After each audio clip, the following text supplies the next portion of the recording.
There we go.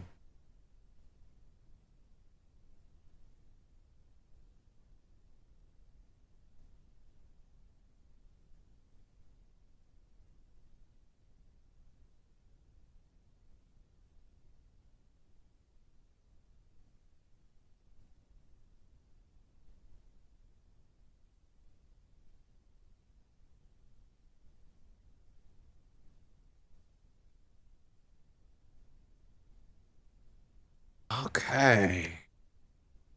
Wow, it sure is quiet in here, huh?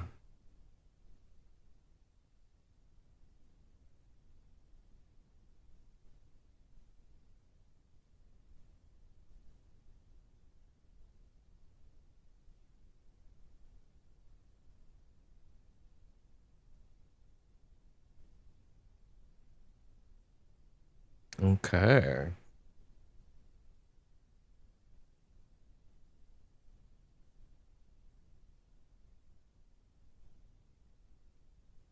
Okay.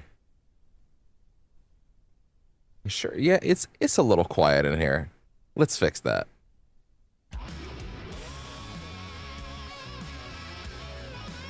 There we go.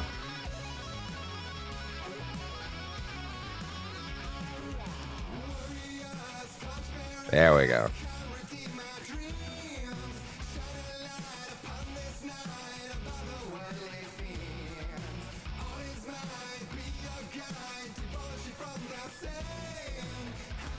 There.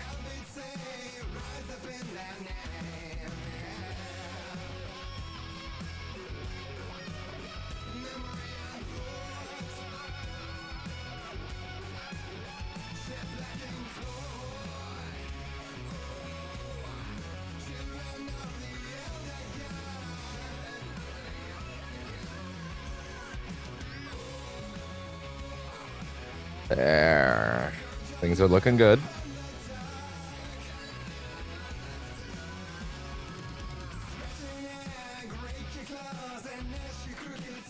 There we go.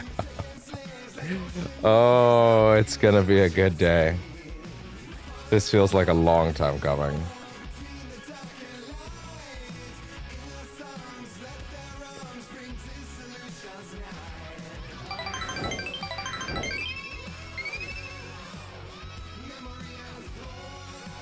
Load the background.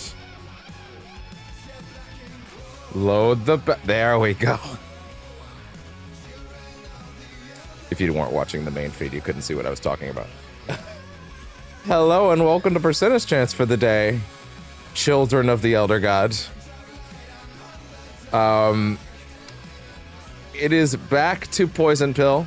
We are back after finishing Quantum Break a few weeks ago. I'm slightly behind on actually starting Control than I would have liked to be given. The Control is like the big one. There's so much more of this game than any of the ones we've touched so far for Poison Pill, but I'm very excited to finally get into it. I do wonder if I might be a little behind schedule now, but I'm gonna try my best to work on it. Probably a little more full-time for a bit, minus tomorrow that might be a Rivals Day. Maybe I'll just do my Rivals Weeklies a different day. I don't know. I'll figure it out. I haven't figured it out yet. But dude, for anybody that hasn't been around for a long time, or for anybody that was, you might recall a playlist that's on the channel from the old era, pre-Percentage Chance. Alan Wake, a comprehensive playthrough, 13 years in the making, is the very pompous title that I decided to give it. In which, of course, we did Alan Wake 2, but I never did 1 on the channel until this project. And I talked a lot about Control, and I summarized things in Quantum Break as well as Control to the best of my ability to give you a sort of comprehensive view of the RCU within Alan Wake 2. But of course, I didn't actually play them on the channel, even though I have played this game like 6 times before. One fairly recently, actually. And it's weird because it feels like Control is such a big part of, well, of Remedy and also my love for them.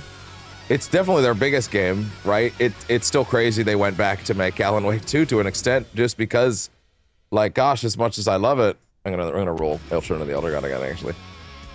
Much as I love Alan Wake more, this is the one that made them the most money. They would have been well within their rights to, like... they would have been well within their rights to just make another of these right away, but they decided not to. Also, man, there's too much text on the mobile feed. The fucking Poison Pill logo, including my logo, plus the schedule now. There's too much damn text on the fucking article feed, but whatever. That's what it is at this point. It's mainly there to let you know it exists because of how YouTube pushes feeds out. The main feed is there if you want to go look at that and have a better view. But hey, it is what it is. What can we say about Control? Let's talk a little bit about some history before we get into things. Of course, as we talked a lot about during Quantum Break. Quantum Break came at a time when Remedy really wanted to make Alan Wake 2, and Microsoft said, no. Bad. And then they spritzed them with the spray bottle. They're like, but we like that thing a lot, and everybody liked it, and we would like to make more of that. And they went, no. Good thing bad. Good thing bad. Make other thing. Make other thing now. Investors, shareholders, now. Like, okay. So they shat out. Sorry, I shouldn't say they shat out Quantum Break. As we just played on the channel, I had a good time with Quantum Break. I really did not like it the first time, I will admit. It has grown on me a lot over the years. I am now much more willing to accept it. But at release, it did represent not being Alan Wake 2, which was a crime in my eyes on release. Now, that has significantly softened. So here's the thing about that. You would assume that maybe I had a similar disposition when Control was announced. Given that it was also not Alan Wake 2. But no, actually. When Control was announced, I was already looking at the trailer and thinking, wow, this looks fucking cool. Whatever this is looks awesome. And then it said Remedy. I don't remember exactly how the first trailer was formatted. But when it said Remedy, I was already interested in what I was seeing. I was like, this looks like the coolest shit ever.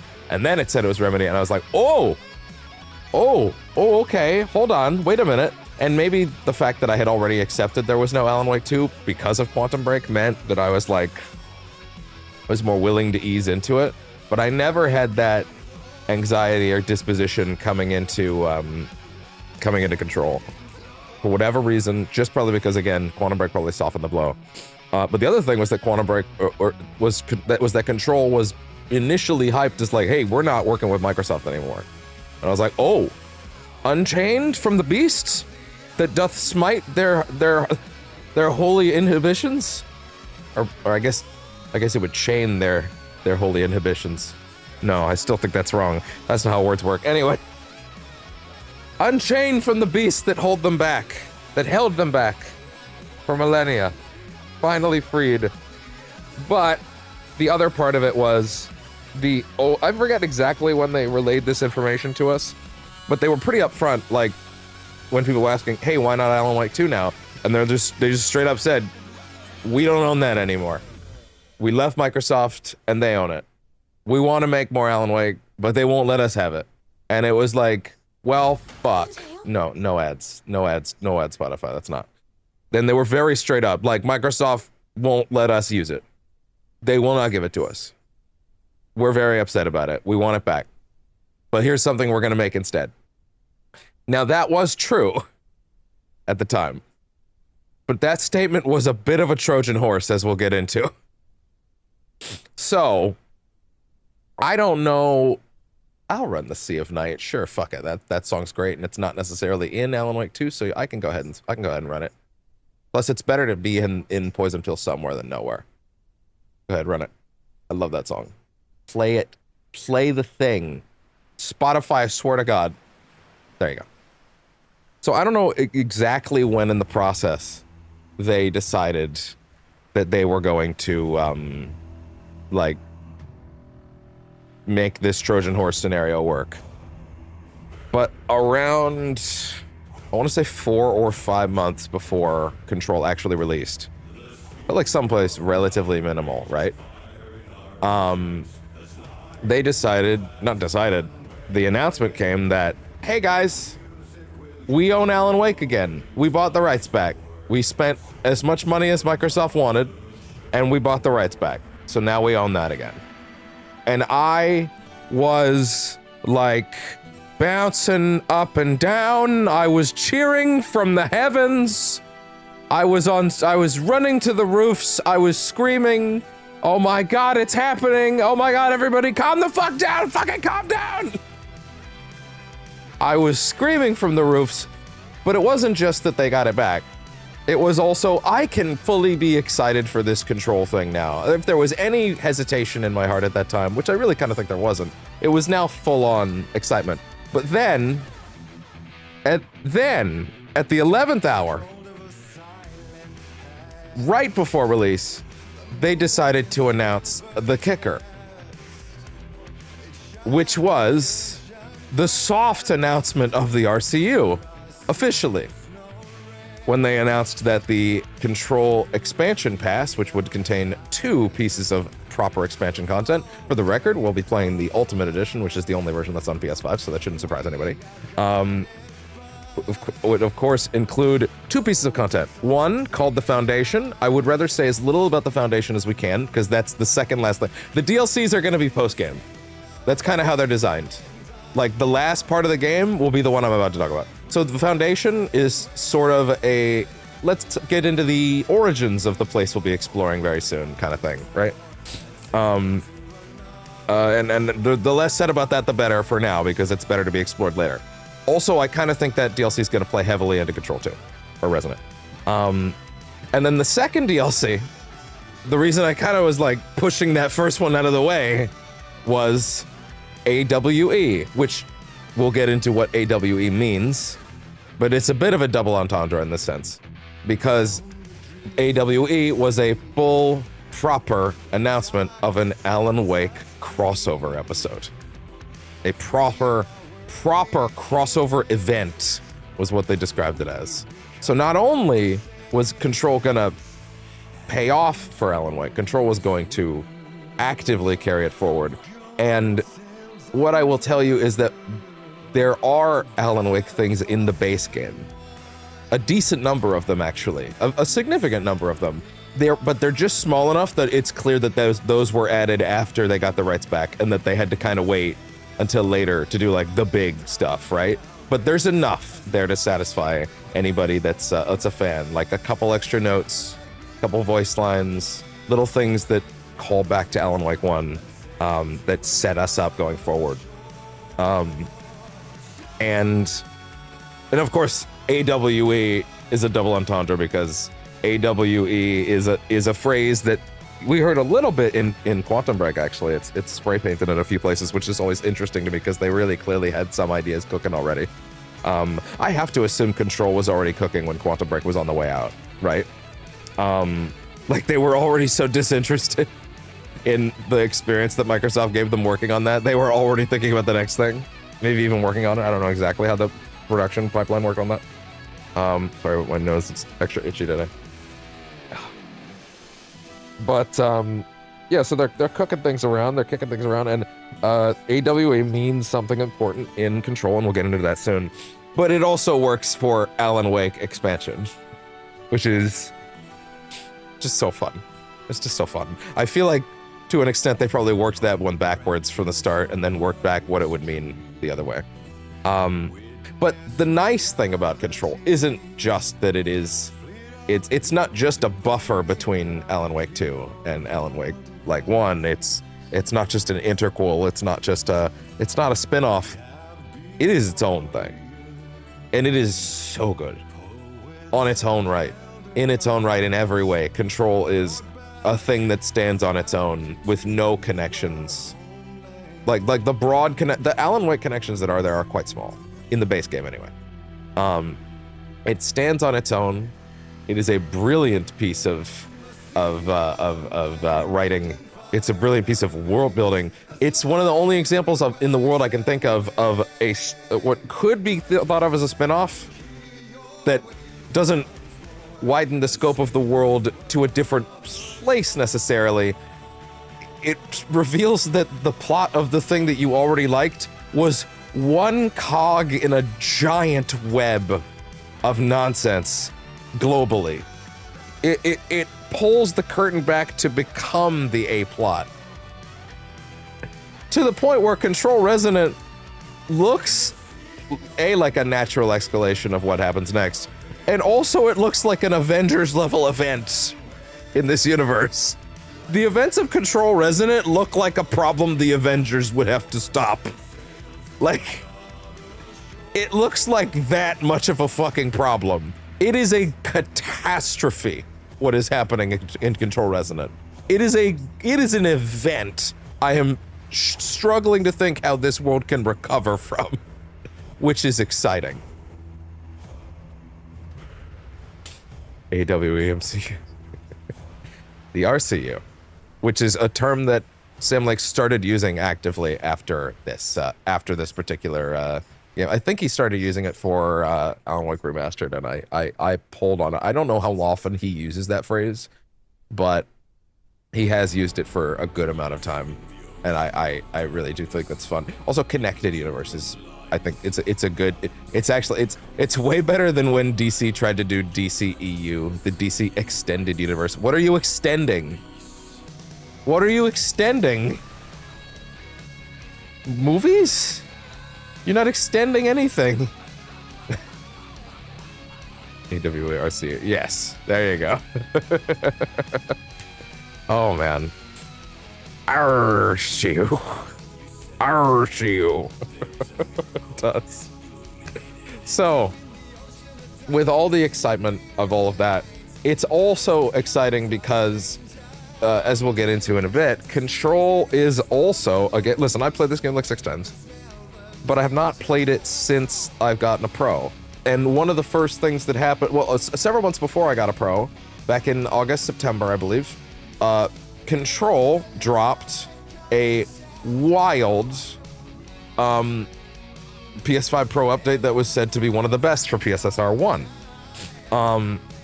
This enabled multiple things. I'm gonna actually pump us over to the main feed for just 2 seconds to show you something in regards to that, so we can kind of get this out of the way. I will play the trailer soon, don't worry. We're not starting just yet, but I will show this real quick. So, as far as the things that we have access to, they of course have a 30 FPS mode that has nicer graphics and ray tracing. Now the thing about ray tracing is often I don't give a fuck. If it's a performance hit, I don't care. If you can make this shit run at 60 and it's locked or semi-locked, cool. Throw that shit on, why not? But the thing about Control is that Control from day one, listen, Remedy's a PC company that deigns themselves to put their games on consoles. That being said, Control's console port was rock solid from the start. This is the first game that they actually put a real, like, no, we're gonna make sure the console version rules right out the gate. And it worked really well. But Control on PS5 Pro not only has, sorry, I'm getting ahead of myself. The PC version was the ray tracing showcase back in 2019. It was the big thing for it. Many people told me over the years, ray tracing is core to that game's aesthetic. Like, genuinely, it is so vital to understand what they're going for. And I'm like, okay, if you say so, man, I'll never know. Like, because I've never been able to play it like that, because that's never been a thing that any console plebs like me have had access to. But I did understand what they were saying in that Control, without getting too much into things and what we're getting into, is set in an office building of a sort, which means there's windows and reflective surfaces fucking everywhere. So yeah, it actually does kind of affect the game's aesthetic in a pretty major way, because nearly every surface is reflective to some degree. Fair enough, I could understand that on even without seeing it. Having booted this version of the game for like 20 minutes back when we did our PS5 Pro streams a few months back. You can go find that bit on the channel if you want. Yeah, no, it's a significant overhaul of the game's visuals. It is core to its aesthetic in a way that I was never able to appreciate. So this will be a brand new, wonderful visual experience for me for the first time as well, for a game that I already adore. In addition to that, as if that wasn't good enough, they added an unlocked frame rate mode. And by the way, I believe this works on regular PS5 as well. You don't need a Pro for this one. If you have a VRR display, you can run this game with an unlocked frame rate, which means I believe you can run the 40 FPS mode, which I think is what we'll be running on a regular PS5. So that one will work at 40 FPS on a PS5, I believe. So that's awesome, which means it's going to be super locked for us. In addition, also, I think if you go to if you forego the ray tracing stuff, then you can get it up to 90 FPS. I'm gonna stick with the VRR window, so we'll stick with 90 for the record, or sorry, with like 40 for the record. I think 40 FPS looks great in every game, and I think it looks really great in this one too, so I have no problem with that. All the visual bells and whistles. And the game, even back in September, had one of the best implementations of PSSR1. So the game already looked great on PSSR1, where some games had some issues with it. They have now updated PSSR to PSSR2 for every game. So the game has had yet another visual overhaul, dramatically so. I haven't looked at this one yet. I haven't seen it with PSSR2 yet, at all. So keep that in mind, is absolutely every bell and whistle that this game has access to will be here, which is exciting. I'm not gonna let all of this next song play because it's for a little bit later in the game, but I'll let a little bit of this one play. I'm not gonna let all of it play. This is from a little later in the game, but yeah. So yes, so every bell and whistle that this game could ever have, many of which will be a first for me, will be turned on. I'm very excited to actually see what it looks like with all of its, with everything. I'm excited to see all the stuff that Remedy cooked up for this. Alan Wake 2 also had a PSSR2 update. Its PSSR1 version was a little rough. To be fair, Alan Wake 2 is the path tracing showcase, which I'm gonna keep it real with you. I still barely know what path tracing is versus ray tracing. I barely know the difference. But if it's good enough for Remedy, it's good enough for me, man. Like, that's kind of where I'm at. But the PS5 Pro cannot do path tracing. Like, it's like, that's too advanced even for it, right? It has to. That's PS6 shit, I guess, right? So like, Alan Wake 2 is not running all of its bells and whistles even on the PS5 Pro version. Nevertheless, the game looks dramatically better than it used to. It was always a little soft on the PS5, but I think it looks excellent now, having looked at it a bit. But yeah, so broadly, we're approaching 30-ish minutes, and we have too much controlling to do. We have a lot of things to get into. Also, as a note about previous Poison Pill stuff, I would be constantly checking a guide on the side in all the in Alan Wake 1 and American Nightmare and Quantum Break, where I would have a guide. Camilla Minsky. Hi, what's up? I would always have a guide to the side where I'd be looking at all the collectible stuff, and we will be getting all the collectibles in this game. All of them. Reading every single note, and there's a lot to read. But guess what? Unlike Quantum Break, all that stuff's formatted way better. Quantum Break had just walls of text and sitting in like an office room for basically an hour of reading at a time at times. Control is not like that. It's much better formatted. The pages that you find are much shorter. Someone hired an editor back to, they got their editor back from Alan Wake 1, I guess. That's like, they knew how to keep that shit brisk.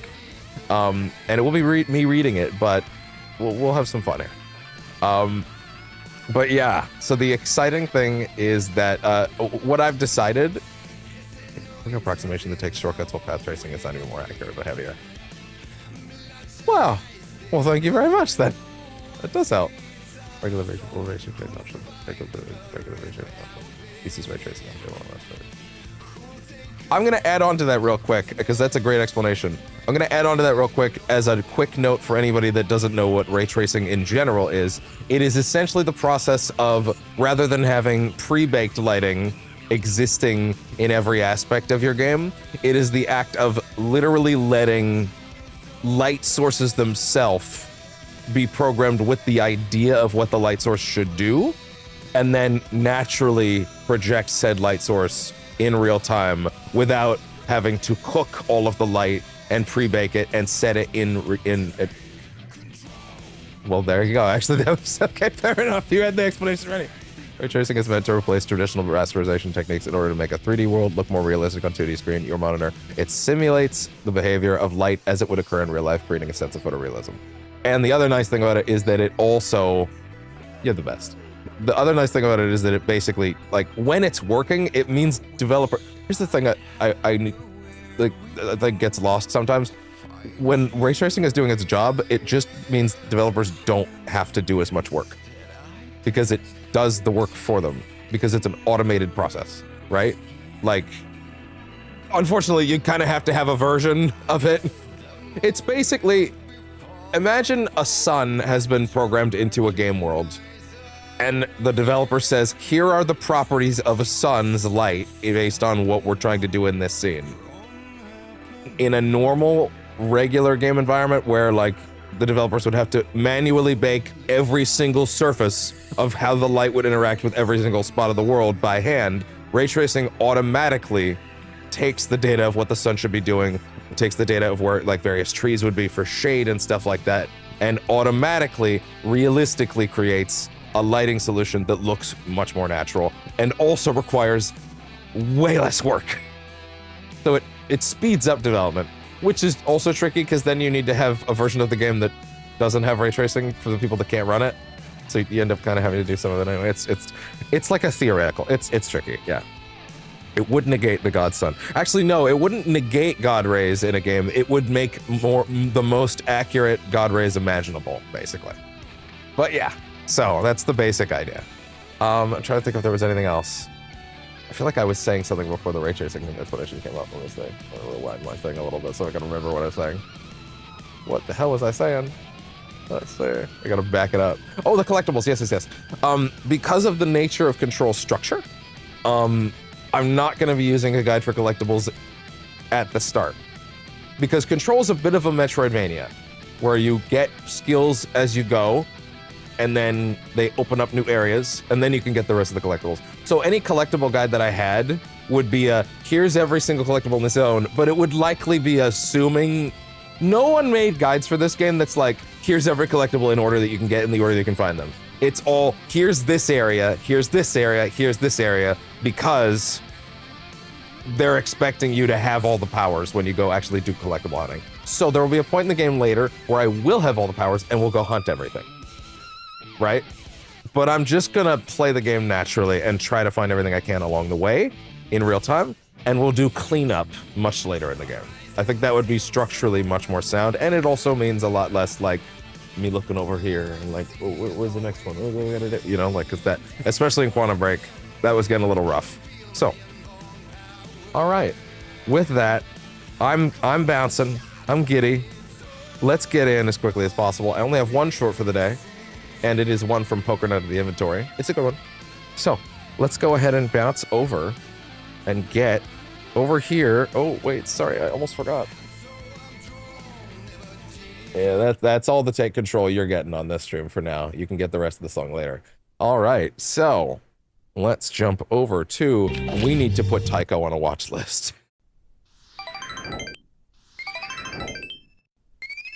Our singular short for the day. Man, the bitrate died there for whatever reason, but anyway. Your hair looks like a greasy hedgehog, unassociated with any video game license. I went to the barber and said, just a little off the suck, please. Oh, this. People always assume which one it was. hedgehogs are greasy. Members of the order Aranacomorpha are proud and extremely fastidious mammals. All in. You said it, not me. If one can overcome his trepidation at the sight of her spines, a hedgehog can make a wonderful pet, or companion. Their spines are not spines at all, but soft hairs made firm with keratin. At first, she may bristle at your touch, but as she warms to you, she may place a tiny paw on the glass, whispering, touch me like no man ever could.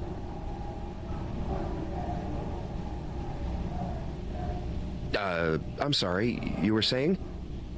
Oh, nothing. Just puking in my pants.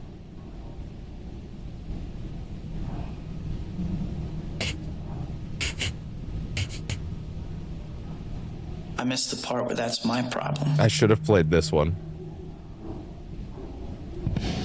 All right. Jesus Christ, what the fuck? Oh, I just took a fucking clip for later. I did not mean to take a clip there. Oh well. It is what it is. I'll just get rid of that real quick. Okay. Well, with that, again, we've already wasted a decent chunk of time just getting through No, I'm not picking up that phone call right now. How dare you? No time for your shit. So, with that, without further ado, even though there's always further ado, 30 minutes of ado, let's get into Poison Pill. But whenever we're doing Poison Pill, that always means we play the trailer for Poison Pill. So, enjoy.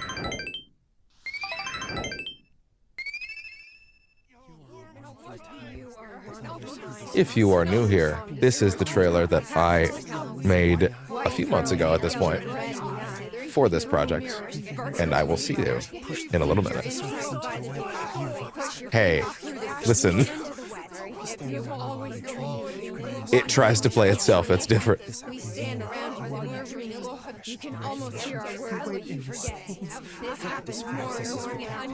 Also, we finally arrived at the game where this wonderful hymn comes from. Sampling this, by the way, was one of the most fun things I have done in a while. One day I might just show the unedited audio file for this, because it's real nice. Although, I mean, I guess you're kind of hearing it, but still. But anyway, back in a bit. Sometimes I forget the pain is there. Like it was the way you were supposed to feel. I was not in a dark place. Number one killer is time. It displays The force of it all. The blessing is the writer. time broke. Glowing fresh.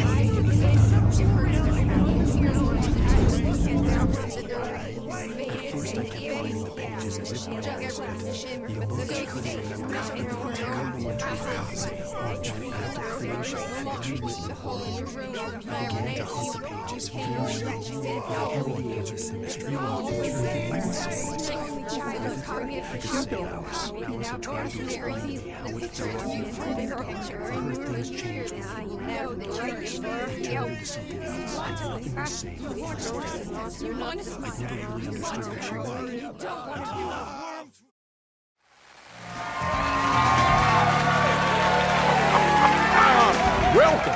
Welcome. Our guest tonight is Alan Wake. This time he wanted to do something a little different. A deep dive into who he is as an artist and as a man. Where he comes from, where he draws his inspiration, what demons he wrestles with in the dark hours of the night. Together with our house band, the divine Old Gods of Asgard, we have created something very special for you. The song is called Herald of Darkness, but I like to call this next segment the story of the journey of Alan Wake, the musical. We just do what we always do. We'll chat, but instead of talking, we'll sing it. I'm lost. I'm lost in the dark, drowning. I'm drowning. I'm drowning. No way out. There's no way out. Sinking deeper, deeper, deeper. This is hell. I'm in hell. I died. I wish I was dead. Let me die. I just want to sleep. Please. Let me sleep. I'm so tired. I just want to go home. I've written so much. I write. There's nothing left. It's all gone. I don't know how to write. All the words are gone. There's no more words. Where do they go? Did I eat the words? I don't recognize these words anymore. The words moving. This is familiar. Why is this familiar? I've been here before. Have I said this before? I've read this somewhere. Where am I? Who am I? Alan Wake. Wake? That's a strange name, eh? Wake? That sounds like a character's name. I write that name up? I make that name up? I don't want to be a character. I don't want to be the story. Just write me out of the story. Ram these words down your throat. Make you choke on these words. Oh, I know the words. Secret words. You can't take the words. I eat the words. These are my words. Stop using the words. The words. Call to the word. This isn't your story. It never was your story. The story is a monster. The story will eat you alive. The darkness is coming. The darkness inside. This is my story. You're in my story. Get out of my story. You are a character in my story. You can't stop the story. This story will go on forever. There's no escape. You will never escape. You will drown here. You're stuck in a loop. You don't have a clue. You're lost. You lost the plot. I'll show you.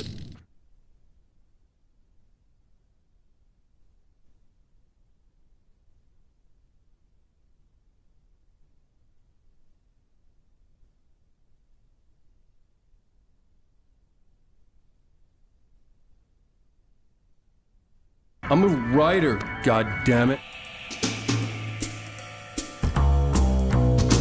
Such a dark place, am I trapped in here? Is this real? I cannot remember. There was a manuscript, it held a key. A vicious cycle I must not surrender to. Echo scenes to seek out again and again until I figure it out to bring this song to its end.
And hello again.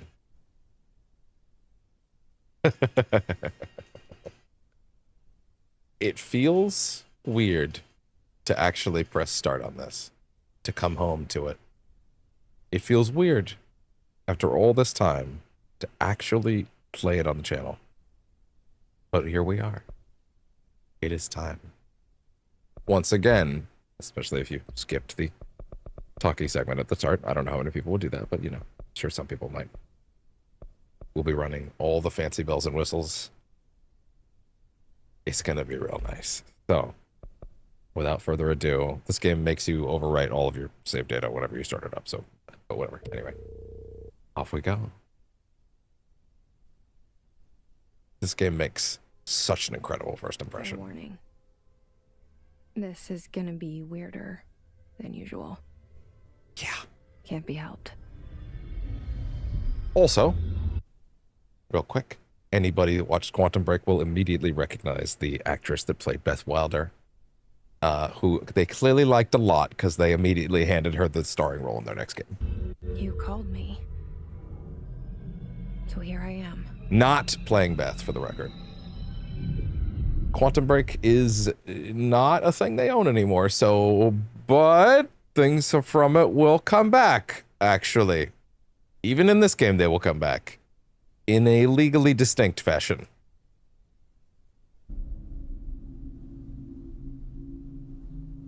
I know I shut you out sometimes. I'm always glad to hear from you. It's just that I get my hopes up. So many times it's led to nothing. Should be better. I found nothing.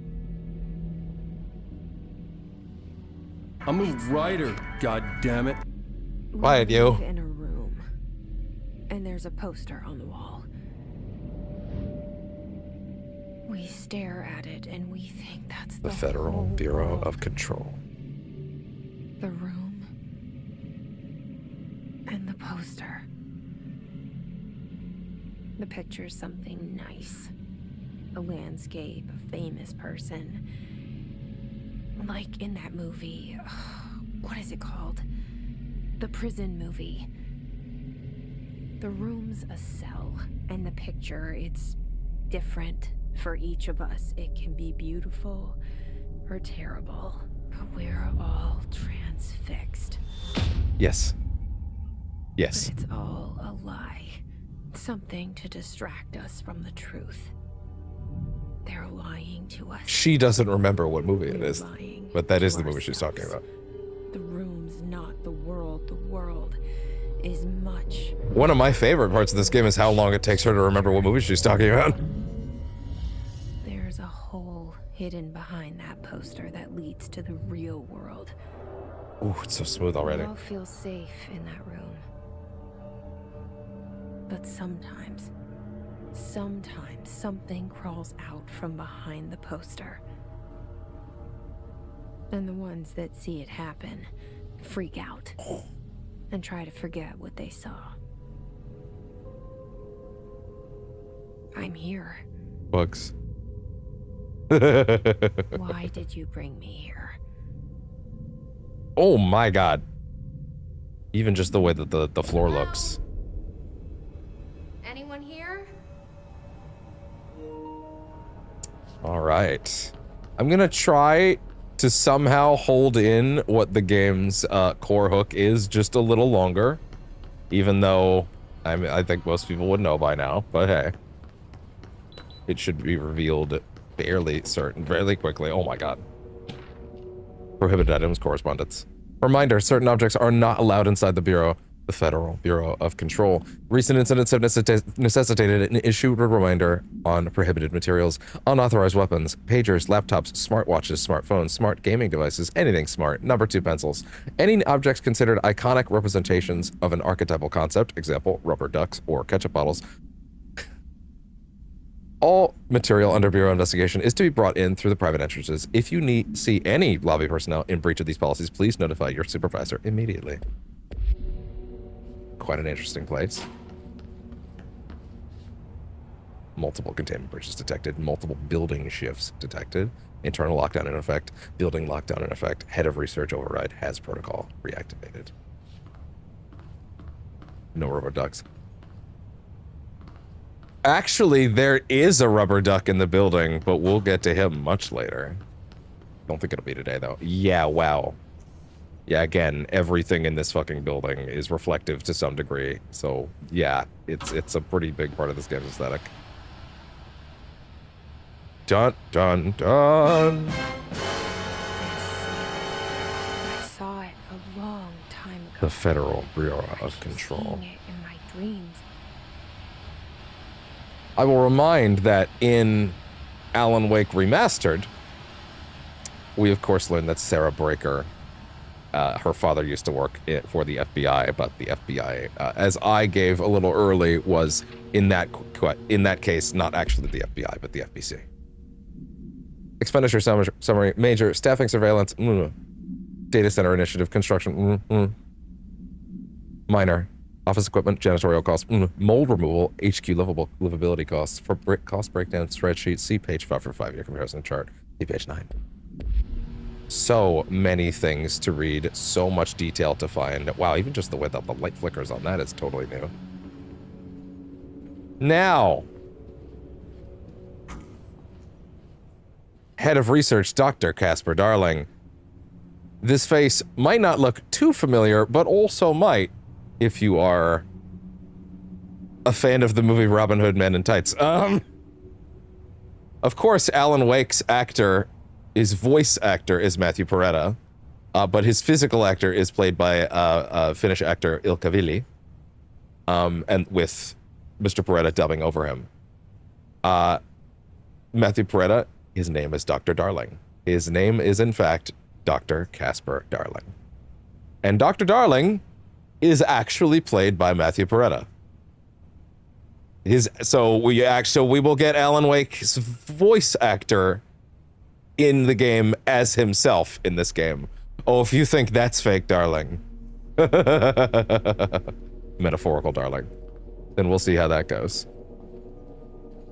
Everything in this building has a lot of things to say. Our Bureau at work. What an interesting photo. Everybody's darling in chat today. Director Zachariah Trent. Everyone is a darling today. Director Zachariah Trench. Now, anybody that watched the Max Payne stuff might recognize this face because Dr. Zachariah Trench is played by James McCaffrey. The late James McCaffrey, unfortunately. Who is, of course, Max Payne. Face and voice. So the director of this building is Max Payne. / Alex Casey. We're getting in there. You're a darling. You're a darling. Now everyone's a darling. Bureau of Control. All these years I've been looking for them, and they were hiding in plain sight. I have to admit, the reflections add a quite honestly hysterical amount to this game. But it's not even just the windows. It's also the way that the floors have that, like, matte kind of look to them. It's kind of insane, actually. Security order. A shark in his, although secure, permission to, following basic protocol, shoot to kill. Good luck.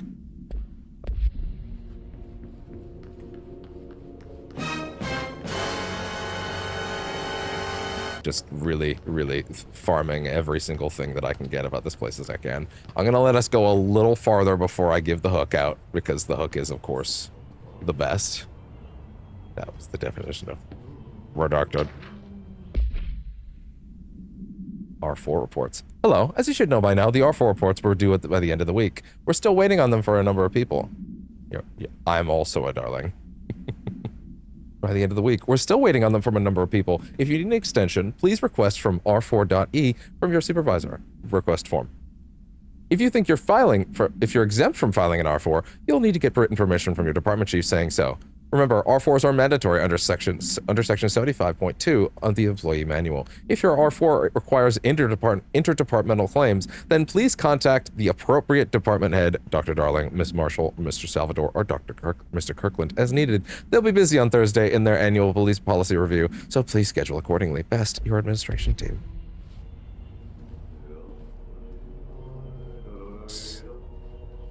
So, one of the most important characters in the RCU is finally here. And it's kind of crazy that you only meet him just now, but we did see him on the phone, on the portrait out there a minute ago. Hey, excuse me. If only. There you are. You are here about the job. Atti. Janitor's assistant. Atti. You need to go to the interview. Go that way to the elevator. Thanks. Played by one of the most prolific Finnish actors alive, by the way. Him being here was a big get for the studio. Very good. And boy, do they give him a lot. You work for me. You can say I sent you. Talk about doing a lot with a little.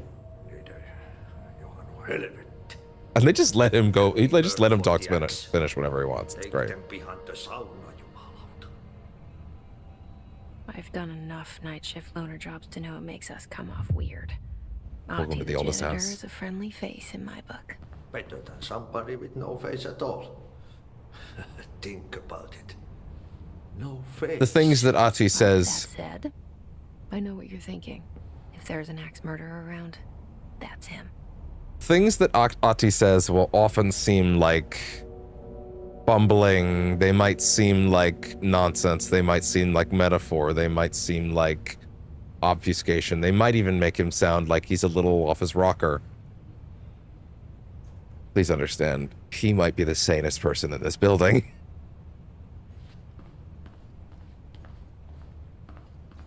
He might be the only person in this building with his screws still on tight.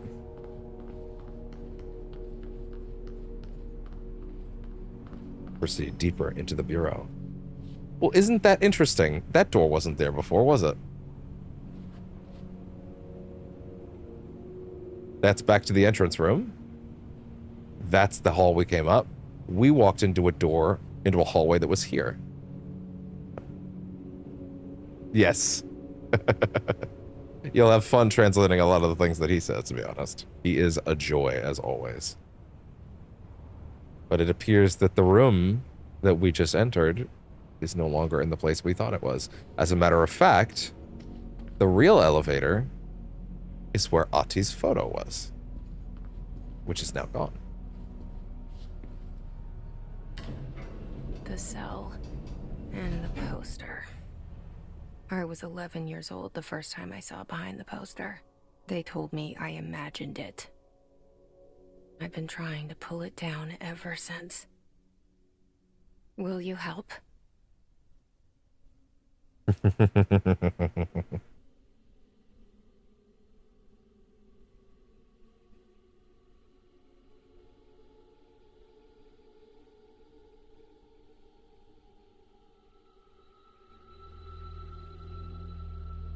For anyone that is up on their internet lore history, they might have heard of a fictional, fan-created, fan-engineered project known as the SCP Foundation, which is a interstitial, broadly curated series of fake government operations, well, supposedly, run by a shadowy organization called the SCP Foundation that basically catalogs and contains paranatural entities and keeps them from destroying our broader world.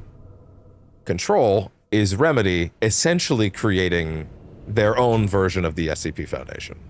And Did I lose you there for gosh, what a pitch. You know what's on my mind. My baby brother. The framing of the shot's so incredible. 17 years since the men of this bureau took him. I'd like to call attention to the fact, real quick, that at the very beginning of her sentence there was a blue shift around the screen. That is very, very important. Their job is to control things. They are, in fact, the Federal Bureau of Control. I'm a writer, goddammit. There was a blue shifting hazy element around the screen. All I'm going to say is that that is not an accident. That is not a weird effect. That is a thing that is happening. And Jessie might seem like she's talking to herself a lot. She's not. She is talking to someone, and it's not us.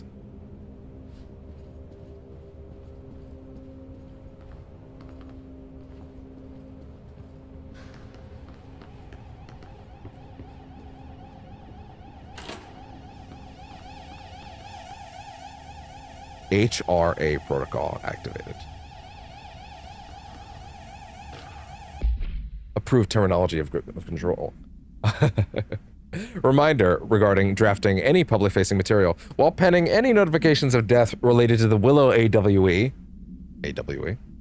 Please adhere to the following guidelines. Words, phrases to use in the service of his/her country. Regret, proud/pride will be remembered. Words/phrases to avoid. Alaska, scissors, blood/bleed, loss, apologies/sorry. Why you booing me? I'm right. Do not apologize. Also, everything in this game is physics-driven to an insane, hilarious degree. I can't believe this game is 2019 at this point. 7 years ago. That's crazy.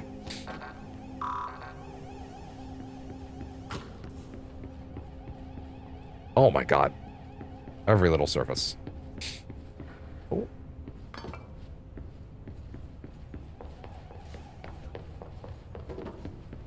A lot of the time the camera's going to be pulled out a lot like this while we're running around the lot because this is the sort of while you're moving camera, but it pulls in when you're just walking normally, which is nice.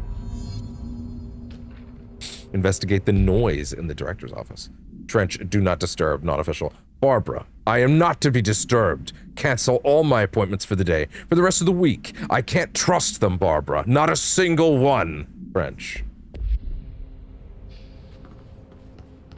Investigate the noise in Director Trench's office. Also,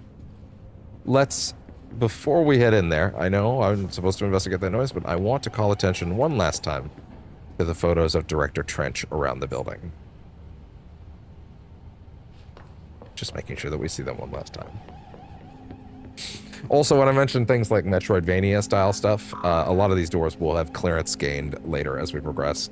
There will be a point where I have all 5 clearance levels and all the well, I don't want to say exactly what we'll have all of just yet, but that'll be when we go get as many collectibles as we can.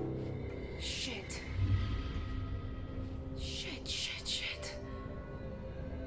There's that blue haze effect again. Pick it up? The murder weapon? Really? What I will say is that this blue shimmery haze effect that you can see will be around frequently. And this effect is...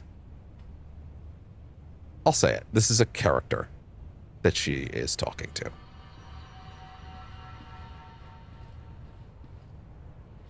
Jesus Christ, what the fuck? Testing, testing, testing. We are broadcasting from the pyramid/other. Only the director can wield. The gun/sword was intentionally left blank. Your application will be processed. There goes the poster. Objects of power can cause or be results of AWE's altered Hey, Matthew. world events, intrusions Not upon Ellen. the perceived reality. Now, But also kind of. the service weapon is, of course, a prime example of an OOP, a An very oops! powerful one. Ingrained in the Bureau's DNA, a key component in our Object of power, an oops! Come out of that Russian roulette a winner, and you're it. Only the director can bind the service weapon and live/die. This is your ritual/challenge. You must be the chosen one. Must choose to be the chosen one. Where am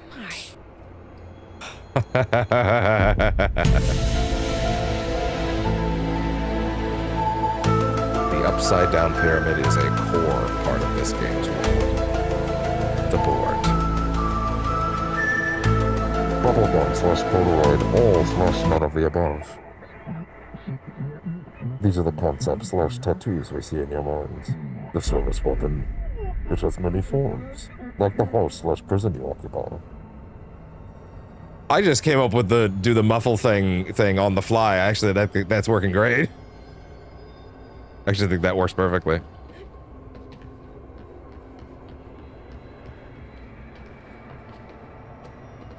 That was just a moment of divine inspiration.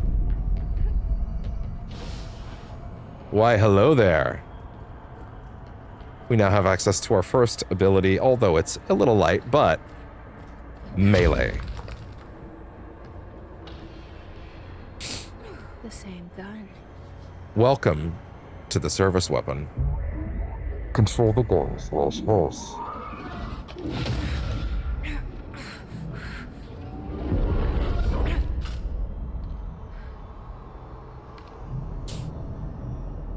The service weapon is Now I have a gun. the only gun that we will have for the entire game, albeit it has shifting forms.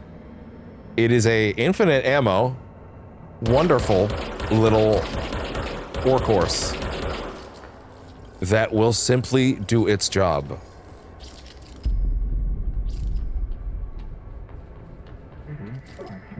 Destroy the copy/targets, earn/become the position.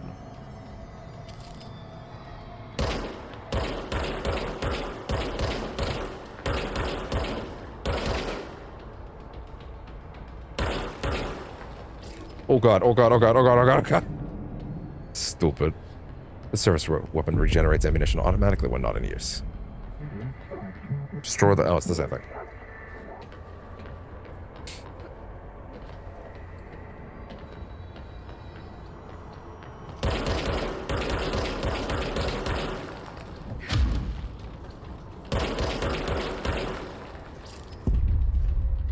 So, funny enough, one of the main points of comparison I usually give people when I talk about the gameplay flow of Control is not one that I think a lot of people realize, but the game flows a lot like the modern Doom games, in that when you play those games, you don't recover health unless you go in and do the glory kill mechanics, where you run in when they're stunned and then you like break their neck or whatever, or like rip their spine out or whatever, right? In the sense that you have to play aggressively to survive, right? You don't regenerate health, you only get health back by going in and ripping your targets apart. This is not quite that violent by any means, but you only get health back in this game on every kill. So you don't regenerate your health, so if you want to get your health back, you have to play aggressively. We wield the gun, /you, the board appoints you. Congratulations, Director. Something's coming. This threat. An attack. Max Payne. Duty as director. God, I can't believe he's gone. Keep the Bureau safe. Did you hear that? It's the dead man. Right after the pyramid spoke to me, and it was just noise, and I understood every word. And this gun's alive. You know what? I'm happy. Happy to be here. Anyway, I started blasting. Bang! Bang! Is it safe to go?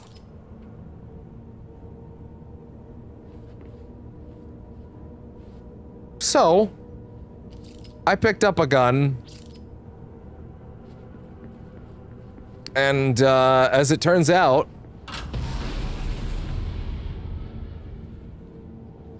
problems.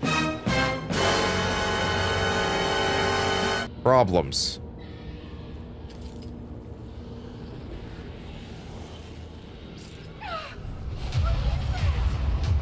You can't let this happen.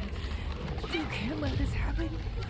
You can't let this Remedy has gotten a lot better at integrating their live action stuff directly into the game now, as you can see. As opposed to Quantum Break style of doing things. You can't let this happen. You can't let this happen. You stopped it. You... Oh, thank you. That was... horror. Yeah, well. Oh boy.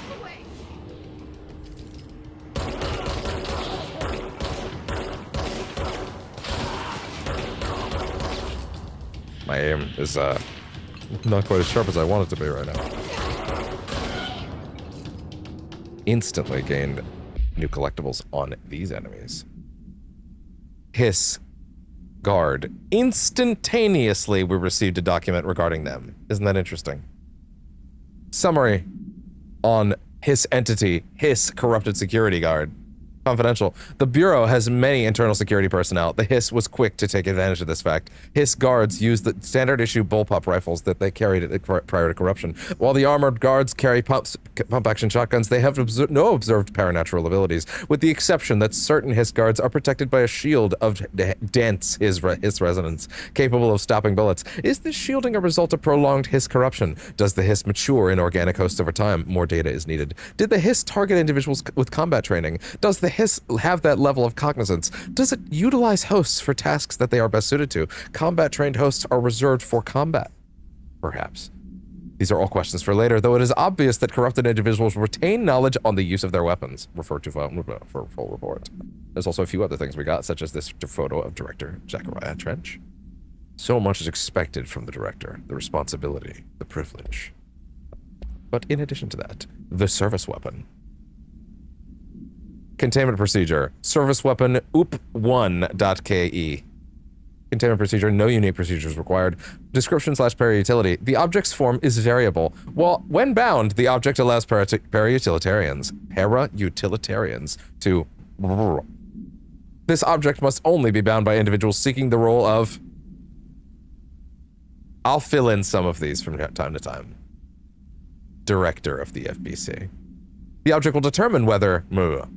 is, well, if rejected, the applicant is terminated. This process is dictated by the, though their criteria is unknown. Background: the object was discovered inside the oldest house, in the room that is now used as the director's office. The popular hypothesis, many forms throughout history, Mjolnir, Excalibur, Varanastra, that all weapons that of their wielders. If objects of power are the convergence of forces based on their collective consciousness, then this may be the original manifestation of that event. If this is the case, see Dr. Darling presentation 11.1 for more details. Well, as a matter of fact, we have Dr. Darling's presentation 11.1 on Oops, Objects of Power. Take a gander. There are many of these wonderful little live-action clips throughout the game that you'll see interstitials of as we go, but if you check the menu, you can see the full versions. Objects of power can cause or be results of AWE's altered world events, intrusions upon the perceived reality. He had so much fun doing this, you can tell. To cover their connection to the astral plane as well. Now, the service weapon is, of course, a prime example of an OOP, a very powerful one. Ingrained in the Bureau's DNA, a key component in our prime candidate program. Come out of that Russian roulette a winner and you're it. Lose and you're, well... Say that again? Thank you. I'm Dr. Darling, head of research, Federal Bureau of Control.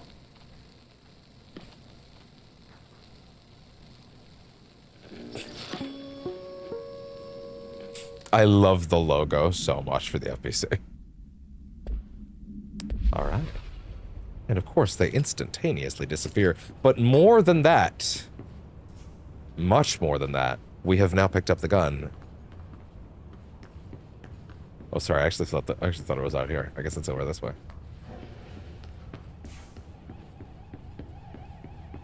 What I'd give for a flashlight. We picked up the gun, and now, acting director of the Federal Bureau of Control,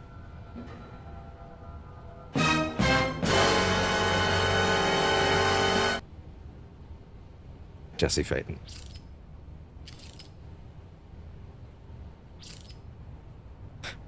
Well, that's me. Impressive! Good work on your promotion.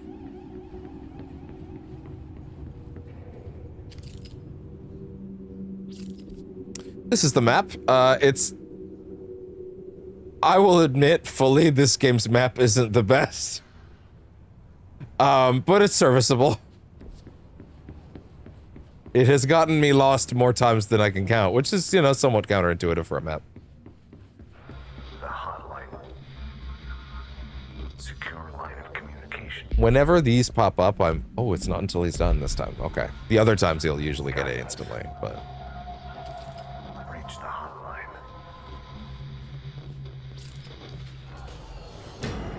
Oh boy. The destructibility in these environments, by the way, also one of the best things about this game.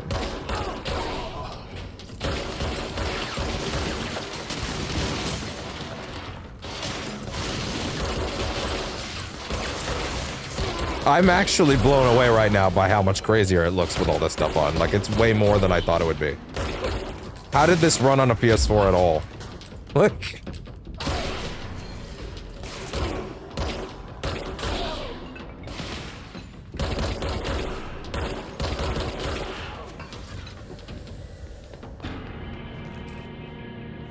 Weapon mods. So, we now have access to weapon mods. Weapon mods are these little things that you pick up every now and then that basically just give you little modifiers. They are the primary form of how we'll be getting stronger. Reload speed, headshot damage. It's a rare one, so I'm actually going to throw that on. One of the biggest things of this game is that, like, you kind of have to come in here every now and then and, like, get rid of some of these, because otherwise you'll have way too many. I will absolutely take an Astro Health boost. Why not? Sure. Why not? Also, the hiss, as we're calling them now, are something of a enigmatic, let's call them a frequency for now. They simply are, but you'll see that not all of them are deigned for combat.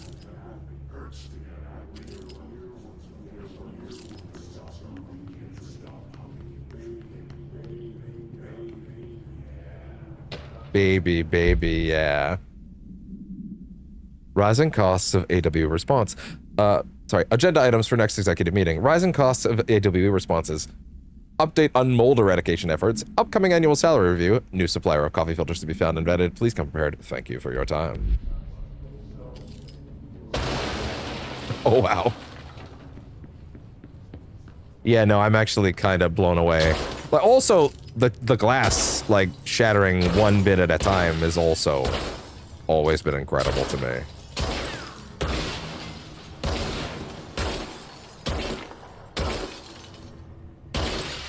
And then actually falling, yeah, it's so cool. It's so cool. Multimedia. Reminder, If you experience an unanticipated building shift, follow these simple steps. 1. Search the room for any altered items or objects of power. 2. Carry the altered item or object of power to the nearest safe room. 3. Wait for Bureau staff to find you and the object. If there are no altered items or objects of power in the vicinity, then reach your supervisor via the nearest intercom and await further instructions. Thank you for your attention. Building shifts. As you've seen a little of already, the building itself has a mind of its own and will just shift on its own when it wants to.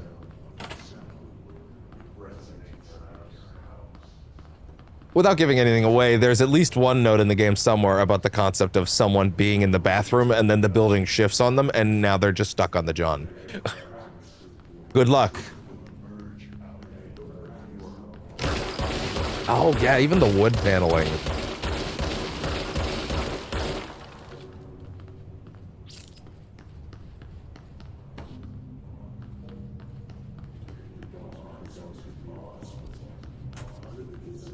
I would describe the architecture of this game as brutalist, for sure. Oh yeah, that. Wow. Oh, the way they hang, too. I forgot about that. Jesus Christ.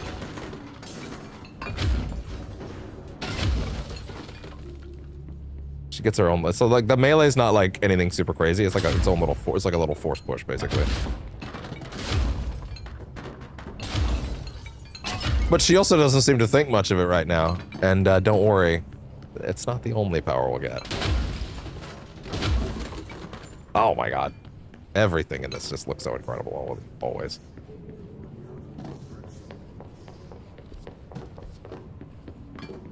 Hey there. Dinner reservations. Dinner reservations at 7 p.m. at Chez Ombre. Wife will meet you there. Don't be late. Flowers are ready for you at the lobby reception. Remember, she is turning 46. Good thing you needed to write that down. I think the multimedia thing, yeah, it's just the building, just a reminder, yeah.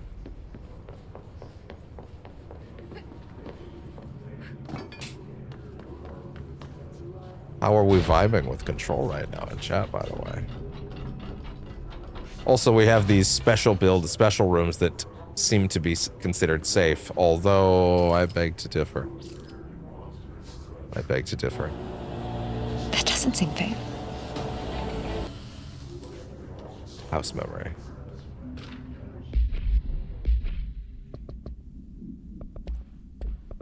Stop that.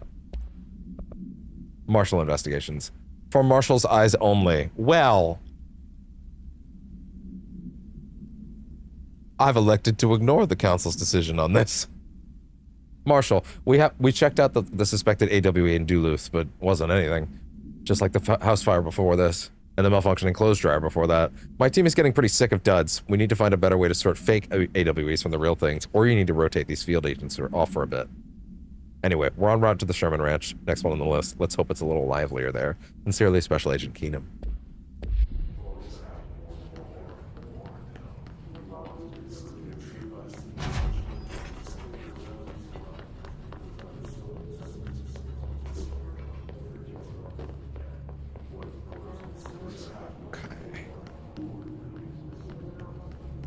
I am so consistently blown away by how nice this looks. It is really genuinely quite unlike anything I've seen before. One quick second.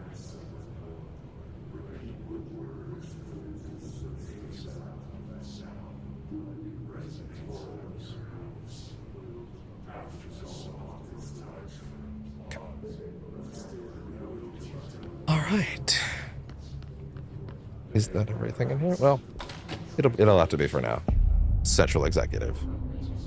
Big ass location titles. Tried to invade me earlier. The hiss burrowing into everything in this place. Is the hiss your enemy? All right. The blue effect. Our enemy.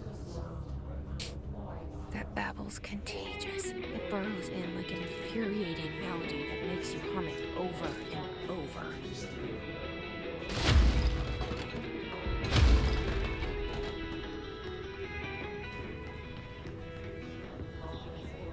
All right. I can't listen to every song in this game, unfortunately, for obvious reasons, but there are some I'll have to, for good reasons. Urban legends. Examination of paranatural topics. Urban legends are believed to affect the creation of altered materials, but can also dictate the characteristics of an altered world event. Urban legends are understood to be as the modern evolution of Jung's archetypes. We recognize certain informed by our own and popularized by our media.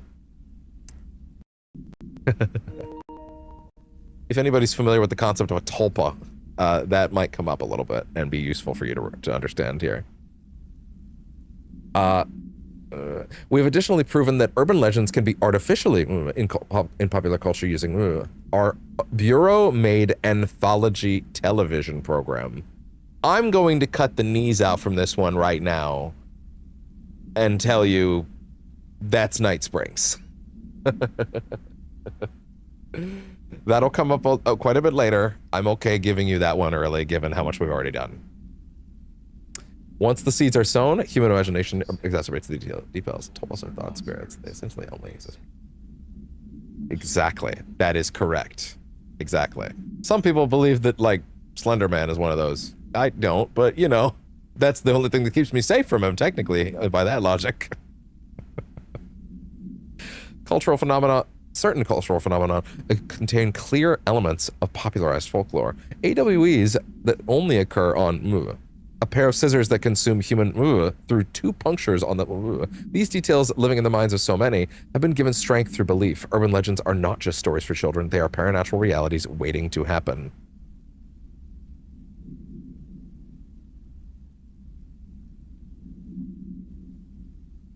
Wait, what is that in reference to?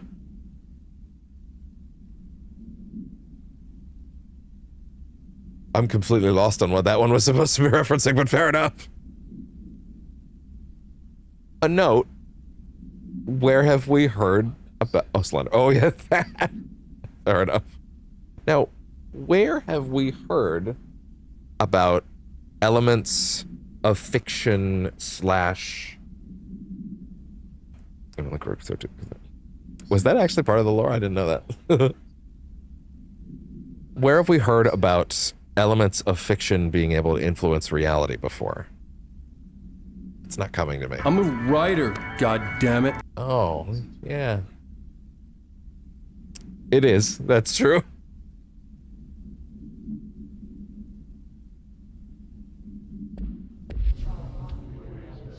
Wait, there's more. Just gonna let these charge while I'm reading, actually, because there's a couple things here to read. Visitor evaluations. Man, this game's gonna give me plenty of time to let these things charge. How to handle unscheduled visitors entering the lobby. Start with the following. Welcome to the Federal Bureau of Control, established in 1964 as part of an effort to strengthen government relations. We are proud to serve the United States and her people as we strive for transparency and excellence in all our aspects of our esteemed nation's infrastructure. If they do not leave, ask them these questions. Are you here to see someone? Are you from New York or just visiting? How'd you find this place? If their answers are sufficiently harmless, explain that this is a secure federal office and that they need to leave. If their answers seem, escort them to a private room. There, perform the gunner's psychological assessment. If the responses are within the acceptable range of deviance, see the provided scoring sheet, then immediately. Remember, there's no such thing as too suspicious. No such thing as too suspicious.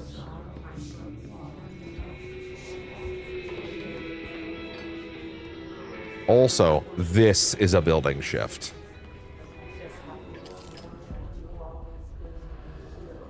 Upside down black pyramid will be a constant motif.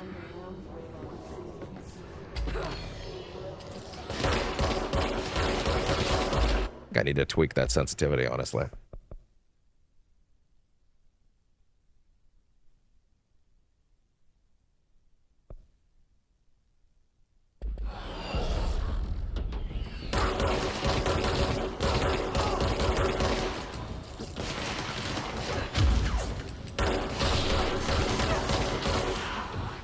Now, for the record, this game only has one difficulty mode, but it has hands at quite a few moments. This game has fucking hands at multiple times.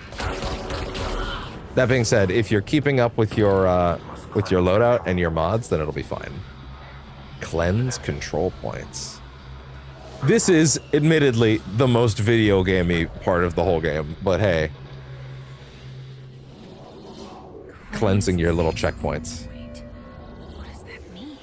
Help me fix it.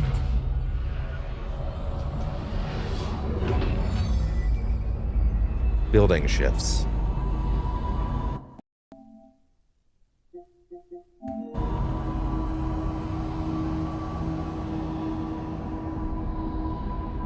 Even just this room looks significantly different with this lighting. I kind of can't believe it.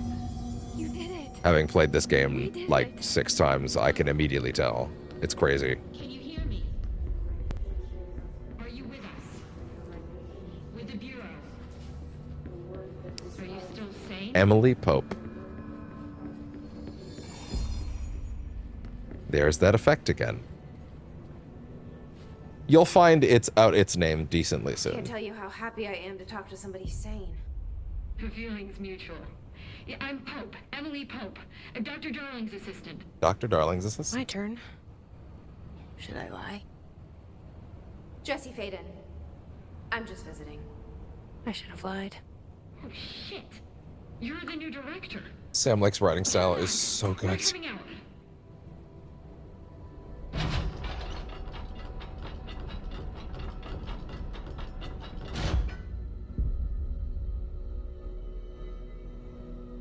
Director Faden.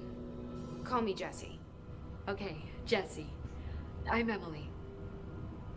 Look, somehow this hostile force, this Hiss? that works. Somehow the hiss managed to infiltrate the building without any warning. And just like that, my name for it is official. The hiss. Like the sound of poison. Have we learned that? We're in full lockdown. It seems to have spread everywhere, and to Technically, everyone she still did. protected by an HRA, and extraordinarily, you. You are the director, and that makes you special by definition. It just occurred to me, by the way, as I look at the models up close again for the first time, because the rest of the game's pulled out a little bit. I haven't even been thinking about the fact that PSSR is on, which is what you want as an upscaler. You just want it to look immaculate in a way where you forget it's even there, and that's been 100% the case. Trench is I have no completely longer forgotten that it's director, doing it obviously. the whole time. It just Sorry, looks I'm perfect. Talking too much. This whole situation is just a lot. That's what you want an upscaler to do. Be Trench is dead. invisible. Shot. Ah. I found his body. And the gun. Do I tell her it looked like a suicide? The service weapon. Also, and this can sound crazy, but he keeps appearing to me, saying things. All right, let's get you to a lab right away. It's hard to make out, but he told me to cleanse the control point. Hey, how's Jim doing over there in the corner, by the way? The whole room shifted around. You did that? And you entered the building when it was already in the lockdown before you became the new director? Yeah. How? You got me. I'm not ready to tell her about you yet. A janitor. I love it. This is fucking unbelievable. I can't even. He's doing some yoga. Look, He's fine. Jesse, He's doing I great. have a million questions, and you probably have a million more. Like, do you know my brother Dylan? Dylan. Not yet. But there's something I need to ask you to do first. If you can cleanse a control point. Jim's just in the corner like.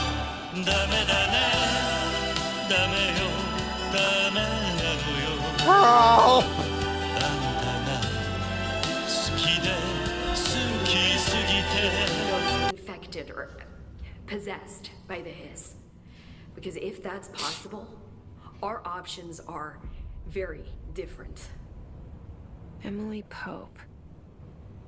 I don't know her, but I like her already. She's the opposite of the faceless. For the record, agency we are blamed currently in for having me 2019. for so long. But I can't trust her yet. Or rather, the Bureau she's a part of. Yes. I can try. I'm speaking for you, of course. We can try it together. Okay. You It's with me? fucking unbelievable. I can't believe it. We did it before. Push the hiss out. This is our EP, which works for a paranormal agency. As you will learn, the further into the FBC you go, there's no such thing as a coincidence.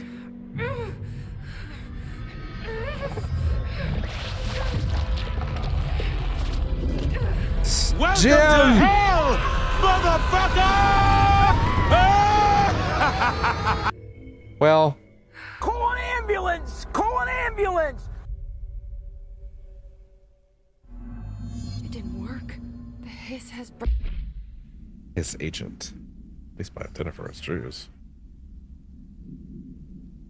Field research on Hiss entity, Hiss corrupted agent, confidential. The Hiss manifest in human hosts in numerous ways. The most common and least intense form is seen in many of the corrupted agents floating around throughout the Bureau. The Hiss agents have maintained their human appearance, undergoing no obvious physical transformation. The most notable distinction from an unaffected human is the fact that they levitate. These Hiss have displayed no aggressive behavior. They only seem interested in vocalizing the strange incantation ad infinitum. Perhaps these vessels are only meant to propagate the Hiss corruption, like spores or Wi-Fi boosters.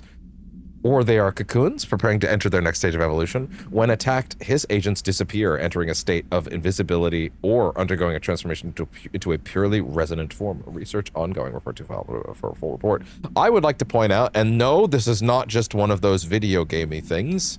This is actually how it is working. Every time she encounters a new type of Hiss, one of these documents simply appears in her grasp. See, that I knew. That I already knew, to be fair. She is simply getting these documents, fully written, apparating out of thin air. This is not just for the player's benefit. This is actually something she is receiving in real time, fully written, out of the air. Who wrote them? Ooh. Great question. burrowed too deep. Ripping it out rips them apart.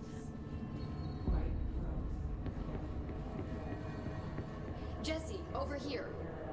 We need to make a plan, Jesse. Well, firstly, control points. Control points are locations that the Bureau has identified as being vital junctions of the oldest house. When the appropriate harmonization devices are arranged around the control point in the arrangement, the surrounding area will not experience any unforeseen building shifts.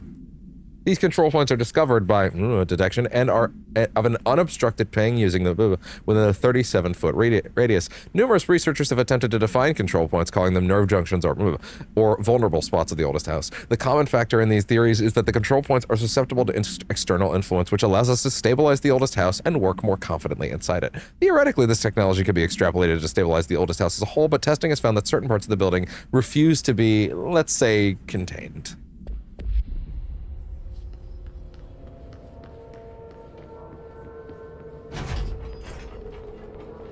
There are quite a few directions we can look in. And I would like to take a peek in quite a few of them real quickly because there's some fun stuff to find. Though we can't interact with everything. Warning, notice that texture hasn't loaded in yet. Give it a second. Give it a second. The power of the PS5 Pro.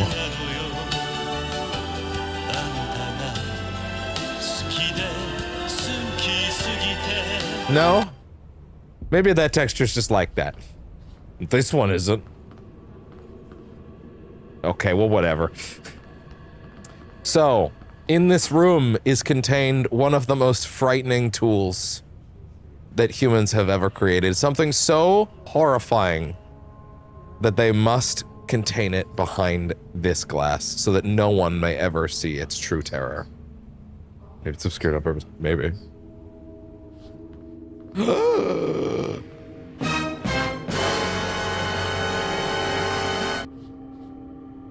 The rubber duck is somewhere in the building, I can promise you that.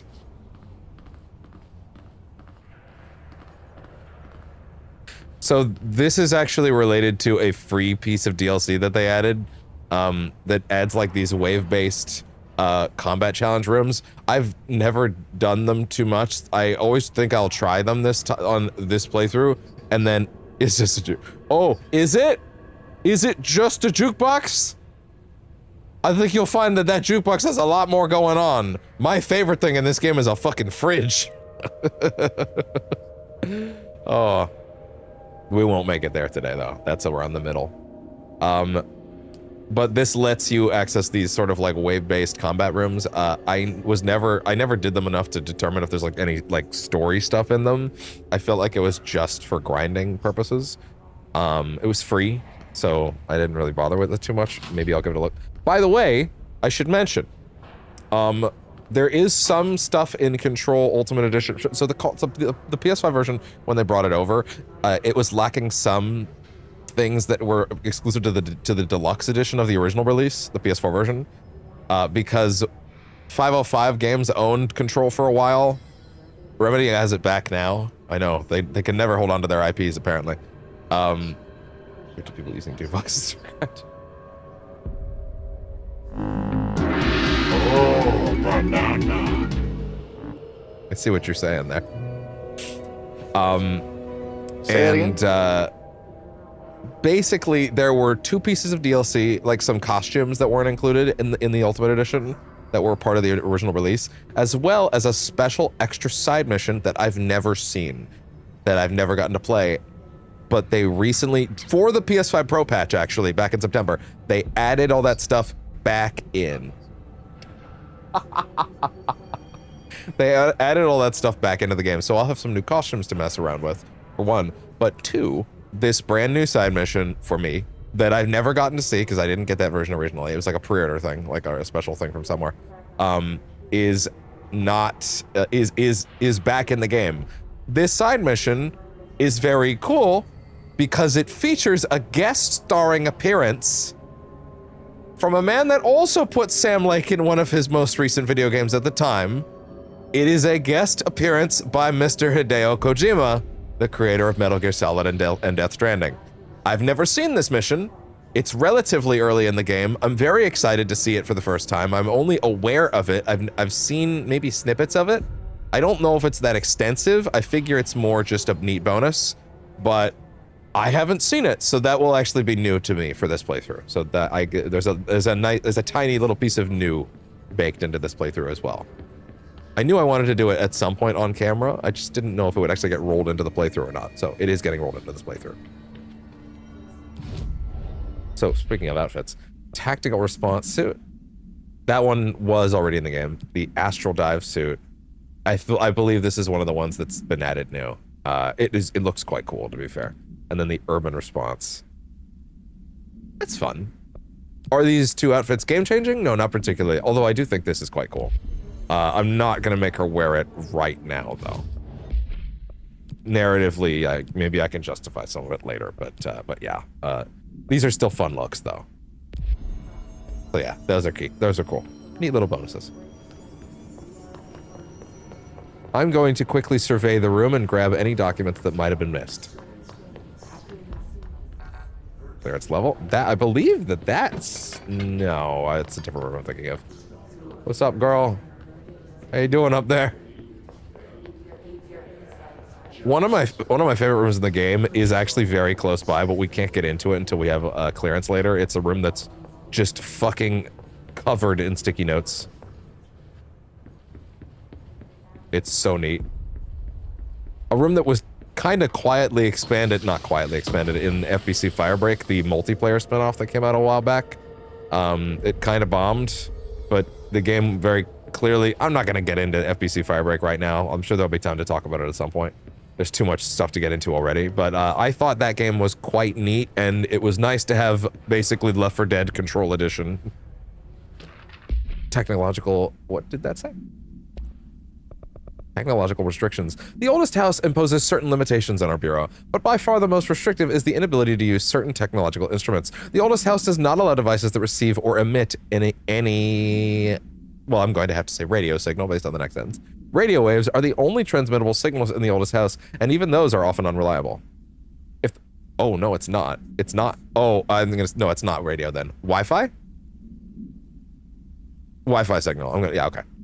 If the collective consciousness is taken into account, it could be that certain pieces of technology are too new in the cultural zeitgeist for the oldest house to understand them. Similarly, these items have not been known to become receptacles for altered status. Technology may be moving too fast a pace for the alteration to occur. I'm gonna guess. Modern technology tends to disappear and break here, so sometimes quite violently.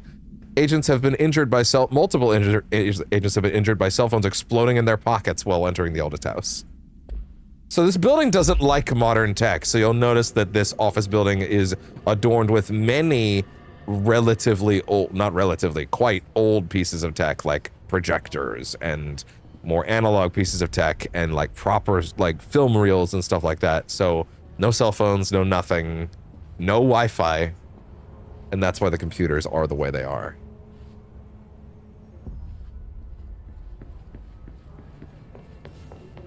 I keep just seeing her reflection in like distant windows, and it's crazy for me.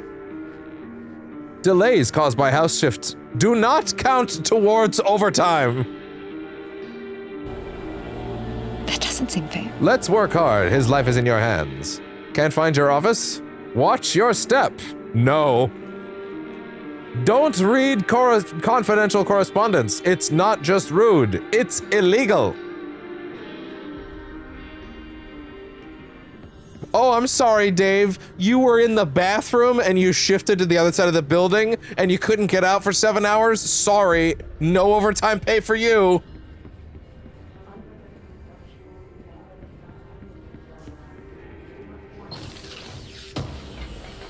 Only if you get caught.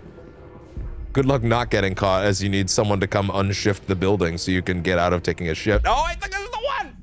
Listen. I know you can't control building shifts, but the executive level restroom has been missing for weeks now. I worked my ass off in the Islamabad station, is that really that? In the Islamabad station for 3 years. I've earned the right to a nice workplace shitter. If you can't bring it back, at least figure out where it went. T. Rodriguez. The notes in this game are, like, chef's kiss. So good. This room's important. This room will wildly change later in the game, so making sure to look at it now is good.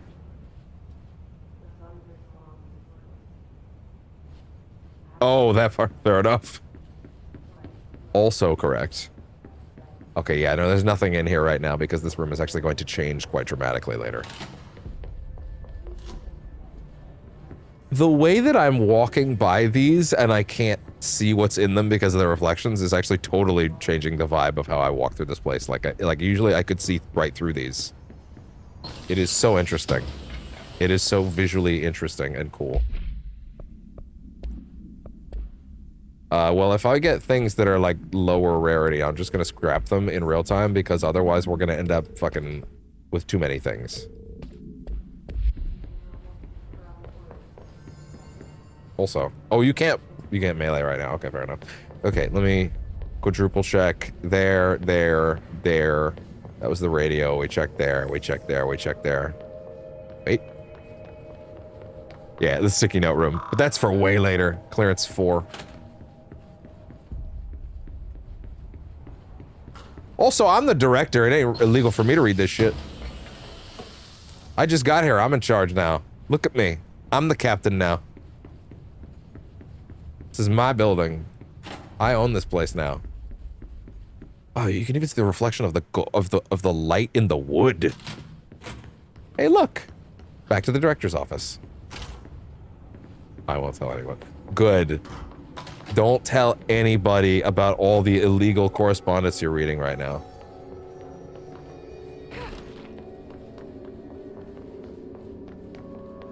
All right, time to go talk to Emily for a minute.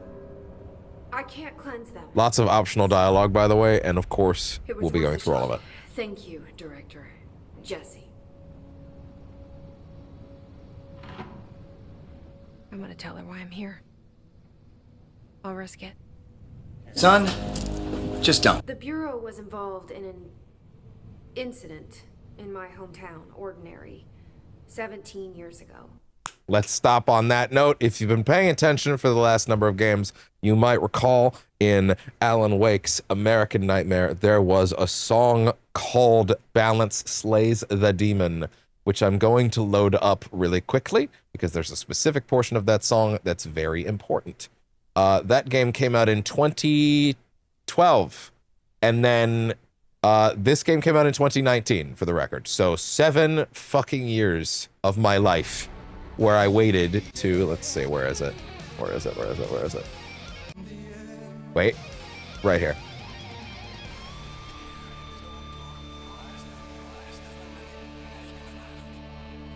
That was a backwards message that plays in the song Balance Slays the Demon, if you play the song backwards. The message, which I rewound myself back in 2012, says, "It will happen again, again, in a town called Ordinary." This was the only hint we had about the future of Alan Wake's ongoing narrative at all after 2012 for 7 years of my life that I hung on to this message, waiting for it to go somewhere and eventually just accepting it would not. So for me to get to this point in this game with all I know is that it will happen again in a town called Ordinary, which could mean fucking anything. And accepting that I would just never get anything on that, she goes ahead and says that something happened to her in a town called Ordinary. And even though this was not Alan Wake 2, and even though there was a promise of an Alan Wake expansion coming, I popped the fuck off. I felt like I was gonna shoot through the ceiling after 7 years of holding on to this hidden message and wondering where it was gonna go, and just the hardest Doom boss ever. I will get to that in like 20 minutes because we have a lot of optional dialogue to get through right now. Yeah, that one's pretty rough.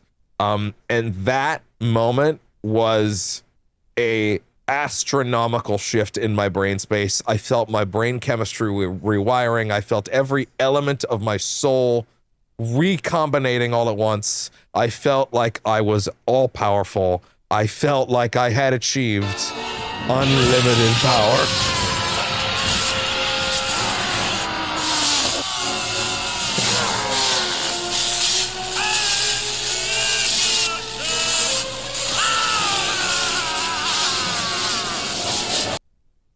Anyway, so with that, let's go on because this is finally getting paid off. I've been looking for this place for a long time. That's enough. You know, slightly less than 7 years between when we played American Nightmare on the channel and now. So much optional dialogue to go through, by the way. And the rest yet. I've seen mentions of an Altered World event case dealing with Ordinary. You were at Ground Zero as a child? It was one of the big ones, and before my time. And very classified. Very. I can try to dig out some old files for you. My boss, Casper Darling, would Big know, enough that this but place has a whole... he's missing. No, don't say it. Don't say it. Don't say it. Don't get too excited. Suspected. He came up with the HRAs, the Hedron Resonance Amplifiers. What she's wearing I think they're on her what chest. saved us. A few of us. Hedron Resonance And Director Amplifiers. Trench would know. HRAs. Trench, the ghost or whatever he is, he mentioned something called the hotline. Said I should find it. Find the hotline, Jesse. It's another object of power, like the gun, an old Bakelite telephone. A direct line of communication between the director and the board. Maybe he can talk to you more clearly through that. I mean, Trench has years and years of experience. He might know how to destroy the hiss. Where is the hotline? he runs, in the yeah. communications department through the mailroom. It's part of this sector, so we can access it even with the lockdown in place. HRAs. We'll get the door open for you. Okay, that's my next stop. That's Tomasi's department. He's the head of communications. I don't think he had an HRA. He kind of made a point about not wearing one earlier. Keep an eye. Well, I'm sure that went great for him. They call me the director. That's not me. I'm not a director type. I'm not a leader. Why am I here? I think you already know. Yes, I came for my brother, but there are other reasons too. I said I was looking for answers, but I might never understand them. I'm not looking for proof. This is already it. More than enough. No matter what they told me all those years, I know The hotline. it's real now. I didn't imagine this. I want to be a part of this world. What scares me shitless is that I finally found it. Only to see the hiss destroy it all.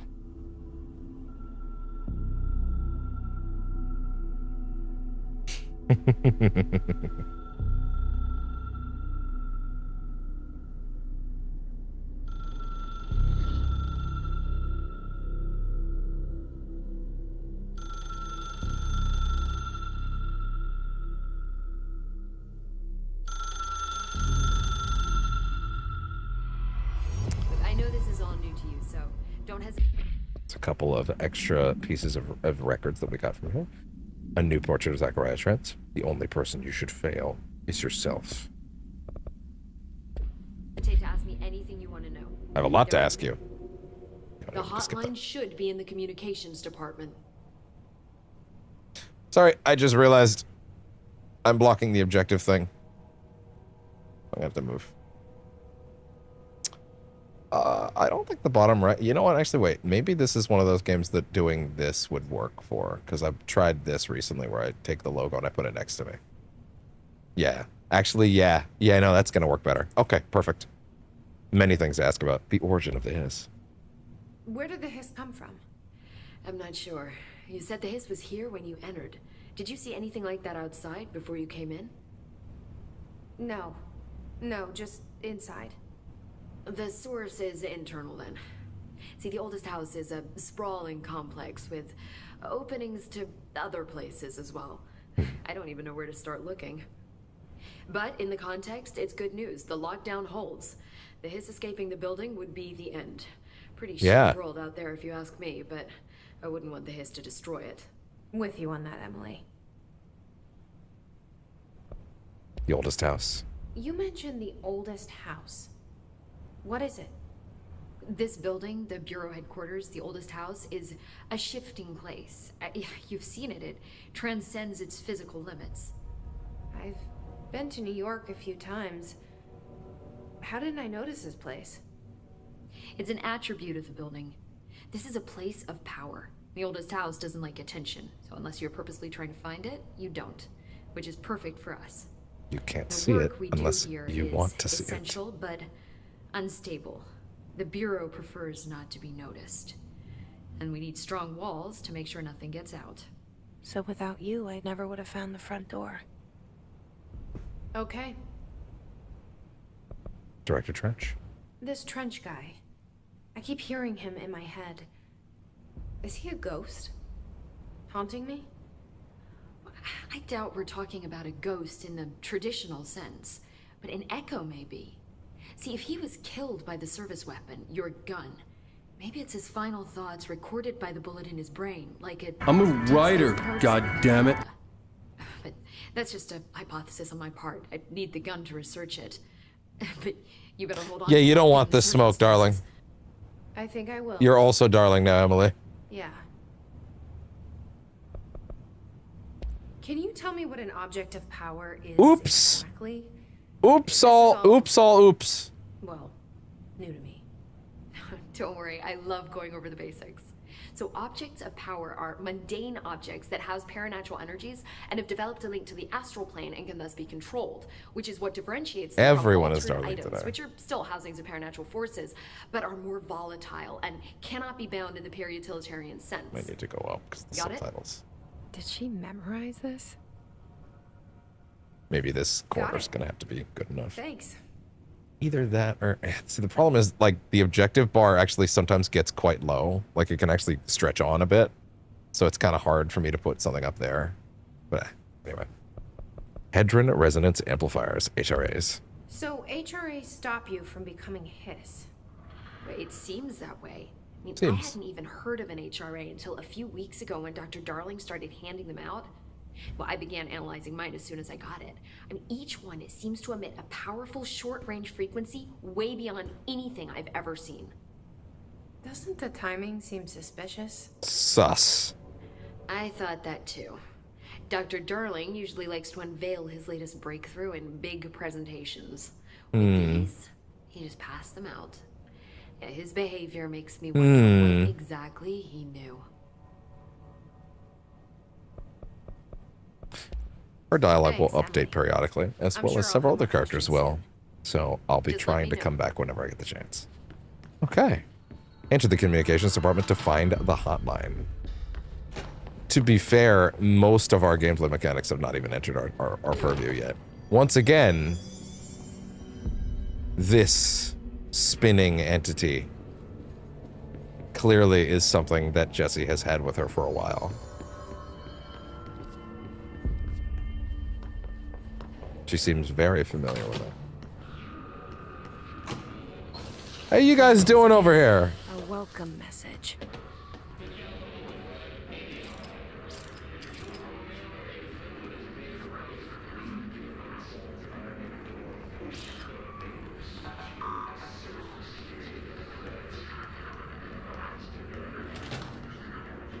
You want this to be true. We stand around you while you dream. You can almost hear our words, but you forget.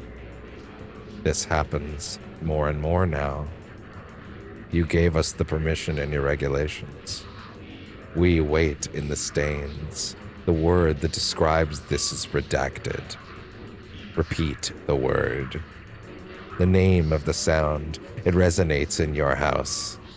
After the song, time for applause. We will build you till nothing remains. The egg cracks and the truth will emerge out of you. You are home. You remind us of home. You've taken your boss with you.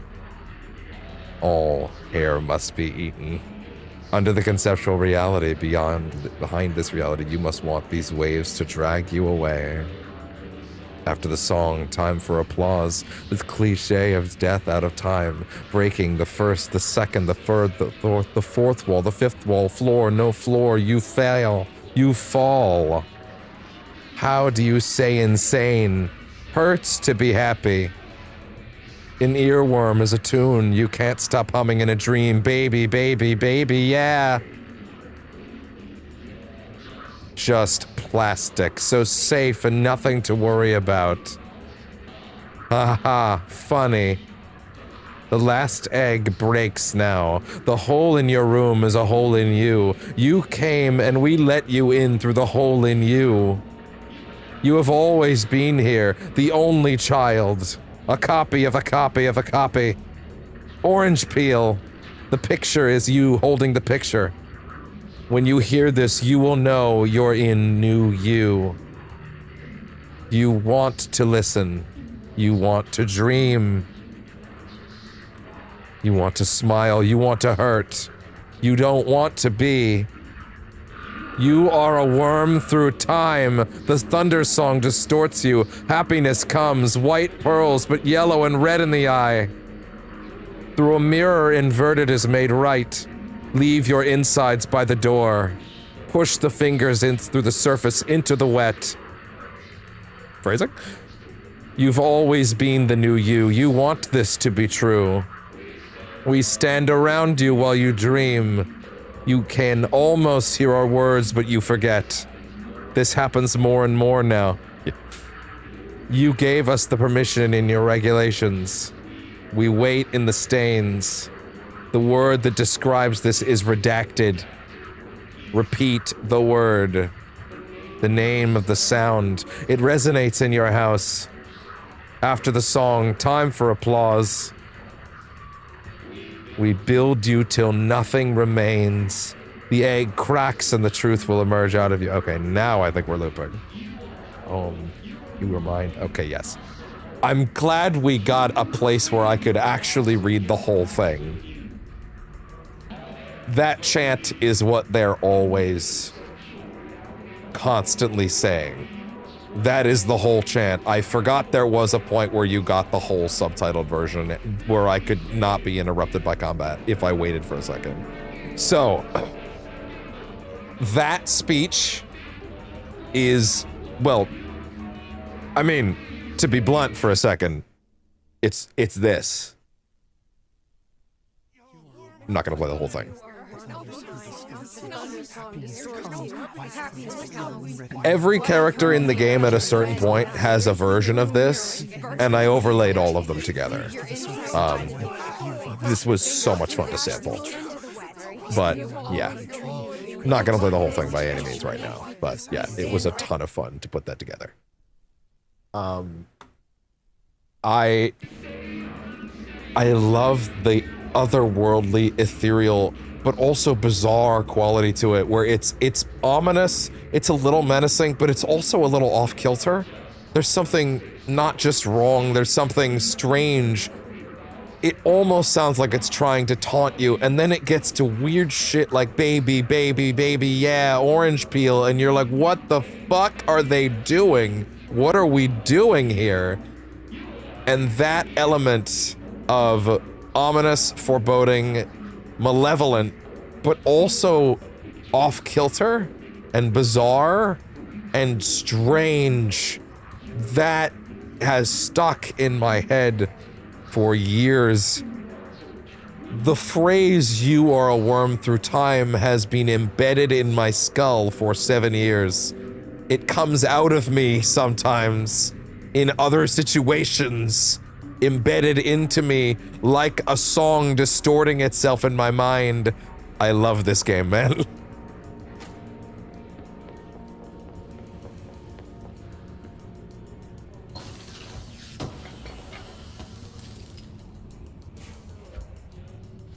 No, I gotta fix that. I gotta fix that. It's still too weird. It's gotta go lower, actually, if anything. Be like 55.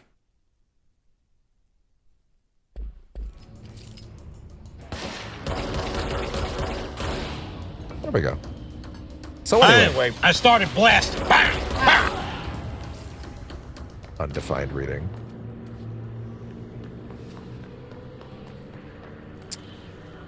Allow us to note for 1 second this wall, this particular area. It seems to be pulsing and actively harms when we get close. Actively harms. We cannot go close to the red aura.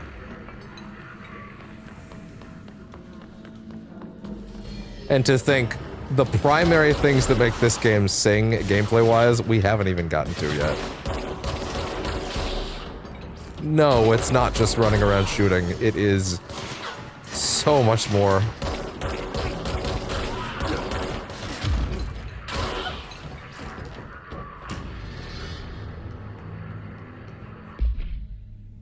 Hiss barrier. The Hiss resonance field is a physical impediment that is difficult to define. Hiss barriers appear as ways to impede escape or access by Bureau personnel. 2 methods have been discovered for lowering them. 1, destroy the multiple concentrated Hiss sources found in the vicinity. By the way, 2, destroy the Hiss entities in the area. The resonance fields seem to require support for their size and density from other non-connected sources of Hiss resonance. Without the ability to draw from these sources, the barrier will fall. Does an inactive structure made of Hiss resonance qualify as a conscious being? Does the distinction make any difference when considering the Hiss? What does the very act of building walls to prevent our movement tell us about the Hiss? To what degree is it watching and planning? Must be understood that the Hiss is not just a sound, even though it is a sound. It is sentient. It is a thinking thing. It has a desire. It's so interesting.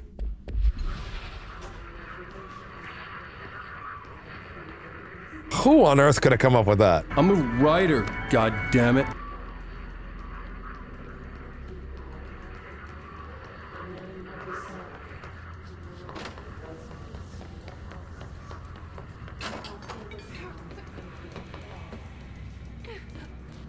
I can't believe I actually made that.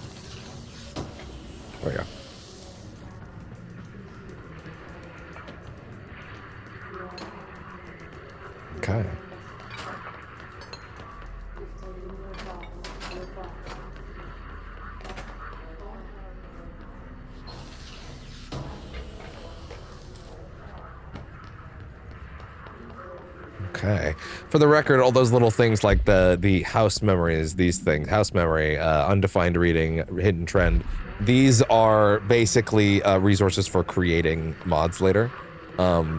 They let us also upgrade weapons. Well, we'll only have this weapon, but we will also get other forms of it in time.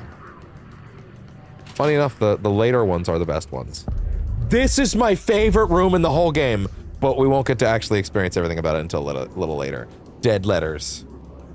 1 second. I'm going to try to put me up here.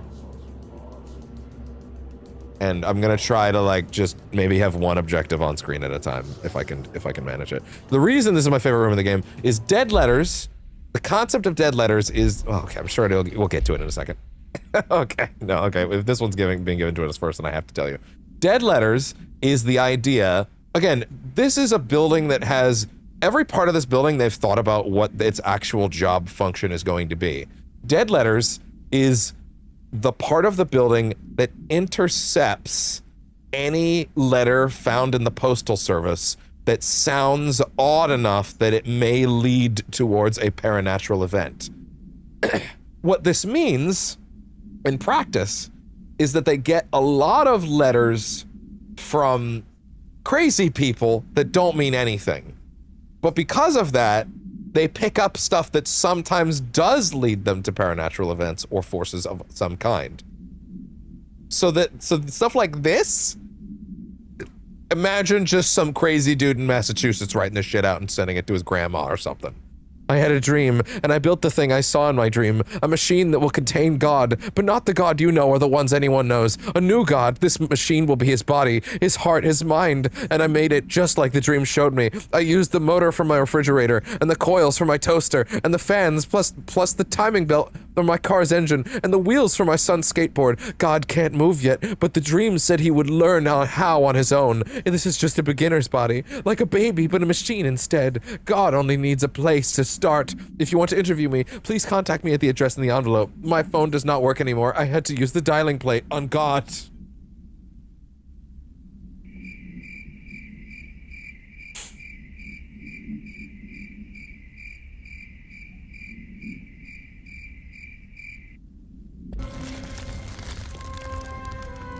Let it go.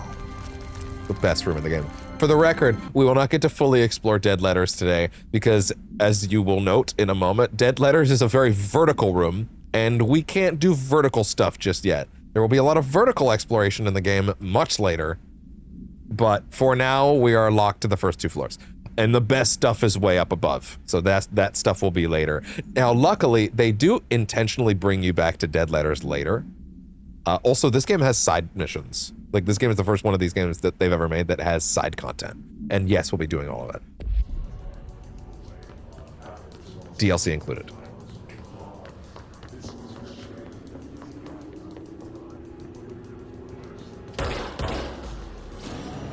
They angy.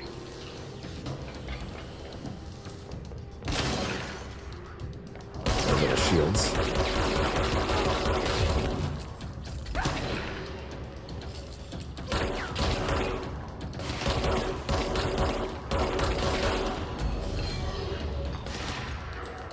I'm so glad it's not too long until we get our first thing that makes combat a little bit more exciting. Although they give you a couple pretty early, to be fair. I'm just taking my time reading all the notes, so it's a little later than it would have been normally. Not breaking in there.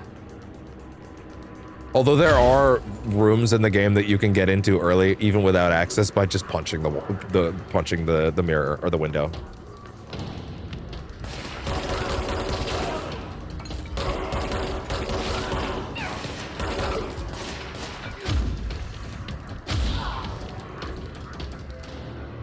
And there we go. Cleanse that control point. Baby, baby, baby, yeah, orange peel.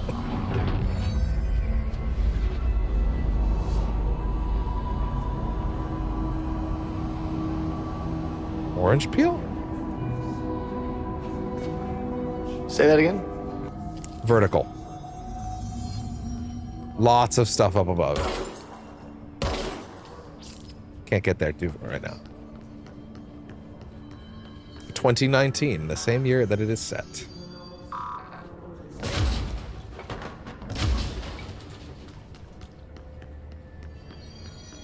I can't believe this game even ran on a PS4, looking at it now.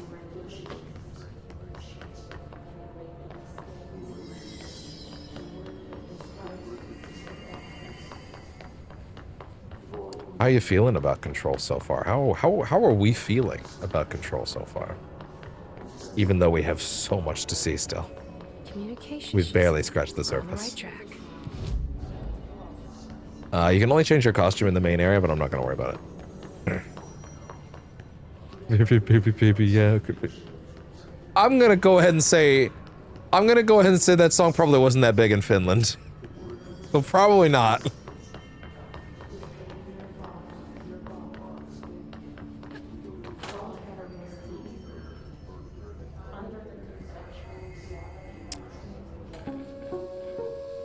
So in situations like this, I'm going to simply pull up the full screen version of whatever we grab for multimedia. So this is 12-inch. I somewhat doubt that was on Sam Lake's mind, but you never know, I guess. This one is on the floppy disk. Just look at it. 8 inches wide and capable of storing a whopping 80 kilobytes. Stolen by our friends at the CIA, the disk held the launch codes to Soviet nukes. This is not the disk, of course, but one exactly like it. A perfect fusion of concepts vibrating in the Cold War era collective unconscious. A receptacle. It is a receptacle for dangerous energies to hone in on, and they did. We don't have the details, but when things started flying around the disk, it was flying around the disk, you say? It's an object of power. OOP. Oops. Oh, and it can launch things telekinetically through the air. Oops. To date, we've launched maybe 3 dozen pencils. And once, we even launched a cup. Impressive! A cup? Holy shit. Look at it. 8 inches wide and capable of storing a whopping 80 kilobytes. Stolen by our friends at the CIA. So good. All right. Let's hop down here for a minute.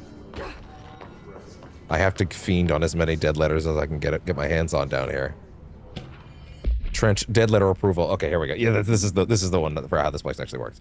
Greetings, Director Trench. I'd like to thank you for approving my request for the Dead Letters Archive. Cataloging the Bureau's collection of delinquent mail will provide an extremely handy database that research teams can use to search for any connections or related topics found among the letters. Aside from the more functional purposes, the archive will allow us to observe these windows into authentic human encounters with the paranatural world.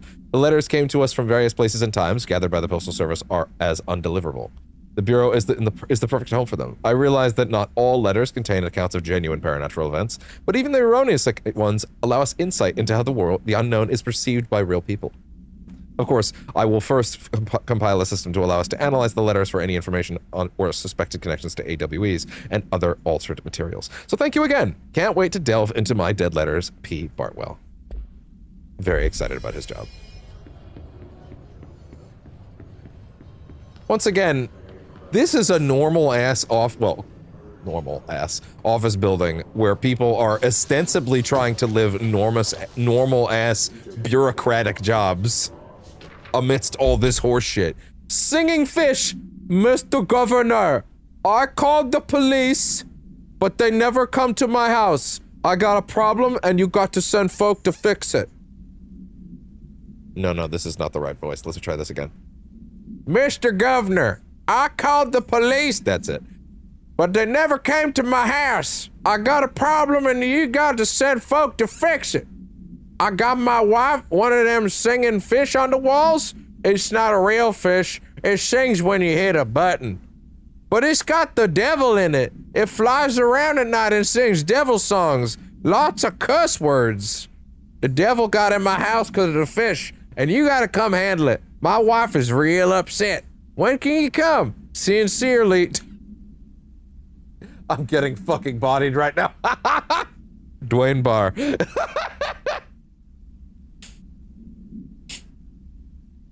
Obliterated. Avenge me. Upset. Avenge me! Hopefully there's no one writer, that's God damn it. able to say that in the chat, because you know the dead letters might give you an aneurysm.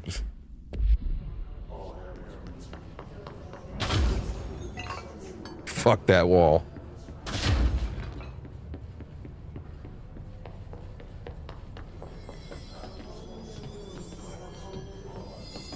Good thing.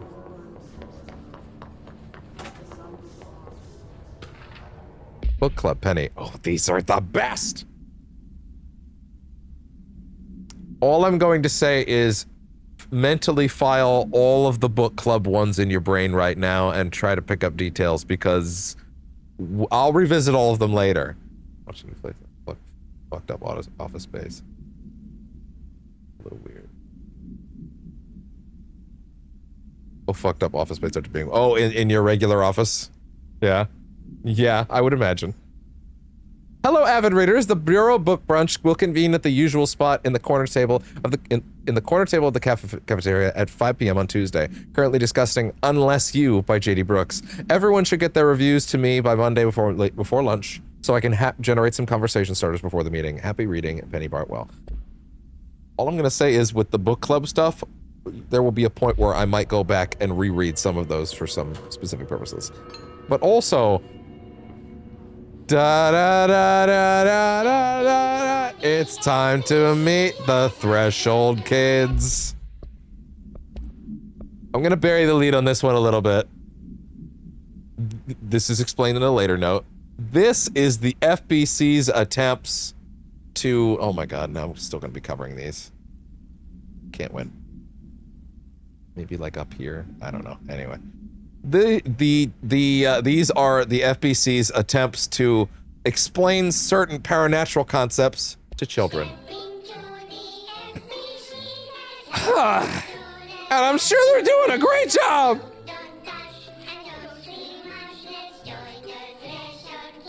I'm gonna point out that there's a similarity on one of those dolls to Jessie, a little bit.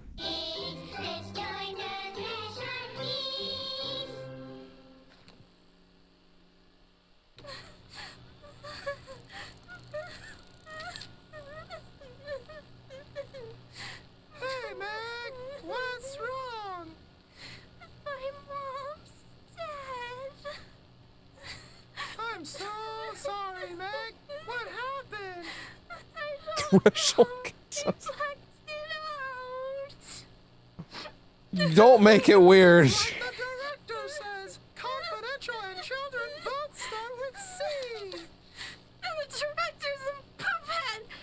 He is a poop head.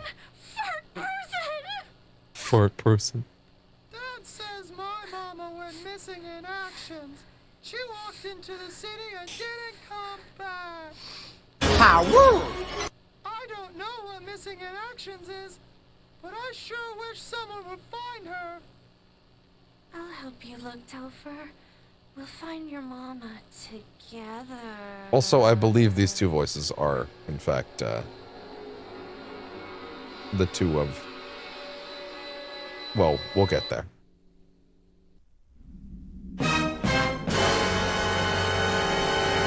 Very. And we haven't even met Mr. Bones yet.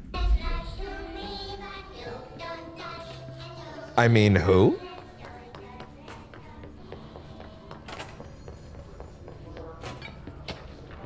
Dead presidents. To whom it may concern, I am being contacted by the past presidents of the United States of America. They appear as spirit guides giving me their wisdom. John Adams keeps saying I need to fix America, but I can't really understand him. They all have a lot of opinions. People tell me I'm imagining it, but Theodore Roosevelt showed me how to fix my lawnmower, and I don't know a thing about lawnmowers. Explain that! You can't explain that. You can't explain that. I have great dead men telling me about the past and the present. If you'd like to use my abilities to help run the government, please let me know. I know the White House could use me. Yours in earnest, James Bartholomew.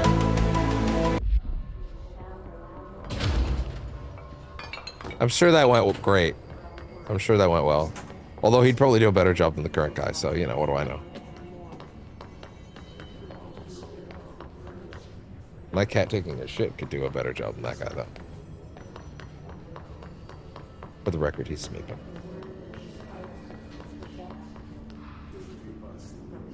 Are you furious when they break out whom? Oh yeah.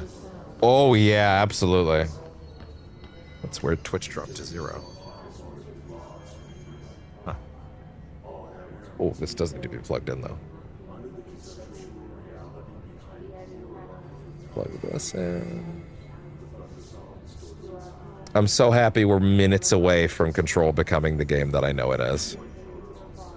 There we go, plugged in. Although I would argue to an extent, Control isn't fully Control until you get the last thing, but hey.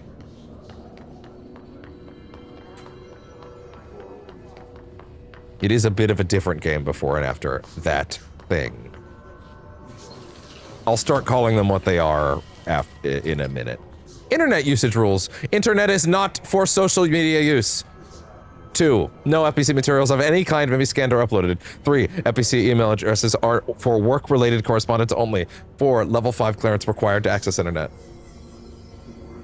It's not the rubber duck. It's not the rubber duck, unfortunately, no. If a cubicle's 5. If a cubicle's black rock shell gets damaged, vacate it immediately and alert Dr. Tomasi. I know. If you notice any text in your work that you do not recall writing, vacate your cubicle immediately and alert Dr. Tomasi. You cannot, 7, do not connect any internal comm devices to the network. 8, printer is for network communications. Communications department use only. 9, altered items are forbidden in the cubicles. 10, notify security of any breaches immediately. They may require internal lockdown. So this would have been an internet room if we were able to access it.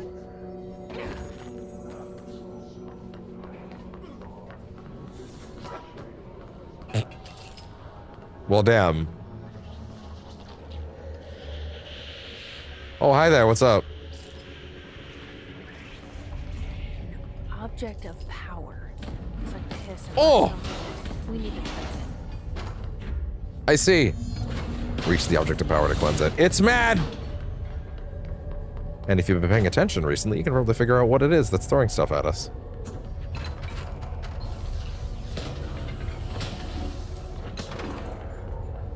It's very angry. So just for clarity, and while we'll get into this later, I'm sure, this is a building that catalogs every paranatural event.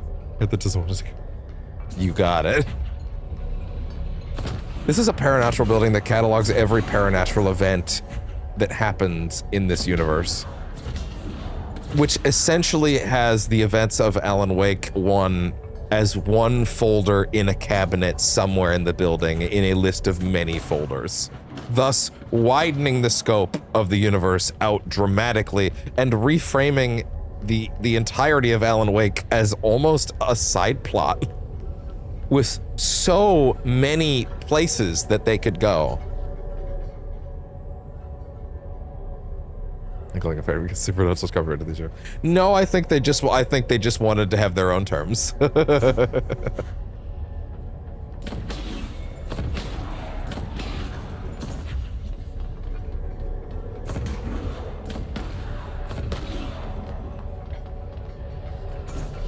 Why, hello there, floppy disk. Well, the last upgrade truly is the one that makes Control feel the most like Control to me. Control isn't Control without this. There's a reason why there are so many lovely physics objects. The floppy disk loop can be banned. The game /launch telekinesis. Teach us, director. When I'm here. Teach us to believe, director. It's like the channel's been changed. A save icon. Yes, in fact, it is a save icon. You're killing me. In the bureau seal. Are they really the ones pulling the strings? I'm not their director. I'm no one's director. Launch. The reason there are so many little physics demonstrations in the game is because every little thing in the game can be picked up and whipped at 1,000 miles an hour. And boy, is the game capable of like, I don't know, it might be hard to tell, but there's a little white outline on anything I'm directly hovering the cursor over. That is what I will pick up, and as you can see, it can individually target literally every single thing. Who does? Celine? No. Nothing like her. That woman is in her 60s. This one is in her 30s. Into the hole / slot to advance / score.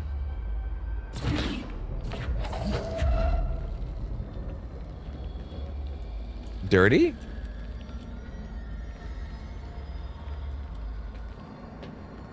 Not allowed to hold on to that, I guess. Also, that meter up on top that's refilling is my power meter.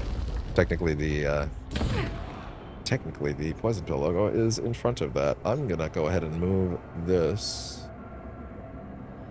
Where should it go? You know what? Actually, yeah, that should be okay. Broadly speaking, that actually fits pretty well. There we go. I think that'll be just fine. Oh, that looks so nice. Destroy the fake / copy / made up with the ability / gift / burden.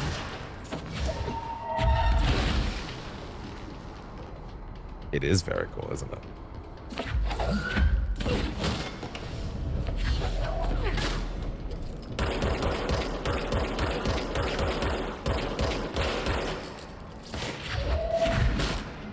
It is my great pleasure to have wonderful little logo elements that are being assisted now. I have a little bit of help for some of those things because Lord knows I'm not smart enough for some of this stuff. The hiss / noise is borrowing into our astral plane / the secret base / you must mute / stop them director.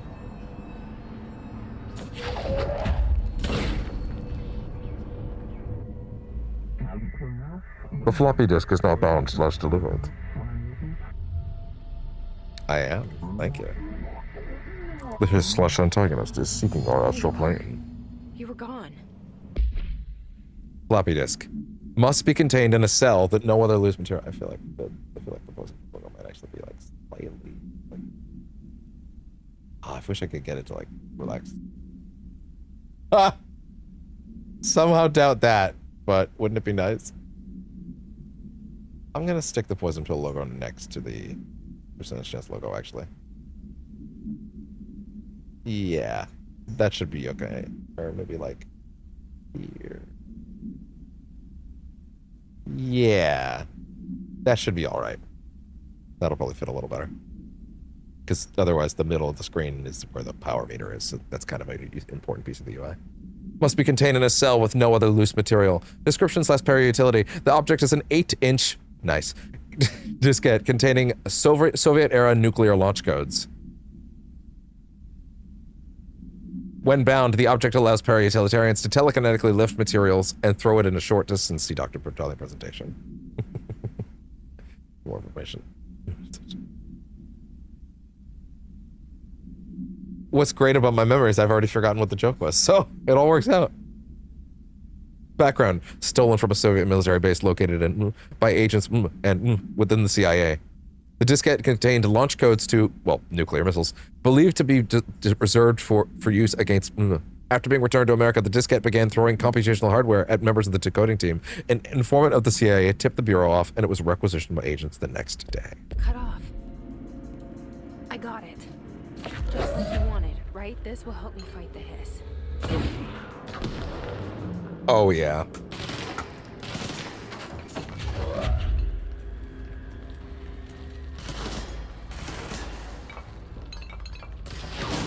Oh!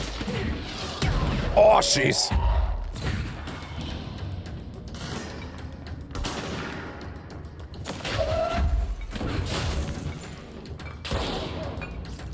Oh, yeah.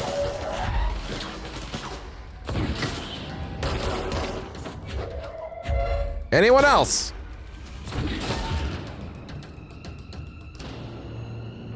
And now we're playing Control. There are actually several optional powers in the game that you can totally miss if you don't do certain side quests. Not that many, I think like 3, but they're all really nice. The game isn't truly itself until you have the last one, but, you know, we'll talk about that when we get to it. That being said, Jesse is like kind of a walking tank at a certain point in this game. Basically an unstoppable force. She would have gotten everything in Alan Wake wrapped up inside a day by the end of this game. She functionally can't go to the plot of any other game in their universe because she would just solve the problem by the end of this game. Is it really to say that she's gonna be decently strong when she's got more stuff? I wouldn't say so. I would say that she's probably arguably one of the most busted people that they have access to right now. But hey, Book Club Samson by L. Sampson. So I don't usually read a lot of sci-fi, but as far as space operas goes, one day.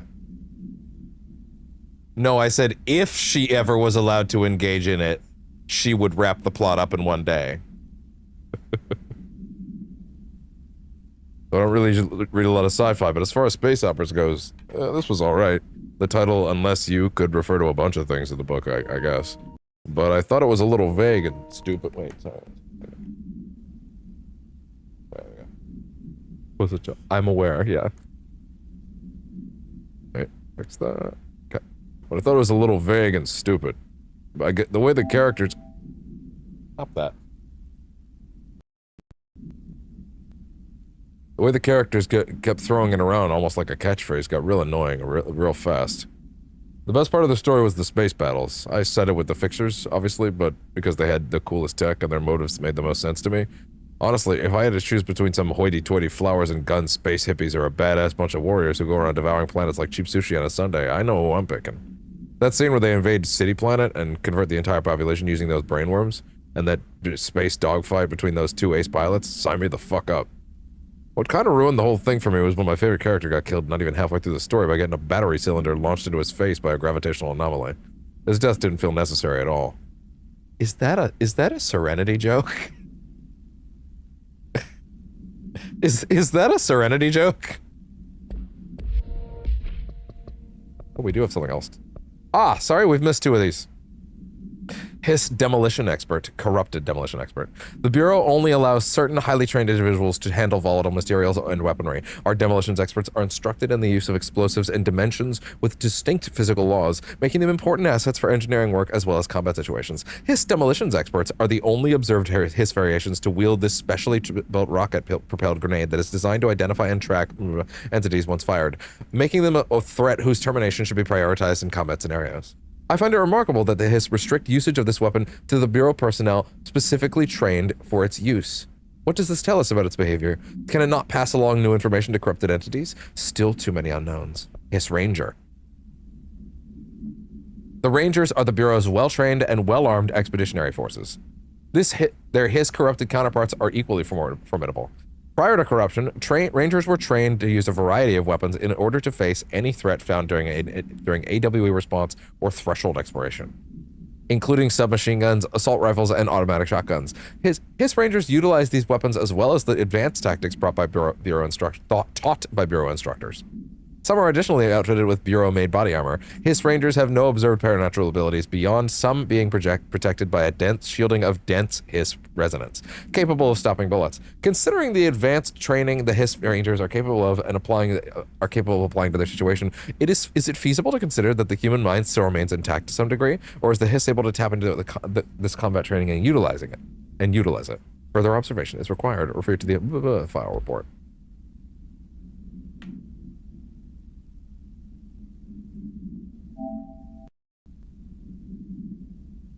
Ugh.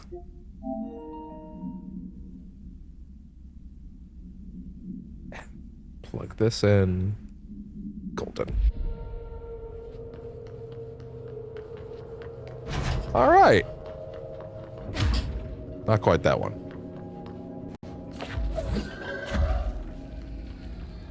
Emily said that the hotline can be reached through the mailroom.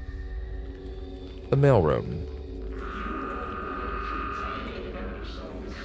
Thunder song distorts you.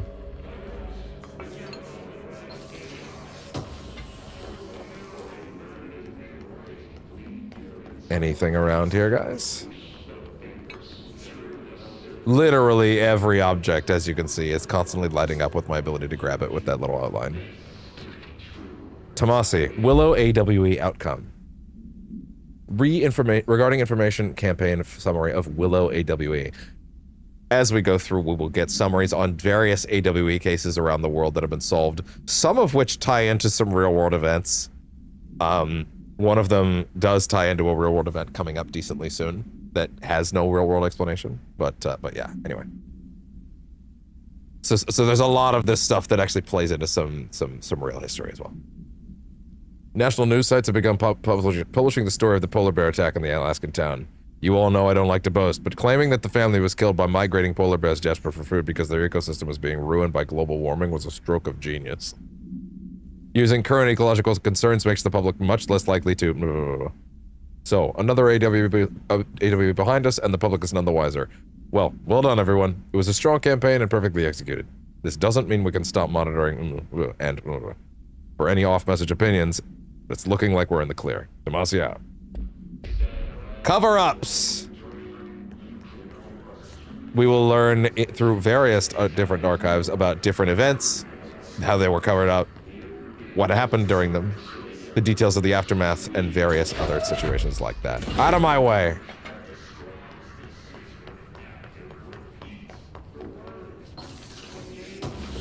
Baby, yeah, orange peel.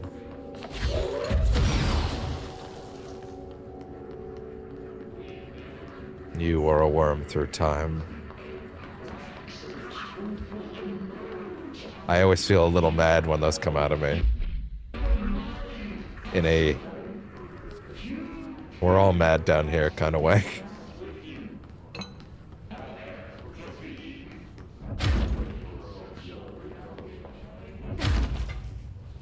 Wow, that goes through it. That's hilarious. Alright, here's one of our first instances of a proper Metroidvania style you must come back later kind of thing. Oh yeah, right, the internet rooms.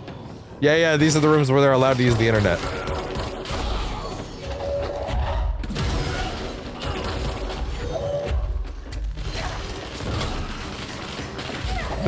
It's definitely not meant to be pleasant.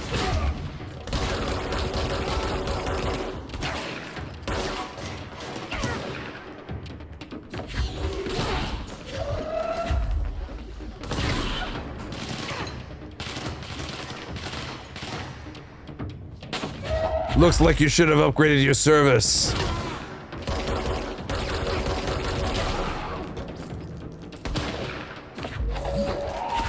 Have a seat.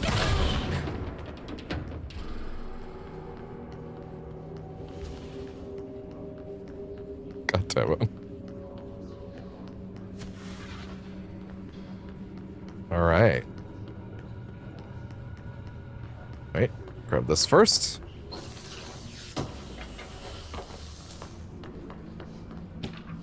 Data breach. Last month, our on-site server experienced an intrusion by unauthorized users. After a thorough investigation, it was confirmed that the users only accessed a video file, which contained portions of various Dr. Darling presentations. Investigators were able to track the users enough through their IP addresses. The following are the confirmed identities of these users: Patrick Struzens, Rubens Noguera, Arto Kulamaki, Christopher Mills Bowling, and Yako Oh no! There's a second where I'm like, no way. And no, it's not. It's not. It's a different Yako. Okay, fair enough. Anyway, later stuff. These individuals are in breach of Bureau Code 91 and have been placed under surveillance by our external investigation team. Further action is pending. So yeah, this is the only room where you get to use the internet in the building. Well, sorry, there's a internet room in each section. But anyway, like I said, there are areas in the game that you cannot fully engage and interact with until a little later.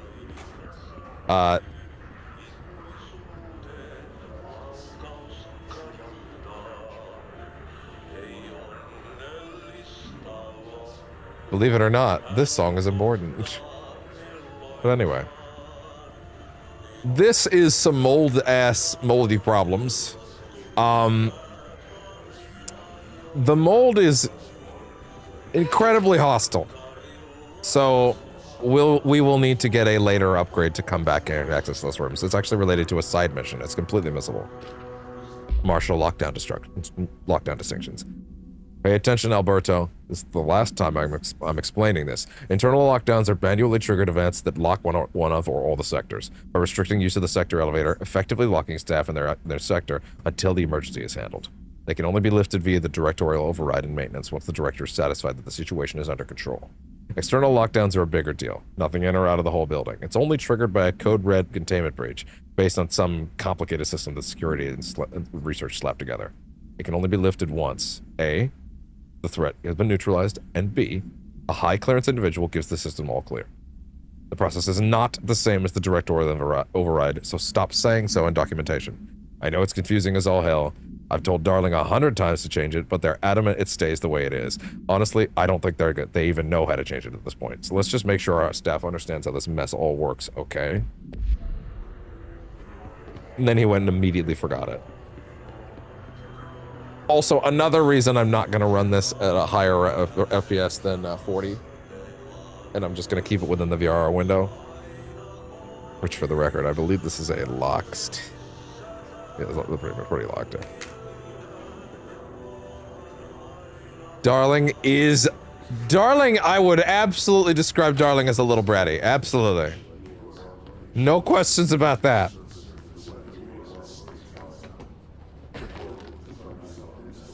He's a little rascal. That's for sure.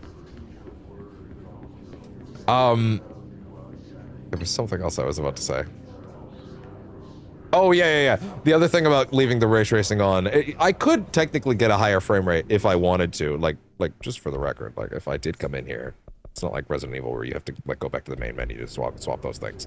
Like here's the game with the ray tracing off. It still looks pretty damn nice. Rascal.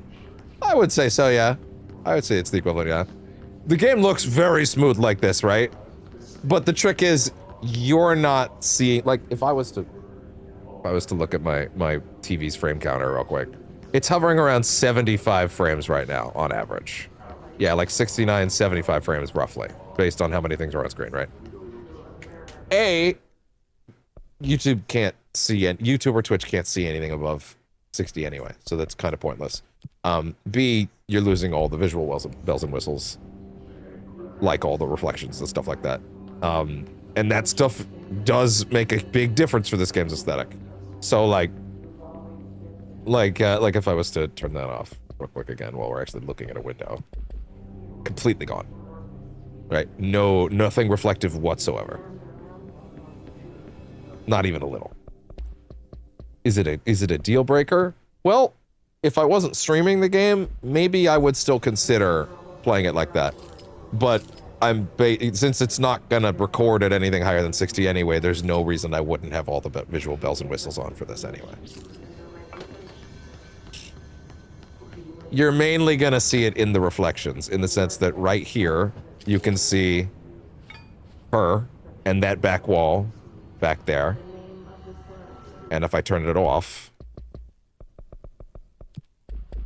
absolutely nothing. Absolutely nothing.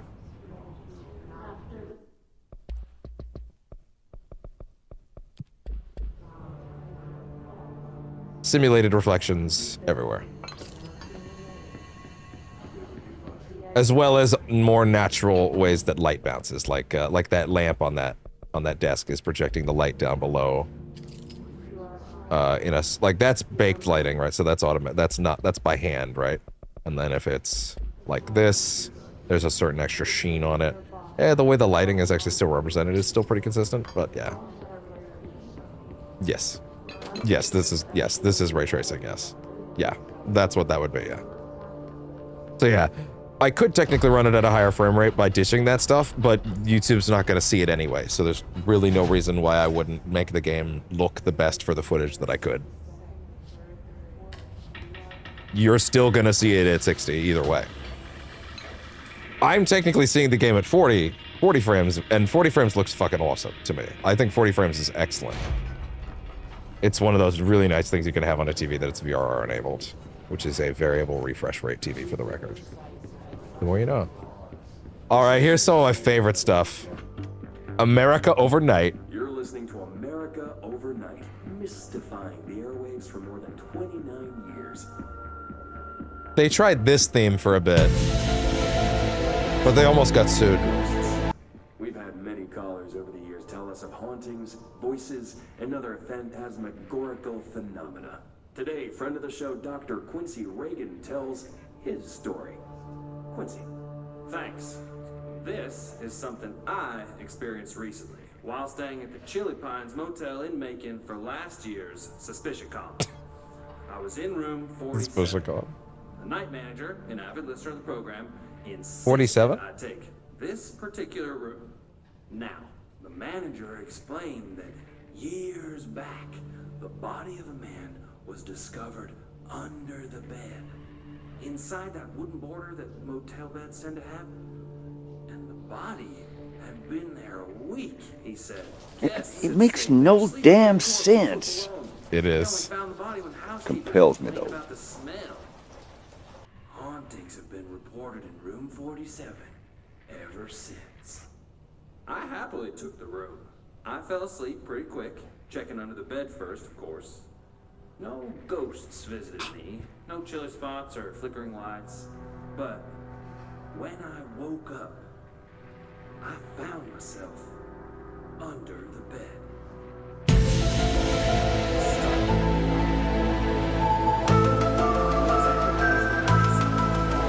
Before I suffocated, the night manager was kind enough to find me another room. How do you walk him through that? There you have it, listeners. What we call ghosts take many forms. Quincy was brave enough to tell his story, and I encourage you to keep calling and writing whenever you encounter something. He like rolled off the bed and just rolled the other way in his sleep. Maybe you're seeing colors that we have no name for. Maybe you're Magenta! Wait, we have one for that. dear listeners, when no one else believes you, we do. America Overnight. I'll take clearance level 1.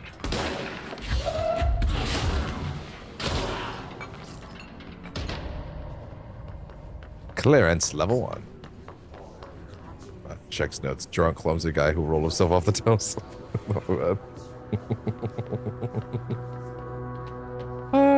You never know what form your supernatural event will take place. Sorry, your paranatural event will take. Spooky. Gonna get a lot of use out of that one this time, huh? All right. Well, that seems charming.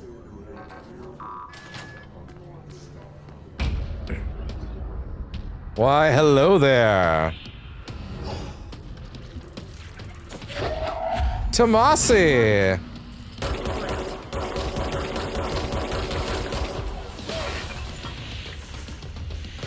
We've heard a lot from him. Wrote a lot of the notes.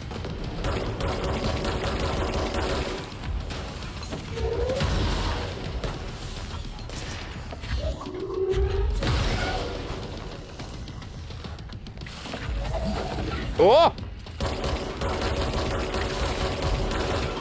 Move. Don't get got. This game has hands. It will rip me apart if I let it.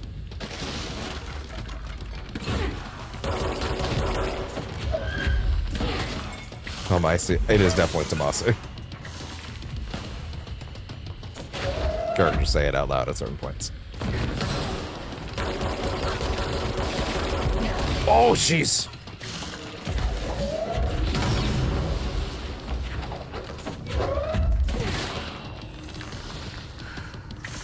Careful.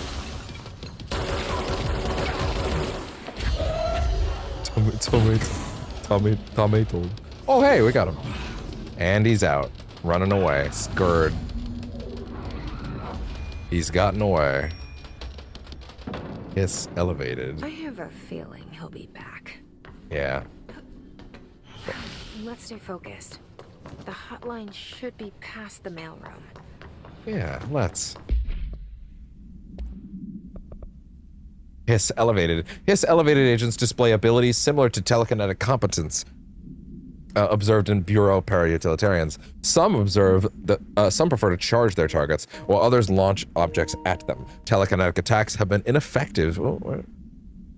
Against the Hiss Elevated due to their own talent in the area. They do not use any weaponry except their own paranatural capabilities. Some Hiss Elevated have been seen levitating while strapped into chairs. This is likely the result of the individual being corrupted while undergoing cognitive recording in parapsychology. How are they able to use paranatural abilities? Is it possible that these individuals were bound to objects of power prior to corruption? It's also worth considering that the Hiss resonance can identify and express latent paranatural ability to the individuals it corrupts. Refer to file for more details. That's the America Overnight one we already listened to. All right, anything to grab right now? You're right, you don't. But that word... But you're right, but... That word is parapsychology.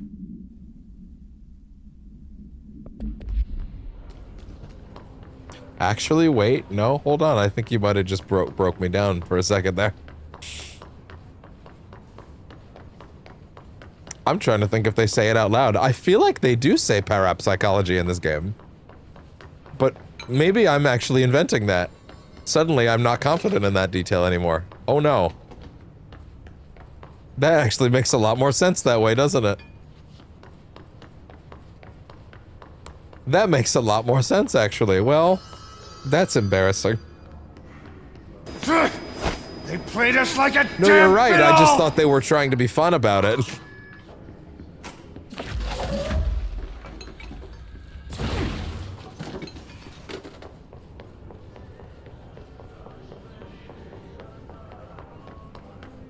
There's no way that no one says the word out loud for the whole game.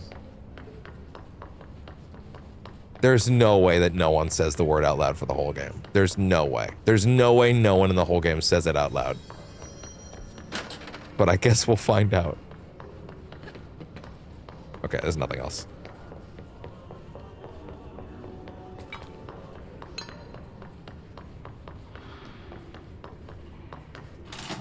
All right, this is one of the more interesting ones because this is an example of them taking a real world event and combining it in. I did not realize this was a real world event until significantly later. But let's read a few of these. Roberto Tomasi. Tomasi's ID. Comms. Oh, I'm sure, yeah. The Hiss got him. Butte Samurai. My brain went Butte, but I don't think that's how I was supposed to pronounce that. Butte Samurai. Fuck it, I'm just pronouncing it that way now. A spate of disappearances was traced to a home in the city of Butte, where Bureau agents discovered a translocative light switch cord. Oh, this one's important. Bureau agents arrived at the home of a local celebrity located at which had been connected to a total of disappearances in the area. Agents found no one inside. While searching a closet, an agent pulled a light switch cord and disappeared from view. Another agent was selected to pull the cord in order to replicate the event. He disappeared as well. Both agents were discovered at the oldest house days later, found in a sealed room by rangers exploring a new area of the house. The light switch cord in the Butte's home closet disappeared during the incident. Butte. Pretty sure it's not Butte, but anyway. Was there not a note here that I read? No, that was Tomasi's ID, right? I could have sworn there was another document here. Is it really just the multimedia tape? Okay, fine. Well, whatever. Anyway, here we go. All right, take this down. Tomasi, AWE. All right, take this down.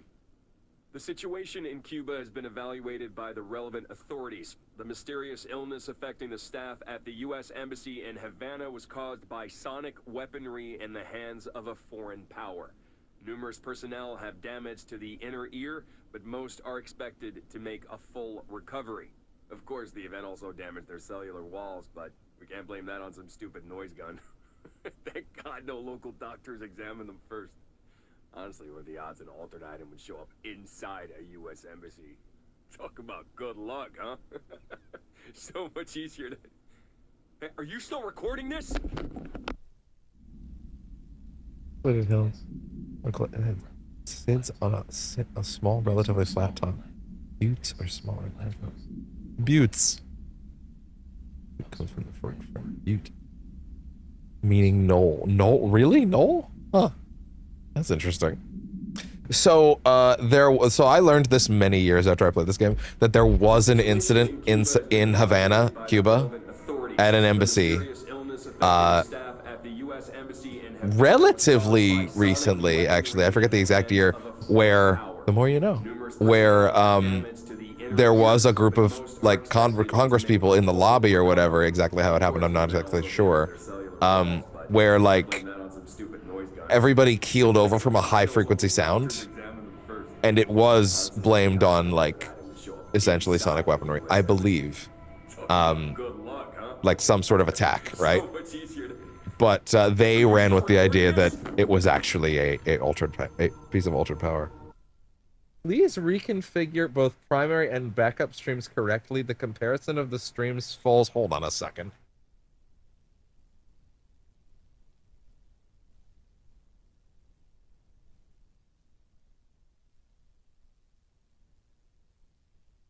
Please configure both primary and backup streams correctly. The comparison of the streams failed because one of the streams has an invalid configuration. What are you talking about, YouTube? It looks fine.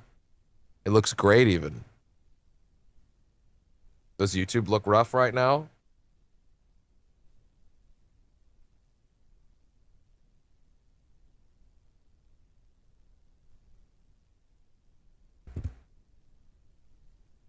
Please stand by. What percentage chance deals with some technical difficulties, apparently.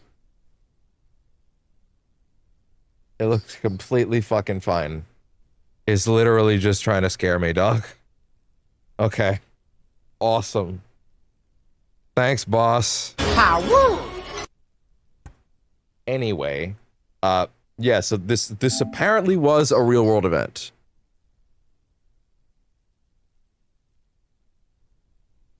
As far as I'm aware, Twitch shouldn't have stopped, so that might have been mid on your end. As far as I'm aware, nothing happened there. I hope so, anyway. Well, anyway. The hotline can't be far now.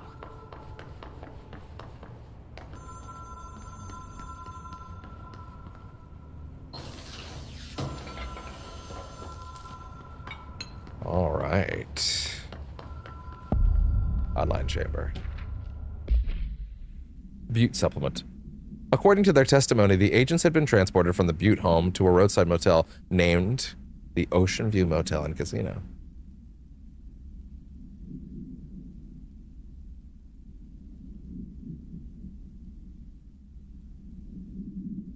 That's interesting.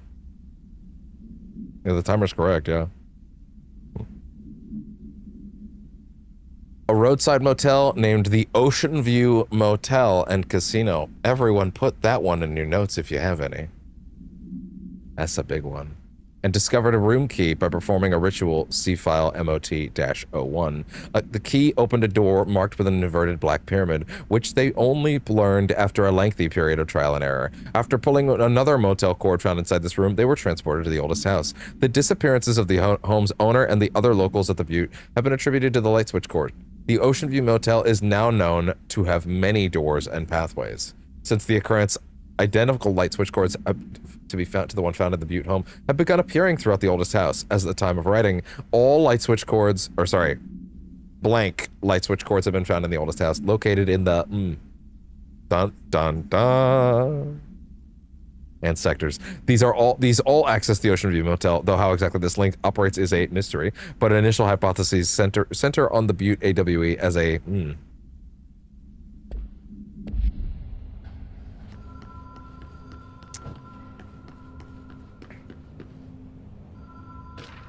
hotline security log.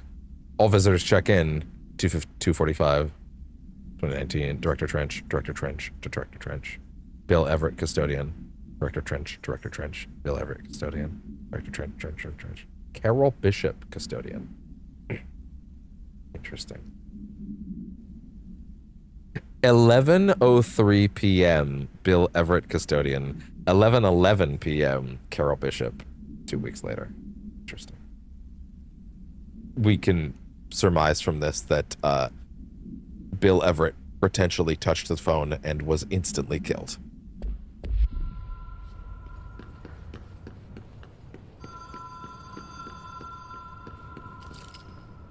Why? Hello there, beautiful.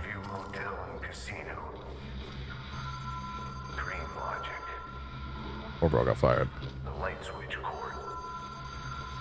I can promise you, getting fired in this place usually means you died.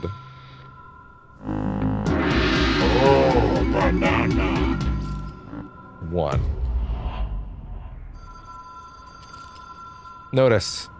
Ocean View Motel and Casino entry point. Catalyst light switch. The law of 3 applies. 2. Welcome to hell, motherfucker! Here before? No. Please answer the phone, Stanley. I've stayed at a lot of roadside motels across the country, on the road, on the run, under the radar. This feels like all of them, like something recognized from a dream. This hallway is very important. This hallway features several doors with several symbols. These symbols represent roadside motels on the road. Yes. This set of doors contains entryways to doors that are references to remedy projects yet to come. This one has yet to make its appearance clear. This one was originally related to what was going, so FBC Firebreak was originally a different thing they were working on that got canceled, that ended up being spun into FBC Firebreak. I believe this is what that one was, but that ended up not happening. This one is the oldest house. This one represents Control itself. On the opposite side of the room is a right side up triangle. The opposite, the invert of that. Unclear. We have this little symbol here. And lastly, we have one door that represents a game that did come out. In fact, it's the one that came out right after this. I'm a writer, god damn it. Anyway.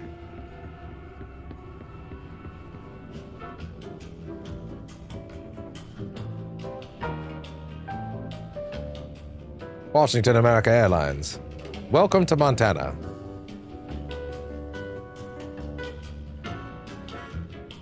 Ding. Hello? Every time we come in here, and we will come in here many times, we will have to solve a very light puzzle in order to progress.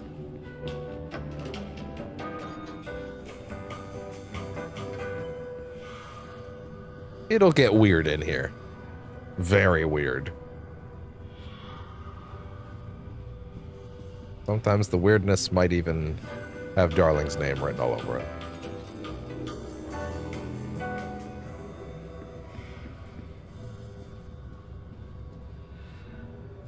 The key has a black pyramid on it.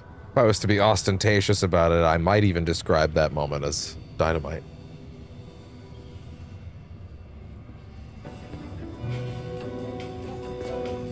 Say that again? Yeah, they are.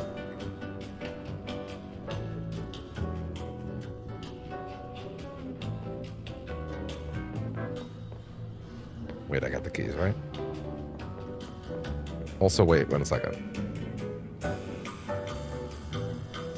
No, it's not this time. Okay, fair enough. You are fucking loud back here, by the way.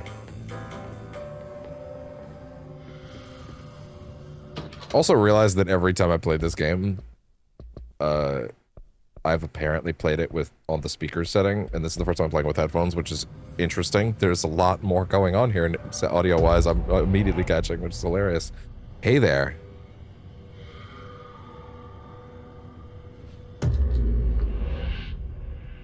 Dr. Darling sounds like a guy you hear about in the news who scammed people who pretended to be a love doctor. I could speak a name out loud related to that very idea that you just brought up, but I probably shouldn't say that on air, so. But anyway. How about that? Pick up the hotline.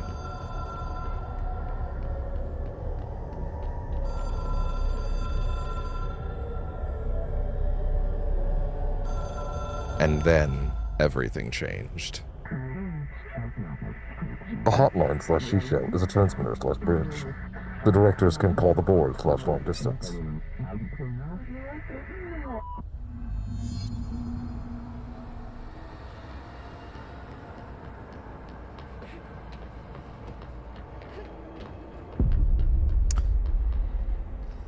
Welcome to some new problems. The hotline will allow you to contact extra-dimensional entities. That is a problem. And it's also mad.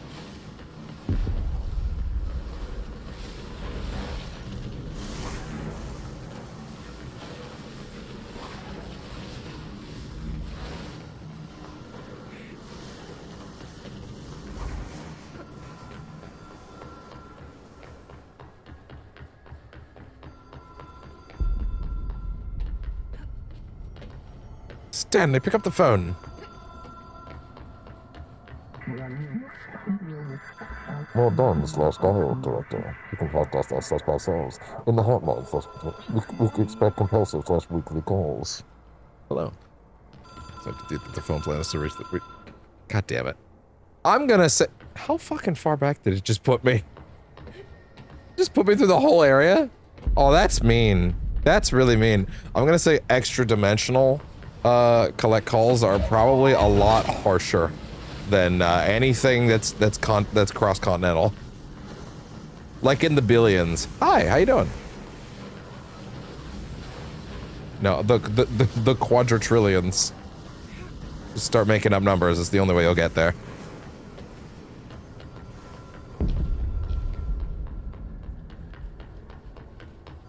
I can't believe I had to walk all the way back. All right, and also for the record, once we get these bazillions, yes. Once we pick up the hotline, we will actually get a lot of transmissions and once we pick it up, a lot of transmissions and calls that we've been receiving for the last while will suddenly be understandable, which means we'll be going into the menu to listen to Trench talk for a bit, actually.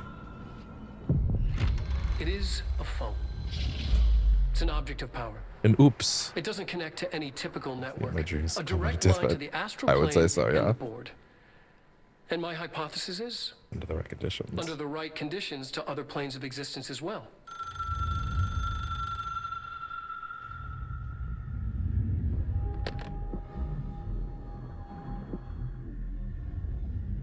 A director needs a team. Needs a team. My management team. These people know the secrets of the Bureau as well as I. Get ready for quite a few of these. Some even better. Darling, Tomasi, Salvador, Marshall. He's so fucking good. I can't believe he's dead. She sees right through me. She knows I don't like relying on people. The only person you should fail is yourself. But things change when you become director.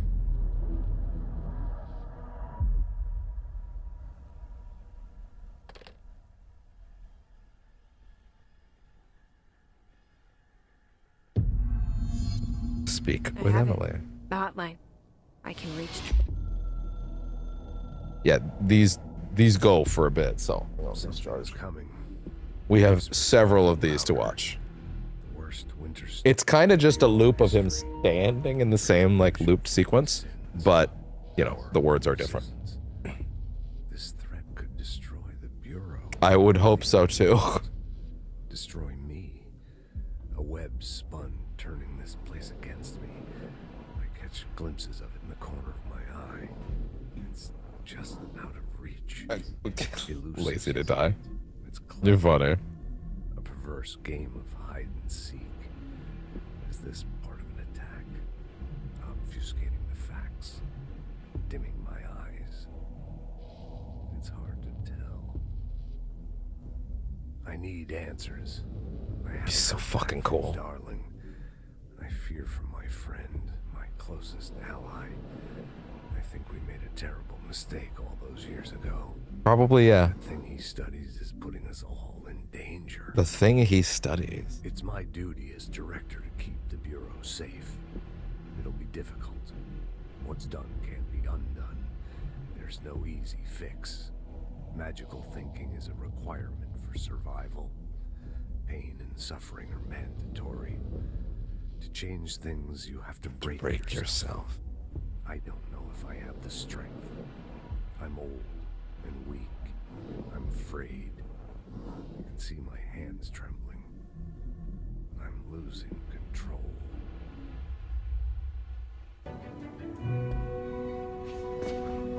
Say that again? Like I said, I actually felt like they dropped more of these on you than just 2, but hey, fair enough. A director needs a team. We heard a little bit of this one a minute ago, but this is the full version. Know the secrets of the Bureau as well as I do. Some even better. They have proven themselves. Darling, Tomasi, Salvador, Marshall. Marshall especially, my head of operations. She sees right through me. Right through me. She knows I don't like relying on people. The only person you should fail is yourself. So I followed my own orders. Jeez. Moore hated my guts for that. But things change when you become director. You suddenly see this. As long as you're still doing all right, pal. Horror show it truly is. Filled with screaming fear we pretend to control. Sand leaks through my fingers. What'd you say? Say that again? Back when I still had a family. Get a lot of mileage out of that one if I use that every time. Heat escapes my body. My thoughts are scattered. The universe keeps expanding. I don't remember noticing the moment when it clearly loops. Where it hitches for a second as much in the past. I wonder if that's actually something that was introduced in a recent patch. Damage control. To help me get out of my mess. Case files. The hotline. Object should be inaccessible for use except to the director. Containment procedure. Description/player utility. Object is a 1960s era red bakelite phone. The rotary dial has been replaced with a black knob of unknown purpose. The phone weighs... The object allows the director to communicate with the board. If used by anyone other than the director, the object will cause lethal... The object is currently bound to Director Trench. The object spontaneously manifested in the director's office, placed on the desk. Director Northmore was the first Bureau agent to use it. A battery of tests were run on the object, including but its origin remains unknown. Director Northmore. I will put in clear terms directly now that Northmore was the director before Trench.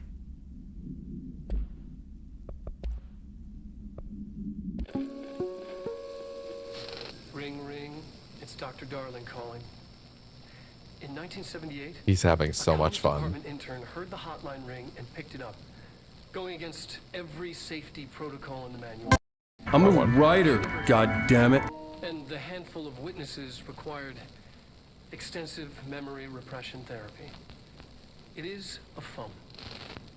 It's an object of power. It doesn't connect to any typical network. A direct line to the astral plane and the board.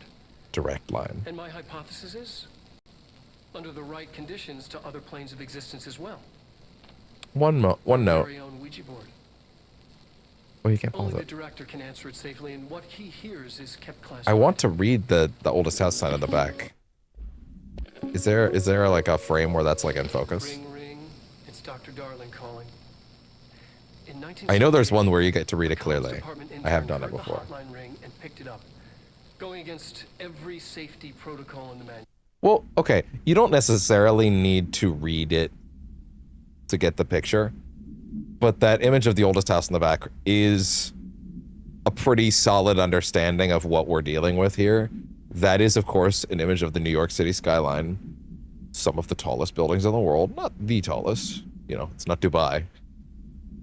But certainly some of the tallest buildings in the world, and then this black rectangle towering over every other thing in the New York City skyline.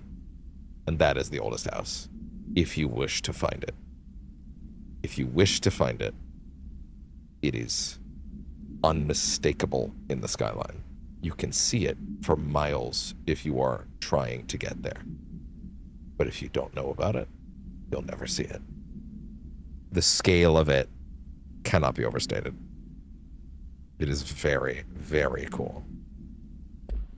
And terrifying. Well, listen to him. He feels more like an echo. An echo. Oh, they just gave me more. They just gave me more. You are the director now. We expect independence/dependence. You are authority/chosen one. The Bureau/game needs you. Yeah, the board has quite a few additional things it wants to tell me. Hotline. Okay, control points. It took us a long time to learn how to stabilize the control points, the ley lines, the meridians of the oldest house. Darling found a way to soothe this beast. We discovered we must cleanse control points of all interference. It's my duty as the director, like Northmore before me. I couldn't manage it in my own house, at my home. I'll damn well do it here. Fix something real quick. Okay. Without the control points, the oldest house would... Yeah, it actually gave me way more than that. It's still telling me the backup configuration thing is wrong. I don't understand why. The stream looks great. Our screams. If an enemy ever managed to corrupt the control points, it'd be over fast, spreading like a cancer, leaping over the fire breaks like a crown of fire. The fire breaks. They are the weak point. Darling's right about that. He's wrong about everything else. Dangerously wrong. Suspiciously wrong. Has he been compromised?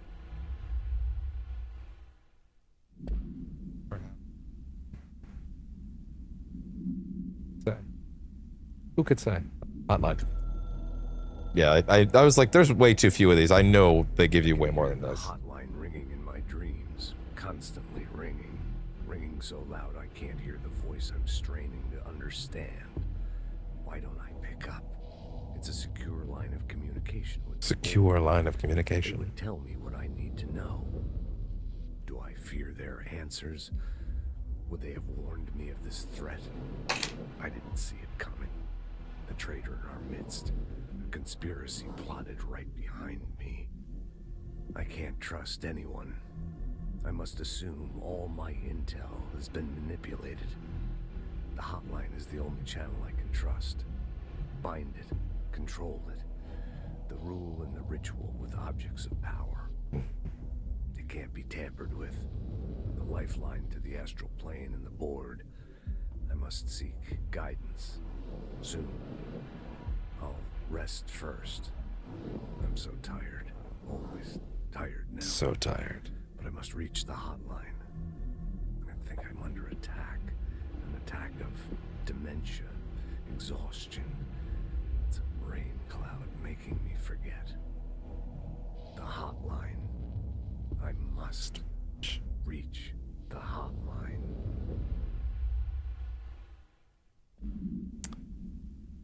Ocean View Motel. I said Ocean View Motel. The Ocean View Motel and Casino is a familiar friend to me. I stayed in countless motels like it while investigating AWEs across the country, back in my field agent days. Those roadside motels all bleed together like a dream. Same and not the same. Anywhere and nowhere. All at once. The Ocean View operates on dream logic, and the light switch cord leaks out to be found in the most unexpected places, and sometimes successfully encouraged to appear and act as a convenient lock to keep out those not trained in dreamscape navigation. Even Bureau veterans can only find one key in the motel. The key that opens the door marked with the inverted black pyramid. The rest, the many other doors, are still mysteries to us. We're all merely guests there. Even the board. Sometimes I need to visit just to breathe easier for a while. It beats the numb, sterile apartment I spend my nights in, insulated from everything but myself. I guess that's where the whiskey comes in. Go with info. I need to get back to Emily. The size and scale of this room is so interesting. I believe it's a padded wall, right? Strongly. Yeah, it's when padded. I tell them about you. Is it too soon to tell Emily? She might be able to help.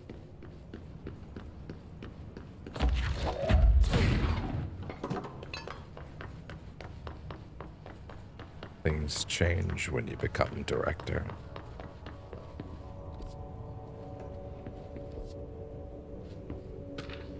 Trench, Bureau funding. To all executive staff, I know there is some concern regarding our operations exceeding the annual budget. This is one of my favorites. So long as we operate within the oldest house, we are obscured from scrutiny in many respects. If our budget demands are not exorbitant to the point of drawing attention, then they will be granted by the U.S. Treasury without question. The FBC is just another line in another spreadsheet that some lowly accountant won't even notice. Their eyes will skip over us, as if we weren't even there.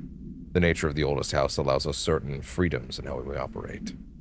Our being here is no accident. Regards, Zachariah Trench, Director of the Federal Bureau of Control.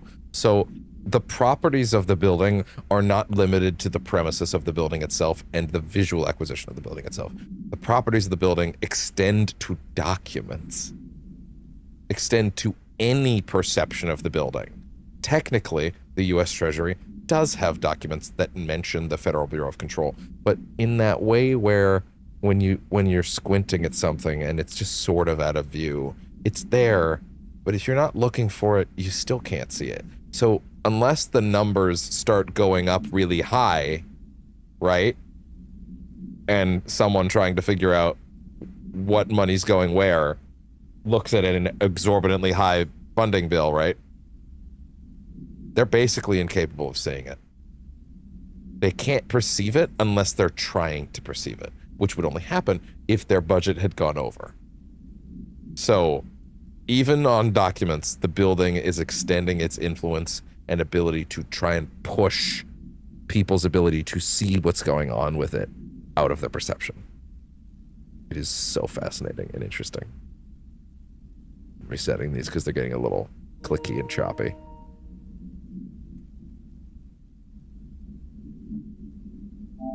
There we go.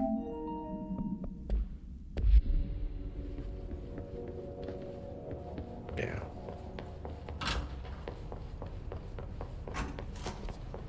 Okay. I should probably take something of a break relatively soon. Hey, are these things gonna like connect back to the PC? Please? Please? Please? No? Okay, that's weird. Hold on. What do you mean they're almost dead? Maybe that is a good time to take a break then, shit. Yeah, between zones seems like a good time to take a break. Next up will be psychology. Agent death notification. Dear Mr. and Mrs. Potts, I regret to inform you that your son, Graham Potts, was killed in active duty last week. While the details surrounding his death are classified, I am honored to tell you that he died in the service of his country. You can be proud of the courage in the face of danger, of his danger in the curse of his courage in the face of danger.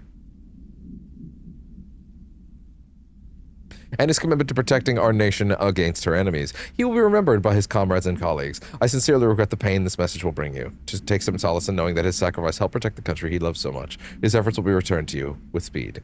Sincerely, Howard J. Murray, Deputy Chief of Communications, Federal Bureau of Control.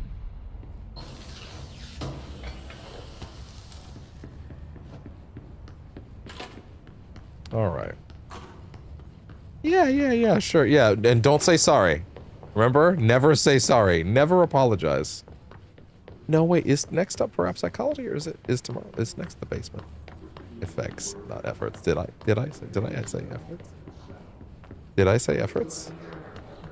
That's funny. I really said efforts. Jeez.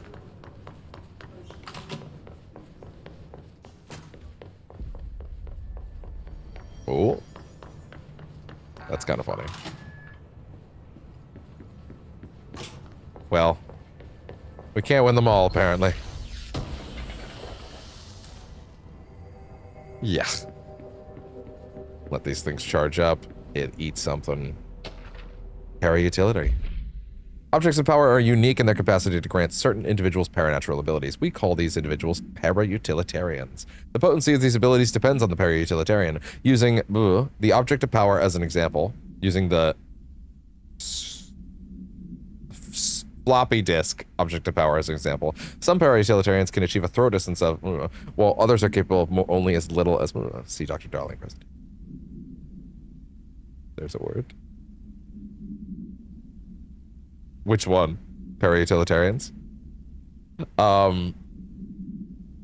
What exactly determines an individual's paranatural competence is unknown, but it's largely believed that, that some exists within the body, and that, like all muscles, it can be exercised. To continue my... yes. That's really funny how the text-to-speech didn't even try to read that correctly. I guess it correctly doesn't read it as a real word. Northmore, to continue my analysis, I've officially requested access to the Northmore records, considering he is one of the most accomplished para-utilitarians the Bureau has ever seen. Dr. Darling is still considering this request.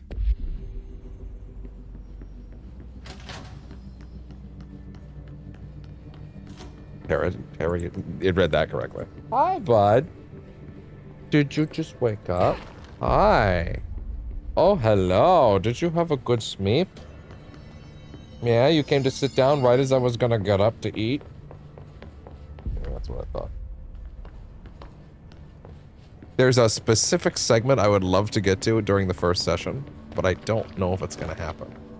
I'm not sure right now. You have a good sleep. Jesse, did you get the hotline? I mean, how is it out there? The comms, the hiss? Wait, what was the idiot part? Sorry. Oh, okay. I'm glad. Emily? Let's talk. That's a good boy. Of course. Oh, and new documents will drop around her periodically. Initial impressions. Initial encounters with the entity known as the Hiss have revealed various behavioral facts. Most notably, the Hiss is able to invade or corrupt control points, altered items, and even humans, radically changing their behavior. Curiously, any person wearing one of the wearable HRA devices that Dr. Darling has been distributing over the past few weeks has not been affected by this corruption. The only known exception to this fact is the new director, Jesse Faden, who possesses an inherent immunity to the Hiss. This could indicate that she has already been corrupted, but her behavior is so in contrast to that of the other Hiss that I've dismissed that theory. My final observation comes from Miss Faden herself. She's able to cleanse material and organisms of the Hiss corruption. We tested this ability on a Hiss corrupted entity, but unfortunately the process seems to kill the host. Perhaps the host's physiology becomes reliant on the Hiss. More work to be done. I got the hotline. Time to get some explanations on a certain detail. Incredible. What did he say? He talked about his management team. People who knew the Bureau's secrets. Your boss, Darling. Tomasi, but he's gone. He's gone. Salvador? He's the head of security. And Marshall? Helen Marshall is head of operations. She's tough, ex-CIA. She took her rangers and went to the research sector to secure the HRA production. She hasn't come back. Someone who could help us. The other sectors. How do I get there? It's impossible because of the internal Did I say that, or did she? You can perform a directorial override to lift it, but that can only be done in the maintenance sector. Normally, you take the sector elevator down there. It connects all the sectors, but it won't work while the lockdown is in effect. We already got past one lockdown. Maybe I can find a way. Jesse, look, with no prep, no I training... thought I was doing that on purpose, because I do know the difference between Miss and Mrs. You are doing or Miss phenomenally and Miss. well, and all that and the Hiss can't seem to affect you. I mean, I would love to run some tests. Oh, on Ms. Oh, okay, interesting. If you agree, that is. We could find out something that would help us. Interesting. Tests. I don't know. She might find out about you. But I wouldn't mind understanding more myself. Okay. If you think it will help. Great. I'll check the internal documentation for any lockdown bypasses. We need to get these sectors open to locate Darling. Interesting. And I'll look for a way inside the maintenance sector. The sooner we find one, the sooner I reach this override.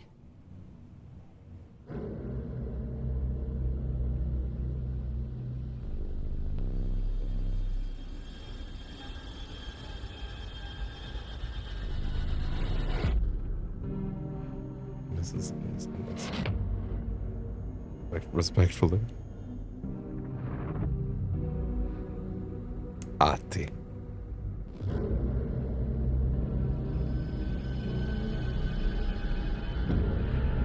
Waiting. Department of Maintenance. A little look at some of the places we'll be heading to. The maintenance sector.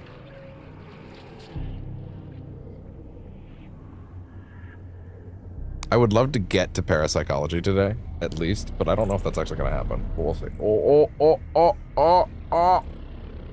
Lately, he's been, like, retracting his claws when he does that. Like, he's learning, which I think is interesting. He understands NSCO2.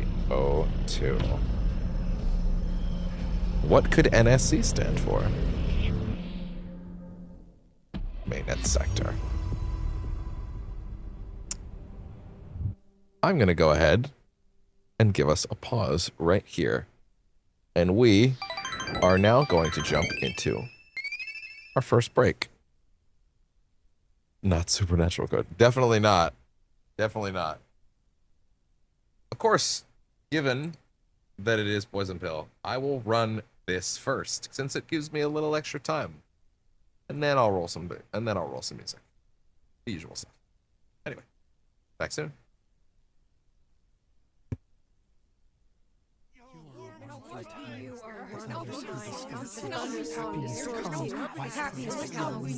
White pearls and yellow red through mirrors, verticals made leave your intro by the door.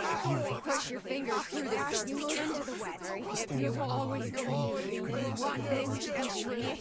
We stand around you while you're reading. You can almost hear our words, but you forget. This happens more and more again. You gave us the permission and the regulations. I'm just dead tired. I just wanted it to be over. It was all like this.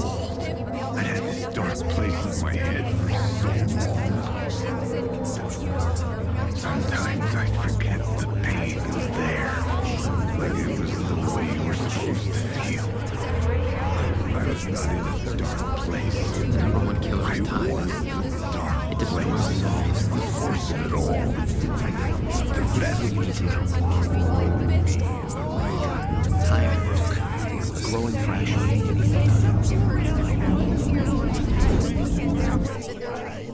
At first I kept finding the pages as if the books couldn't remember every terrible and true prophecy launch from active creation into written whole. I began to hunt the pages very slowly. All the answers to the mystery walked the truth. I was so myself. I could say hours of trying to explain to me how it felt to be afraid of the dark. I heard things change with me. They turned into something else. Nothing was safe. Nothing was steady. I never really understood what she liked.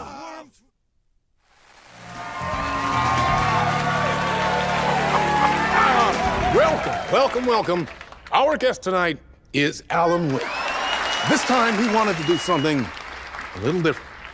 A deep dive into who he is as an artist and as a man. Where he comes from, where he draws his inspiration, what demons he wrestles with in the dark hours of the night.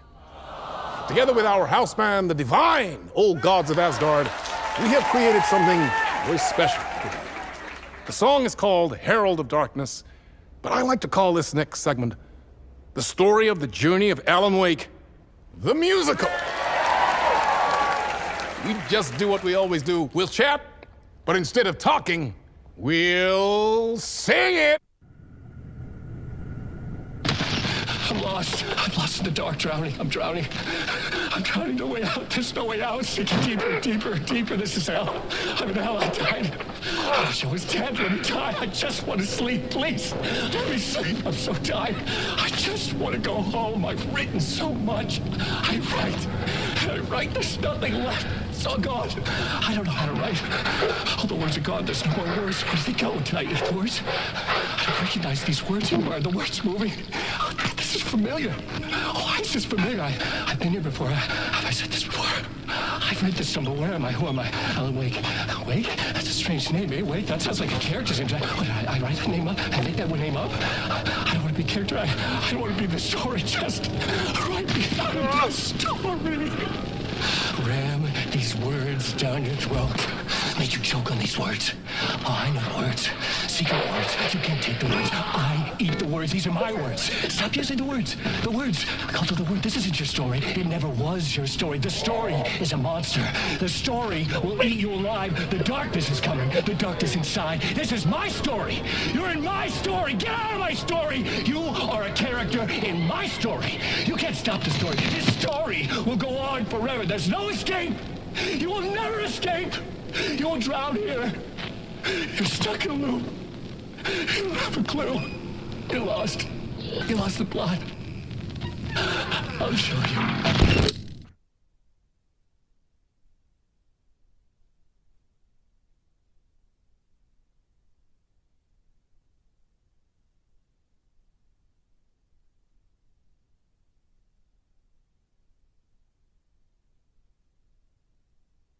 I'm a writer, goddammit. Such a dark place, am I trapped in here? Is this real? I cannot remember. There was a manuscript, it held a key. A vicious cycle I must not surrender to. Echo scenes to seek out again and again until I figure it out to bring this song to its end.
Chance. I gotta find like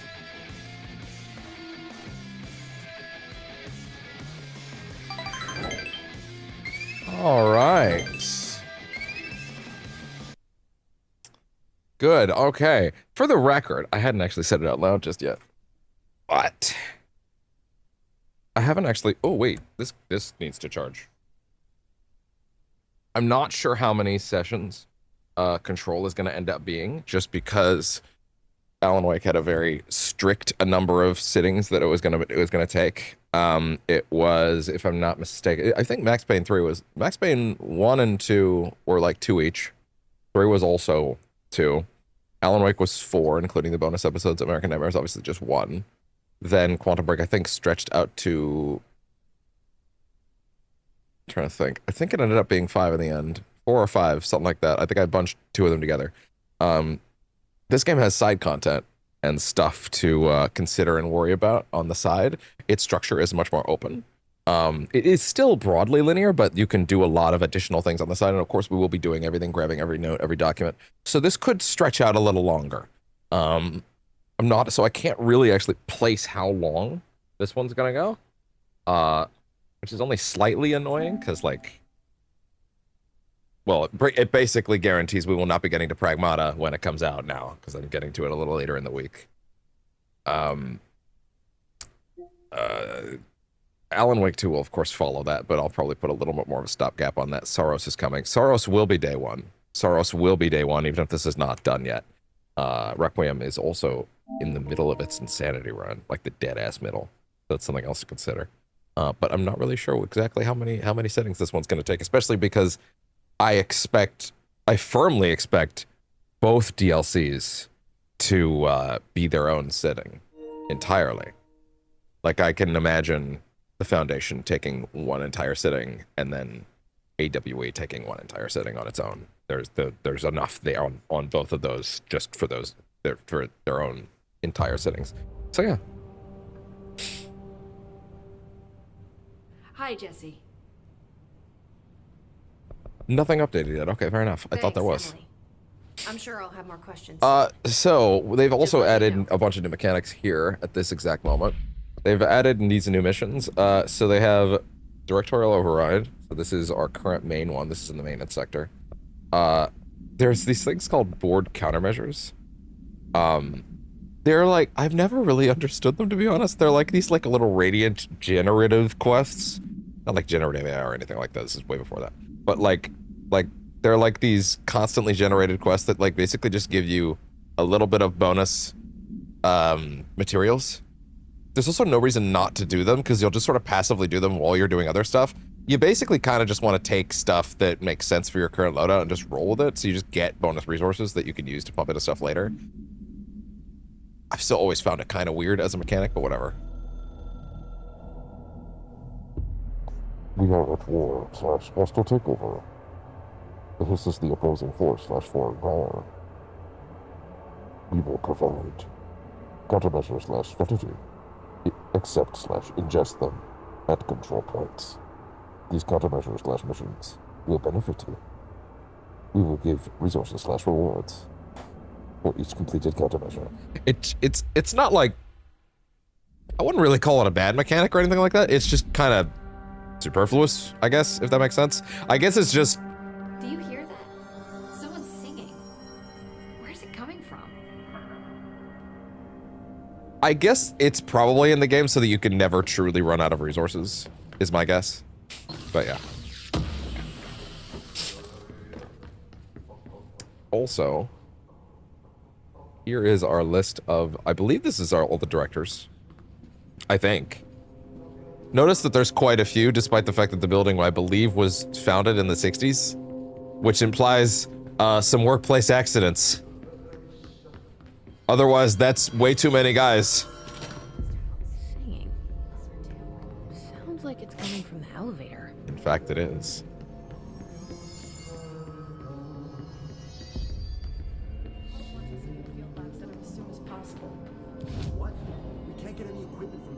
Countermeasures? So yeah, let's see. Survival tactics, enemies without dying. Yeah, that's pretty easy. Basically just kind of grab all the ones you can. Random mods, yeah. Kill his guards, fair enough. Using the melee, sure. Using grip, that's the main version of the gun, which is the only one we have right now, so fair enough. Oh, you can only get 3 at a time? Okay, fair enough. Abilities! So, we have our wonderful little skill tree here. I'll be honest, this game has hands, and it is best to pump health for a bit. Otherwise, you're going to be in trouble. This game has hands, and it will smack the shit out of you if you are not ready for it. Health, you should prioritize before anything else. Shatter. Here is our second form for the gun, which we can swap between 2 of on the fly, for the record. It's a shotgun, so, you know. Oh, banana. All right. Time to work. Meet me in the maintenance. I can't get that accent, obviously. Oh my god! Thomas Pua. Oh, these are all developers. Thomas Boas is one of the main technical artists at Remedy. He's very active on social media. Firstly, he's one of the primary technical people on all these games. That's really funny that I only just caught that. I have no idea if I'm pronouncing your name correctly, by the way, sir. I'm very sorry. It's probably something a little more elegant, like pois, not puha, but I apologize. It's probably something more elegant, like pois. Pois. Pois. It probably sounds more delicate in your language. Like He speaks English, but the janitor is a friendly face.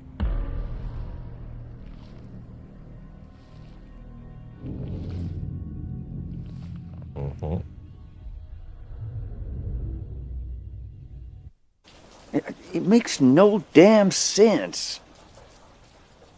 Compels me, though. I would kill to see Benoit Blanc's day at the The FBC. maintenance sector is the janitor domain. I would kill to drop him into this building for one day. Maybe it was you who got me into the oldest house with the lockdown on. Maybe it was Ahti. It felt like he made the elevator appear that took me to Trench's office. So we can switch weapon forms with the square button. Of course, we've been using grip for a while, which is a standard regular pistol type. Sharp, consistent, accurate, all that good stuff. But it can now morph into Shatter, which is a shotgun.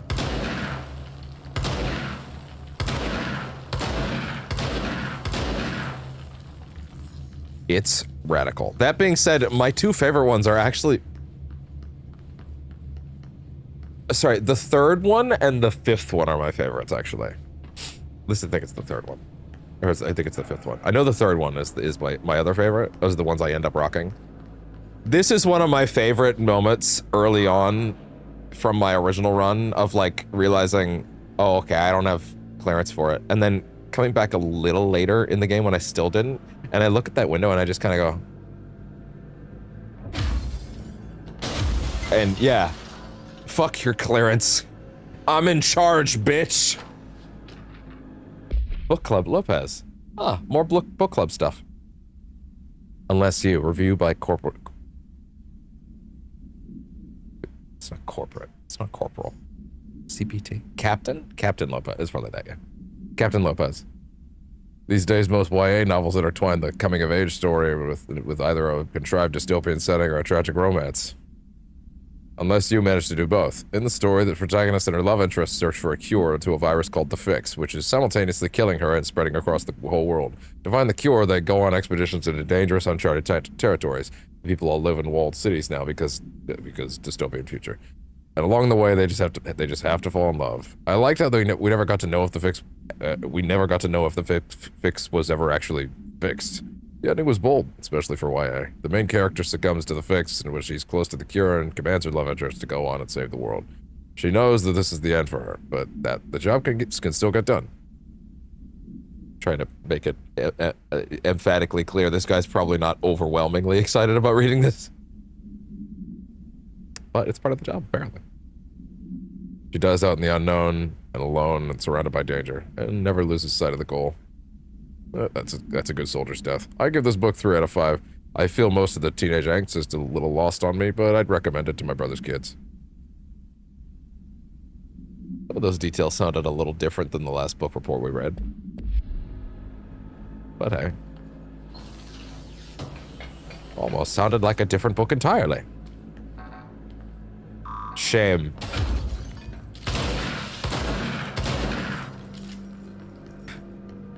Then die. Then die.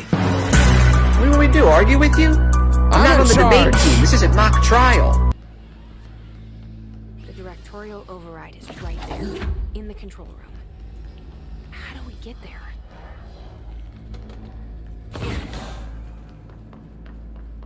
All right.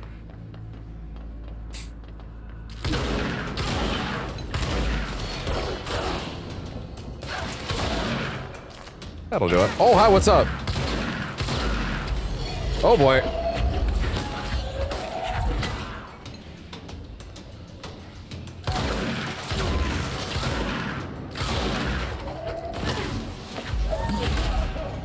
Oh. Ritual impulse. Cleanse that control point.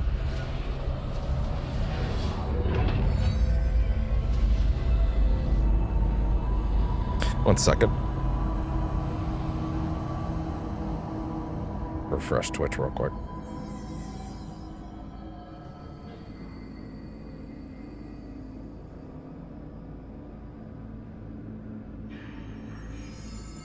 One second.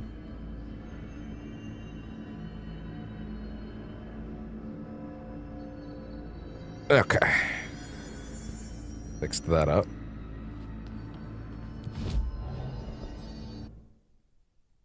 Astral constructs. Weapon forms mod. Okay, yeah. So this one's also weird. You can construct like specific mods.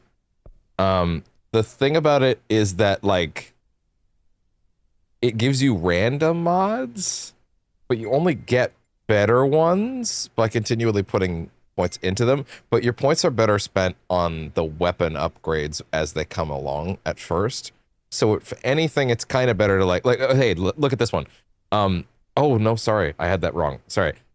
You spend resources to upgrade this part, which then raises all the tiers of them up. So like there are level 2 mods and so forth, so on and so forth. I think there's basically no reason to use this other than to do this stuff. Control Resonant, for the record, is saying it's going to be a proper action RPG, like a Devil May Cry, like a Kingdom Hearts, all that good stuff. Which is obviously my jam. It's like a sweet serenade in my ear just thinking about that. This stuff's fairly light, and I think they know that this stuff wasn't that in depth, and they've cited that a lot, that this is the kind of stuff that they feel like they could have done quite a bit more to make it more engaging, and that's the kind of stuff Control Resonant looks like it's going to be doing. To be fair, Remedy genre shifting this game from a shooter to a melee-focused action game is fucking bold. It's my jam entirely, but like, they might lose some people with that. But hey, I have to admit, it's cool that this studio is excited to do new things and just not just rest on their laurels. It does make me a little sad because on one hand, just like, the thing is, for a long time I thought, well, we could go to other places in this building. We actually do go to the whole building of this game. We actually go everywhere. There's not really places to go. In my mind, I was like, well, the building shifts so you can see new places, but another game that was just in the building could probably get a little stale, to be honest. They kind of explored this place, and doing it again would probably have been a little... I don't know if I would say bland. I'm sure they could have made an exciting game that was here again, right? If they really wanted to. I do trust in them to do it, but I can see why artistically they're like, we already made a game about that building. We're kind of ready to go past it now. So, you know.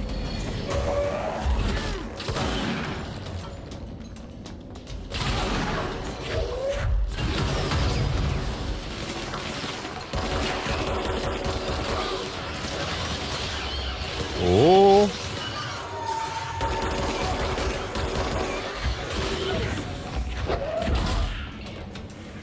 There you go.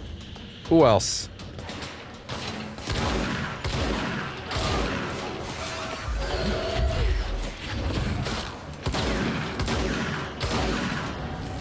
So you have like a proper aim where you can like get focused, but like there's also like a sort of run and gun style aim, which, you know, you maintain your relative speed. You can't like sprint during or anything, but it works pretty well, and it's decently accurate at all times too. All right. One of the nice things about this game is that there is always an abundance of new things to talk about very frequently, right? Oh, by the way, we're getting another new power in a minute, which is going to dramatically speed up how fast we're going to be moving through the world. Dramatically. Our second power is like moments away. And by the way, it kills me. This is an optional power. There are a lot of people that missed it entirely. And boy, is it essential. I cannot imagine going through any more of this game than you have to without the power you get in a minute.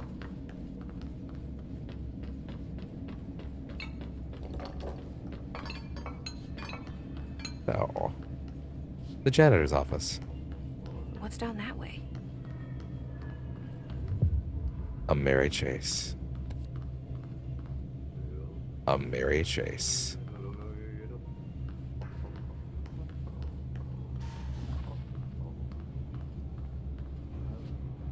Join the threshold, kids.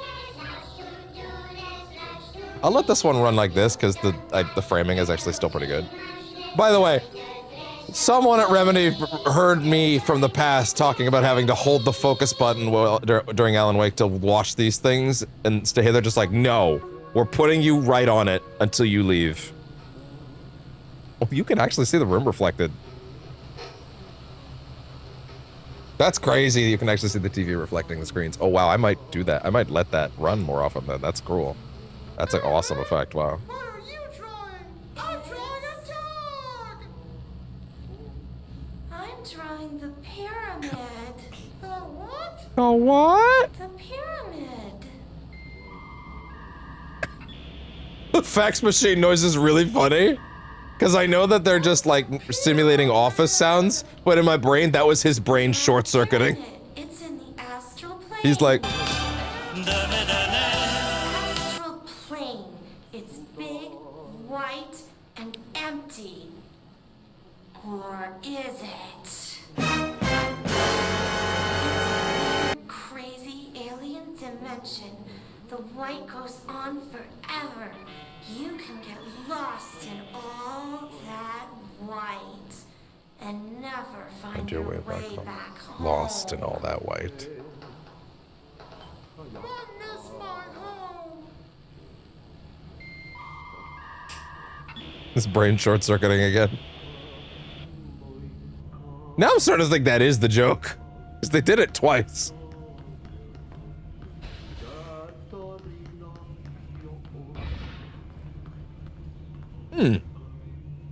Well, I don't see anything amiss. Chest. Ah! Welcome to hell, motherfucker! Well, nowhere. I love that effect.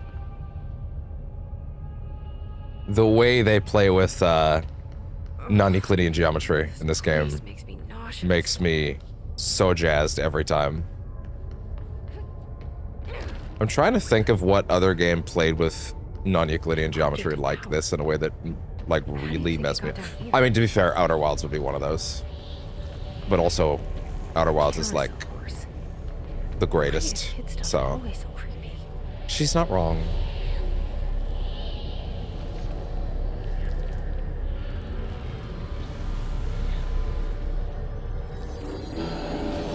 Your soul is mine. And now we have access to the evade.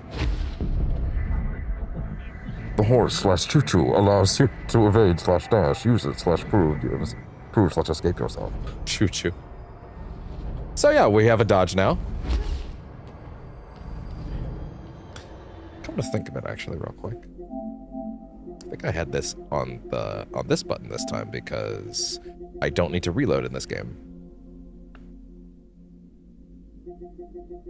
I don't remember what I had the other button as. Was it the map? It was probably the map.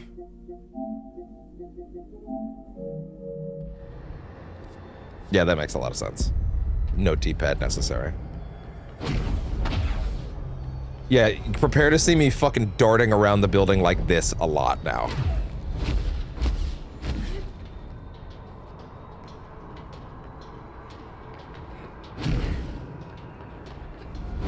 Oh! Man, that's really tight.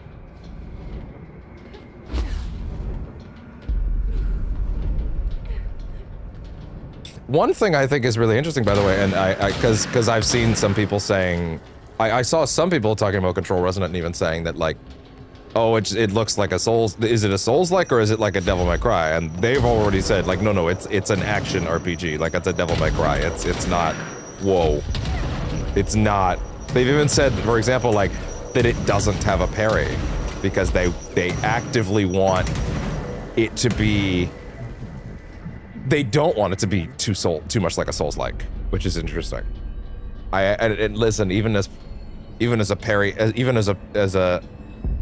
slop enthusiast like myself, you're gonna have to rewind that one to read that particular board message. I'm sorry, I missed it. Even as a parry slop enthusiast, I have to admit, it is really neat, the idea that they're leaning more into the Devil May Cry style of stuff, even though DMC does have a parry, but only for certain characters. Royal Guard.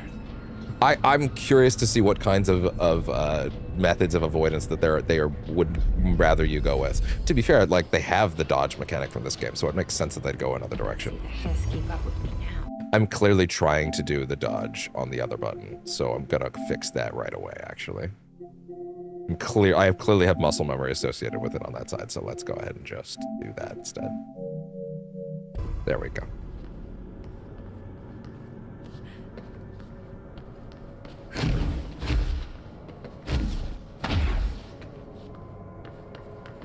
Whoa.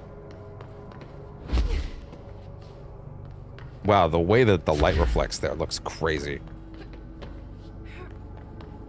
It's so bright. Stop. Ah.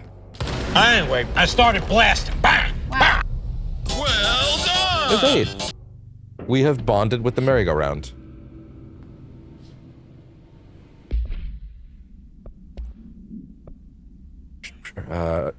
Shadow projectile boost. Equipped a special choke for the shatter projectiles fired.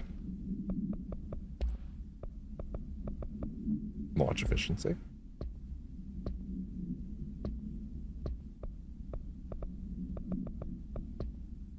We did get some new stuff. Merry-go-round horse. Object should be kept in a confined space when unbound. A fiberglass description less barrier utility. A fiberglass horse once used as a seat for a merry-go-round ride. The pole is still connected to the object. The object is capable of moving short distances at high speeds. This can be quite dangerous when in its path. The object is currently bound by Jesse Faden. For the record, these things are updating in real time. Just like the painting in the office. The minute I became the director, she's all over the building. These things are updating in real time. Background. The object was discovered at the site of an abandoned amusement park. Local reported that the rides would move on their own and that they would be chased out. When these rumors reached the Bureau, see America Overnight, episode 235, agents were investigated to dispatched to investigate. 3 local were found dead at the scene. The object attacked agent by agents invoked Formula C5 to the object long enough to Hopefully that sound I'm making is not annoying. It just seems like good for, you know, redactions. I could just say redacted every time, but I feel like that might get a little annoying, to be honest.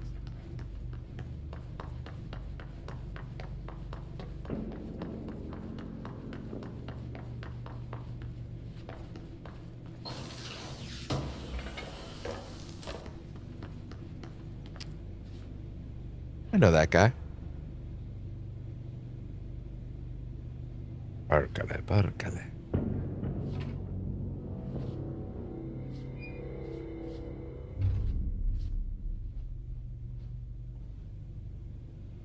Well done. You got the job. Got the job. It's place for congratulations. Is very place for congratulations. Yippee. It happened in the last drop. I truly need an assistant. Funny thing is, I've been a janitor. I'm more at home in that role than as the director. Only Ati here seems to see that.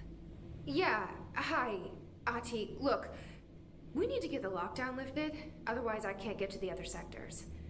Can you help me get to the override? Yes, easy peasy. I will admit, and this is slightly embarrassing, the first time that I played this, I thought this was the guy from Quantum Break. I thought this was Aidan Gillen. I thought this was Paul Serene's actor, and they just made him look older. I was like, oh, that's a weird choice, but okay, sure, I guess. I guess they got someone else to do his voice, but no, he just looks ever slightly vaguely like him. Or maybe I just thought that when I saw him in the trailer.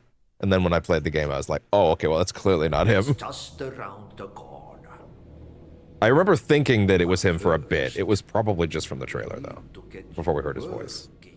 And at a glance. Very small, couple of hours chop. Something tells me it's gonna be more than that. Yeah. Why are you calling me? I'm right. I can tell you are not yesterday's Krause's son. That's why you'll make a great assistant. You catch that? She had thoughts in her head about the situation, and he responded to them verbally. Very well. I'll hit the facts on the table. I'm gonna sanoa perkele suoraan, that this house has a vermin problem. A bad one. They've already messed up the cooling pumps. And the power generators of a power plant, perkele. And the pensioner inside. The pensioner inside. His head tighten. The situation needs to be fixed. The pensioner before inside. The plant blows up. And we all disappear like a fart in Sahara. Trying my best to keep up with this. Fix the coolant pumps and the power generators, otherwise... I'm a writer, goddammit. But don't you worry. I've left you clear instructions. Yeah. You'll catch the end of the thread before I go to my vacation. Yeah. The work's on the task board here. You can do later, when you have time. Vacation? Right. Yes, no one's gonna cancel my holiday or seat's gonna rattle. But don't worry at all. You'll take care of it, and soon this crisis gonna be last winter's snow. You better go now, so you don't have to run with your head as your third leg. The door in the back leads to I could do this all day. The door in the back. That's great. Thank you, Ati. Not the back door. That's a different thing.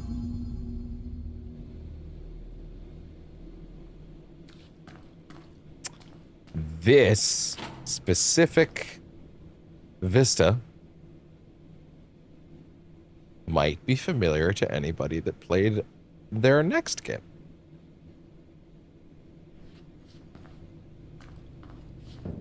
Ah, yes, and Ati has upgraded our security clearance to level 2.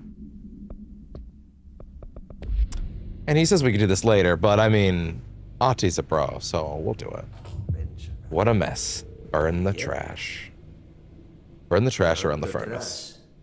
Throw it in the fire. Our first side mission. Burn it all. Burn it into a reindeer, not into a moose. Perfectly balanced, as all things should be. Totally! Not into a moose, into a reindeer. Absolutely. So, that's our first proper side mission. Ati has 5 or 6 side missions you can show up to his board and collect throughout the game. They're, I would kind of argue, they're slightly busy worky, and there's a couple of annoying ones where, like, there's specific things in specific spots in specific areas of the map that would drive me absolutely insane trying to find them, but you'll get a lot of good stuff for doing it. I did actually play the last time I played the game, I actually found every secret area. Like the little spaces that you could, like there's these hidden areas you can find that don't really give you anything, but you get a free upgrade point for just for finding them. And that they're pretty neat. That being said, a lot of them are just like punch a specific wall and it'll open. And you know, good luck knowing that.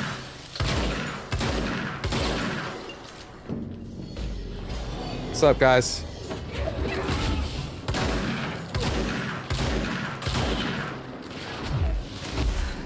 Grab that health. Oh shit.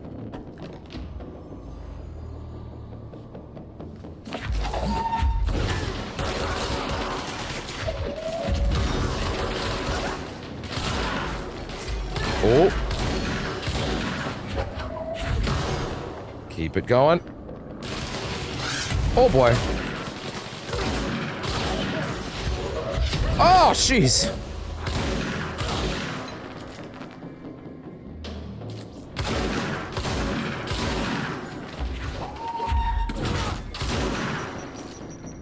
Oh shit! Oh, I walked right into that.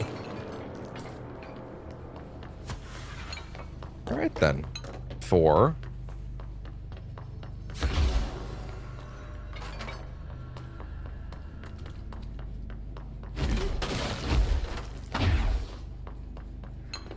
There is something nice about games that I love just passively getting better on different hardware. Even though that's... You can say that about a lot of things, but still. Hey there. I mean, geez, I've been itching to play Alan Wake 2 again since those conversions, but I'm also glad I waited until PSSR2 to actually play it, because, yeah, as much as I really did like how certain things looked in PSSR1 on that game, when I looked at it as the last game on that big pro block, I looked at it as the last game for a reason. Because I wanted to save the best for last kind of thing. I knew that that game had some issues going in, I'd seen on Digital Foundry, but, like, broadly, the game does look excellent, and but I'm glad now, especially that it's really fixed. Jedi Survivor's the most transformative one, though, just because that game looks like a pile of sludge normally on the PS5. I can't believe it. I can't believe they allowed it to ship like that. Keep the lights on.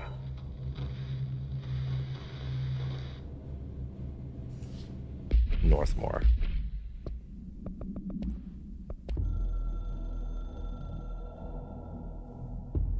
Director's duty. Northmore was director before me. I never wanted his job. I never wanted power. I purposefully avoided it. Didn't trust it. Didn't want to rely on it. Northmore was all about power. Unlimited power! For authority. For order. For more. Until it was too For North. I had to find a solution in the end. Contain the situation. Northmore never liked me, but he went along with it, to his credit. He didn't really have a choice. NSC. I suppose at the end of the day, a director's most basic duty is to keep the lights on. Here's to you, Northmore. There were no prime candidates waiting in the wings, but I was there. Had been the whole time, keeping my head down, working my ass off. I had nothing to lose. I picked up the gun almost on a dare.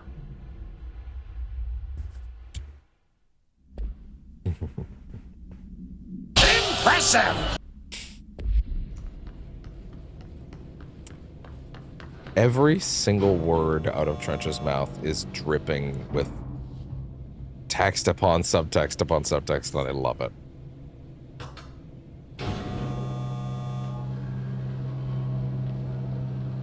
It's especially interesting if you do know what the primary hook of this area already is. Wow, like even just looking at the ground there, how I can see that little wall fan in the reflection down below is like really getting me. Like, it really is key to this game's aesthetic. It's wild. Oh. NSC power plant.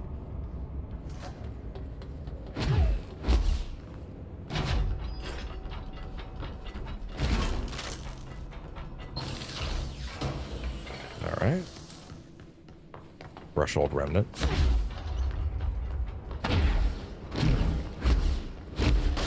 Very fun character coming up in a minute. Hey, are you new? Are you new? I am in fact new. I'm also darting around like this, so you know, it might be important. There we go.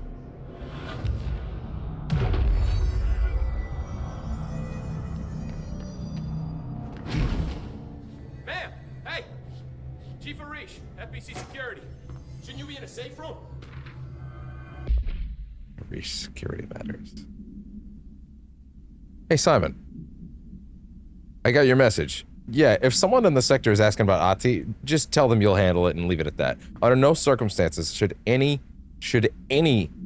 personnel interfere with his day-to-day routine. I told you everything I know about him, so you could better deal with his odd habits. But yes, it's still very much a classified matter. Also, I saw your report about the quarry worker who wandered into the Foundation. Detaining him was the right move. We'll figure out what he saw before we decide the next steps. Cheers, Lynn. Also, in case you hadn't noticed, something is up between Trench and Darling. I know it isn't your strong suit, but try your best to stay out of it.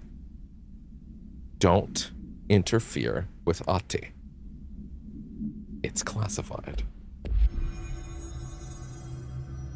What's up? They all have HRAs.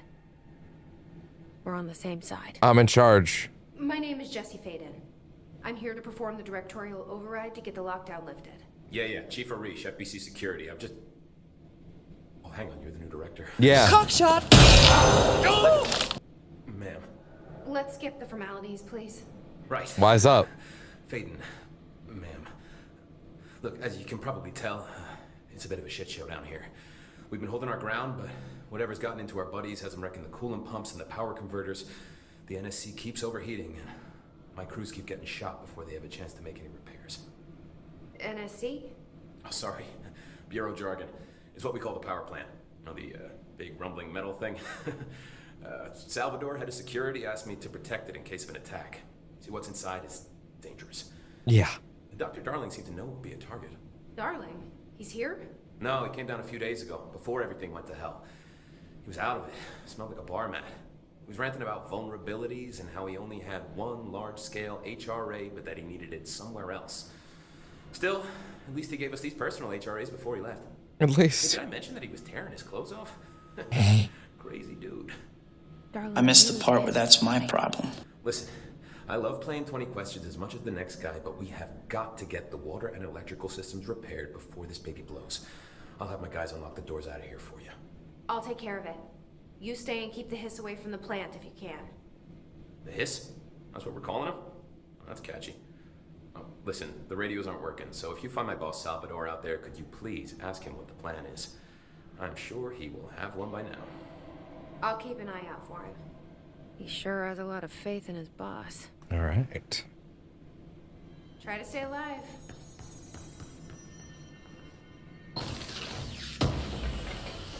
We need those pumps and converters online. She knows. She knows.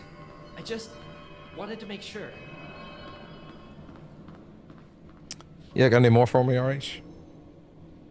When the converters and coolant pumps are working again, we should be able to get this baby back down to a safe temperature. I hope. Yes. What do you know about the hiss? Not much, only what I've seen. Well, they use the same tactics that Marshall and Salvador taught us, which makes me think that the hiss haven't completely erased the people inside, which is a pretty fucking horrible thought. Yeah. Or they're just using whatever they find in their victims' heads. In any case, they are really eager to get inside the power plant. Why do you think that is? Shit, They do. They want to make my life harder? Business bureaucracy nonsense. Security chief of the maintenance sector. I make sure all the weird shit down here doesn't bother the maintenance crews.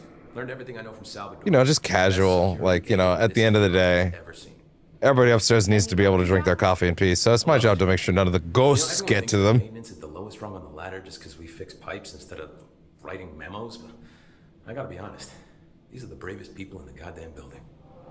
I'm proud to work with them. I've done a few odd jobs with these kind of folks. They say what they mean. I like that. Always. What exactly is the power plant? It makes no damn It sense. generates all the electricity for the bureau. Compels and me it's got though. two very simple rules. Rule 1, keep it below a certain temperature. Rule 2, don't ever open it. Oh, and 3, it's classified, so I shouldn't ask. Sounds like secrets are standard operating procedure around here. Oh, yeah. It's all part of the job. Service weapon. What do you know about the service weapon? Not much. That thing is director only. Salvador told me by the time he saw Trench use it. Sounds like that gun can do some serious damage. Yeah, I did see pictures of it once, though, and it looks different to that thing you're carrying. You monitor something? It's new. Is new a good thing? Given the circumstances, I'd say new is our best bet. Ati. Do you know this Ati guy? Of course. He's my favorite coffee break buddy. Dude has got some crazy stories. He probably knows more than anyone else around here. If you can make sense of what he's saying.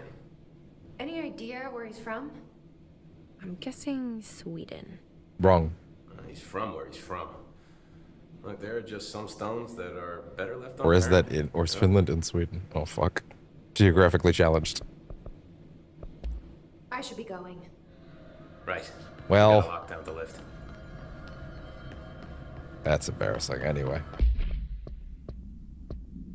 Okay, so we have, these are still our main objectives, but I'll end up finding the furnace eventually. And when I do, I'll swap the mission out. For the record, you won't get an exact understanding of what the NSC is until much later when we're doing our side slash collectible grab nonsense, which I don't know how many sittings that'll be, but we'll see. That being said, the pace of this where I'm not worrying about that stuff at first, and I'm doing all this stuff later, it's nice, I'll be honest.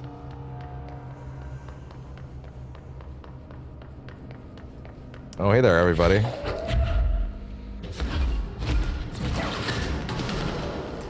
Ooh!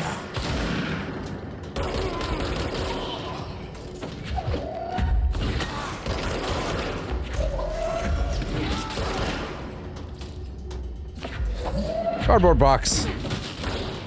Or a solid snake when you need them.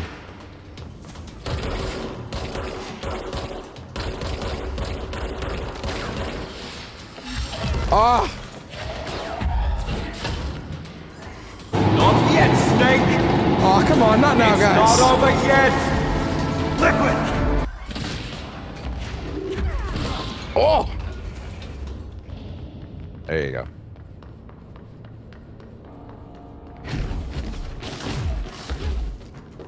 Okay. There's a lot of little nooks and crannies here, and I don't remember if they hide too many things in them. I think they're mostly not, Liquid! Liquid! Man, I would love to have done Metal Gear on the channel by the time of 4. Wonder if I'll actually have time for it. I mean, to be fair, once this is all done, like, maybe I'll figure that out. Who knows? We'll see.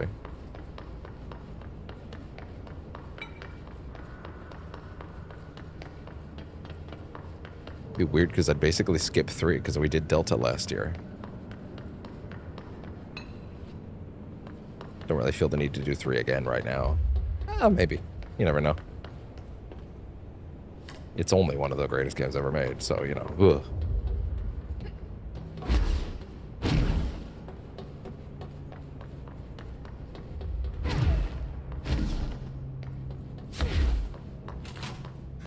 It's crazy how you could say that about every Metal Gear game, though. Yes, even 4. In this game? No, there is one difficulty mode in this game, and it's actually pretty hard already. They have an intended difficulty curve, and you are going to experience it. And it has hands.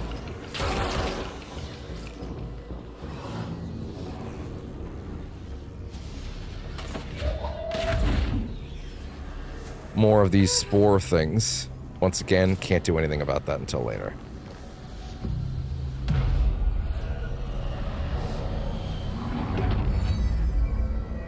Oh! That's true. I could do European Extreme difficulty. That'd be crazy. I guess I could do European Extreme if I wanted to be nuts about it.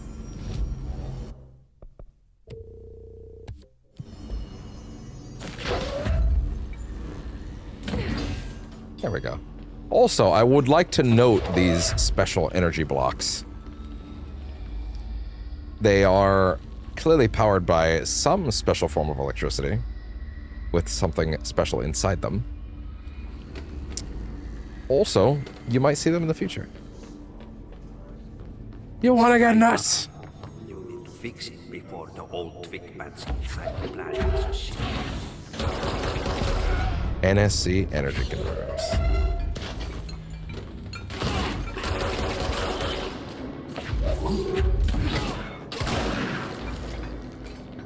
Ritual impulse. I'll take some water. Have a drink. avenge me. Avenge me! It is. Right. Ooh! Oh, the twitch rats. I love that hazy effect when they die too. It's so crazy looking at this and realizing how much of the visual experience was gone all these years. I mean, geez, the first time I played this game ran with none of this stuff at 1080p 30. Like, maybe even less than 1080p. I don't even know.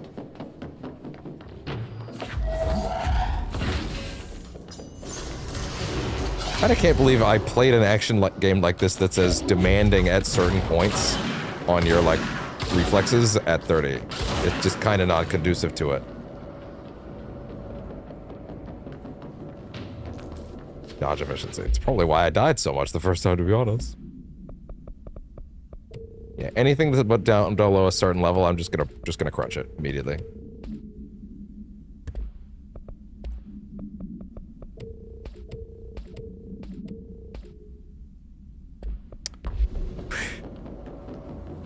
There's no way it was at 500 x40.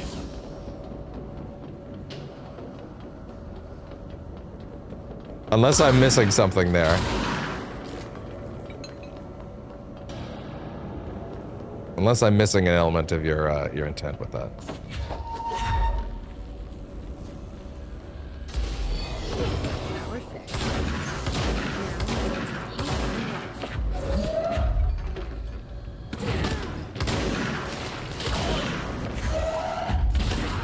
Yeah. Cool. Wait, can I jump? You can jump that. There we go. All right.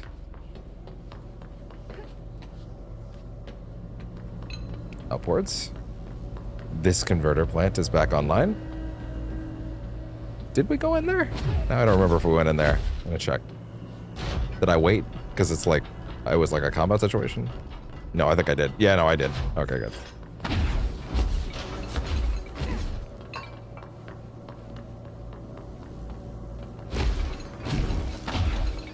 Ugh. NSC control room. I love the sort of redacted elements of the map, by the way. It was always been one of my favorite touches. Electricity level, water level. Upcoming game reminder. Next game is Wednesday at 8. Usual spot. Hazard owes me $20. Arish still on a fucking winning streak. Someone please figure out how he's cheating. Thompson suspended for a game because of that shady dealing incident. Guy, I owe you $60. I brought for yours last time, so it's Hepstonstall's turn. Remus.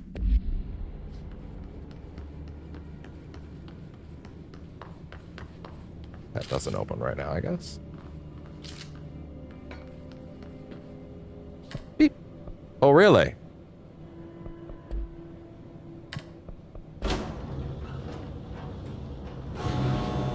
I don't remember this particular elevator, to be honest.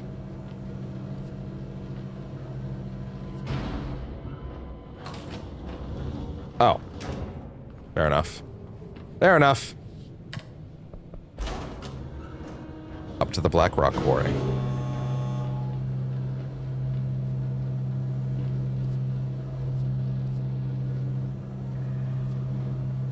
Hey, it does feel a lot nicer to have that on the D-pad. Or on the back buttons.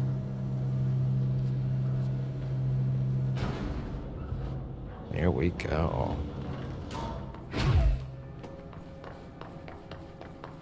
Five. I should start taking pictures. Yeah, I'm gonna start taking pictures of doors that I spot so that I can, like, more accurately return to them later. Because otherwise, woof.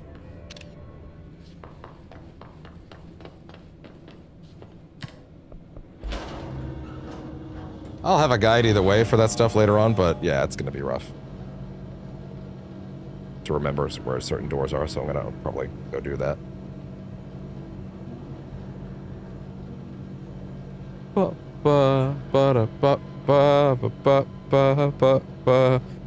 it! Do it! Come on, kill me! Arnie, relax. Come on, do it now! Kill me! Relax. It's gonna be okay. Just breathe. This is the area we just went to, right? Yes, it is. Okay. Just hold together a little longer. I wouldn't really call this holding together.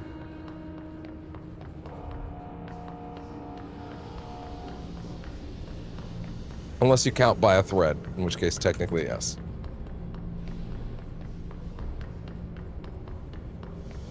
Some of the most interesting stuff in this room is way up there on top of that bridge. But for now, we have places to get to. Down here, yes, okay, fair enough. That's also where the furnace is, I believe. You're so smart, you know that?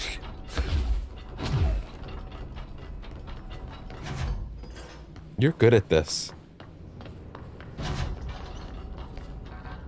Shit.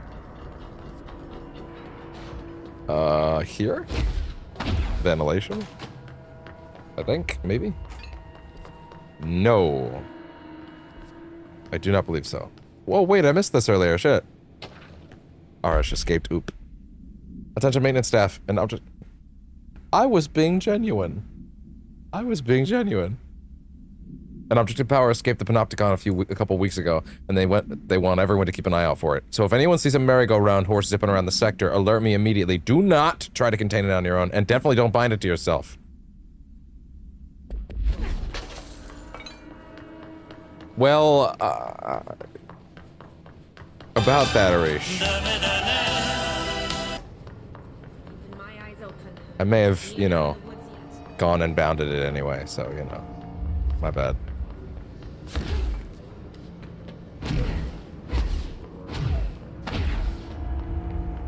Yeah. Me and guys named Simon this year apparently are not getting on well.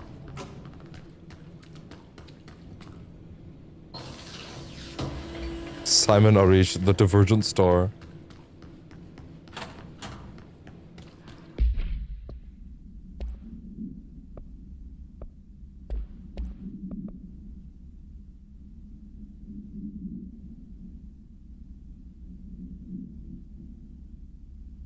Did I not say bind it? Did I not say bind? Also, sorry about the bathroom stalls. Now I'm a wrecking ball.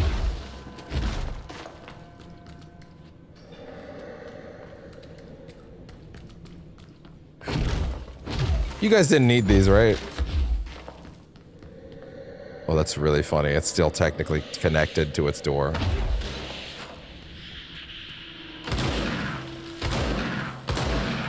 Well, they never will again. Welcome to hell, ever. motherfucker! She's a mad woman! Wait. This is all they get. I'll leave this one kinda there, even though it's not connected to anything. There. I'm a good boss.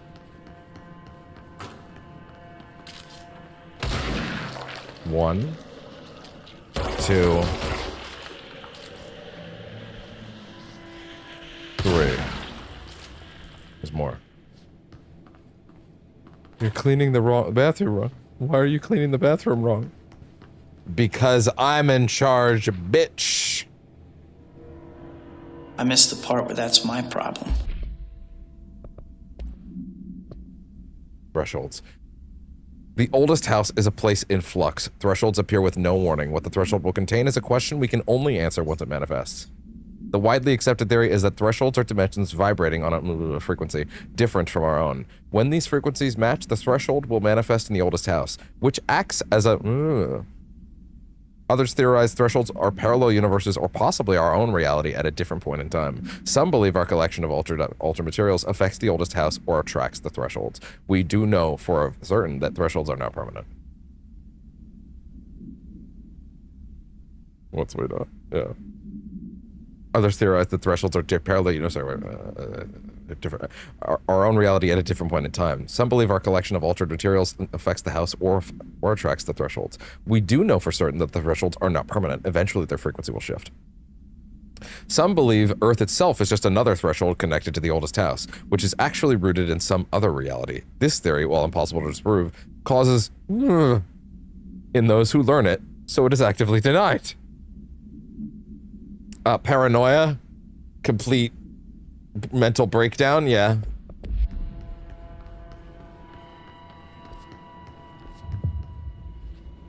A good defense. I forgot you could get this one already.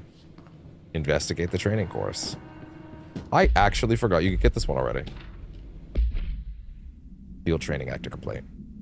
I'd like to file a formal complaint regarding the unauthorized use of my voice in a state of quality I did not agree on. The fact that they were planning to use material from what I thought was a rehearsal was not communicated to me at all. Had it been, I would have disallowed the use of those recordings. I want use of the Rangers Training Field course's recorded messages to halt immediately, and I will not stand for this humiliation among my peers. I will go to HD.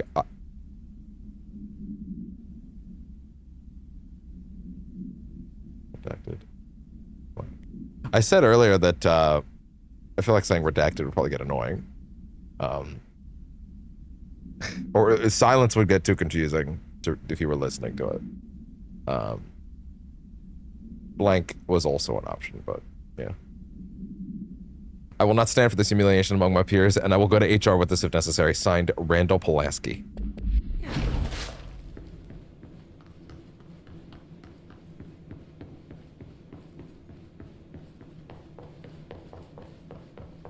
Alright. So I just read this. Welcome to the Ranger Field Training course. The course must be completed in the specified amount of time. When you're ready to start, press the button. Is that all, or? I always did love obstacle courses. Get ready, Alright, Ranger. time to go. Course starting in 5, 4, 3, 2, 1. Go.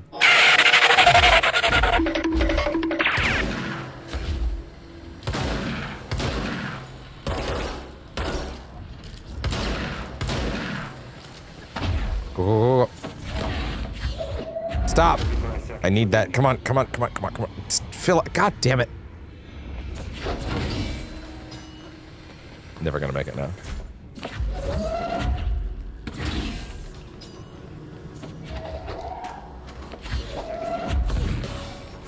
Oh. Never making it now.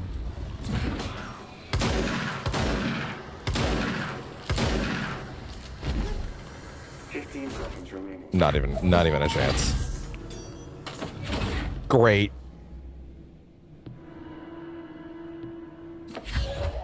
Seconds remaining. No! You fucker.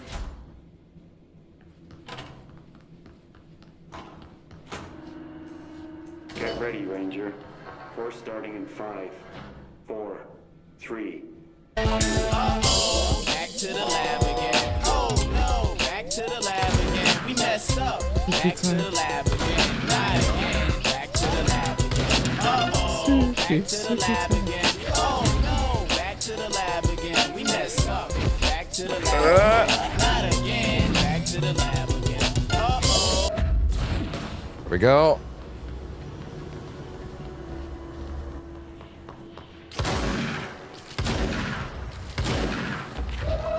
Seconds remaining. Oh no!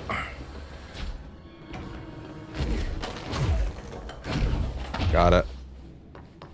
Congratulations, Rainer. The safe object of power. The course. It's protecting itself. Yeah. The safe is protected. Defense. Your soul is mine.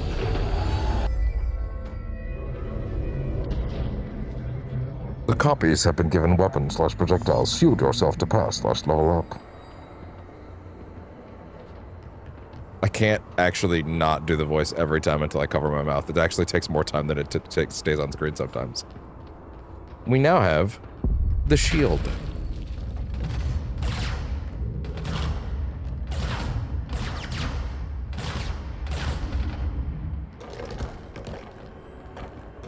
A power that I will admit, on its own, has, maybe not my best favorite applications. But it does have a thing they add to it later that makes it a lot more interesting. But it is good when you need to get away from something. Or you have, like, no health.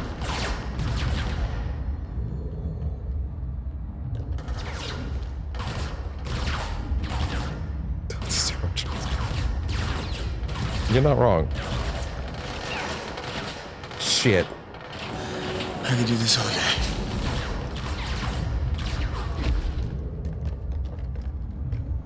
Time to go.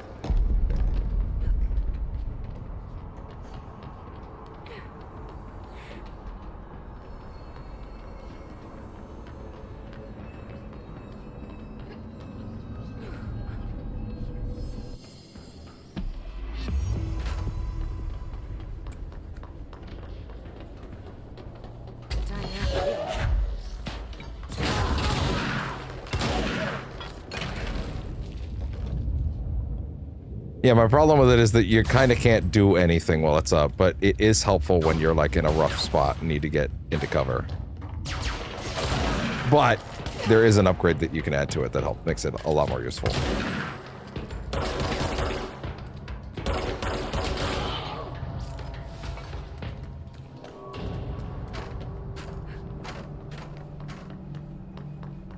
All right.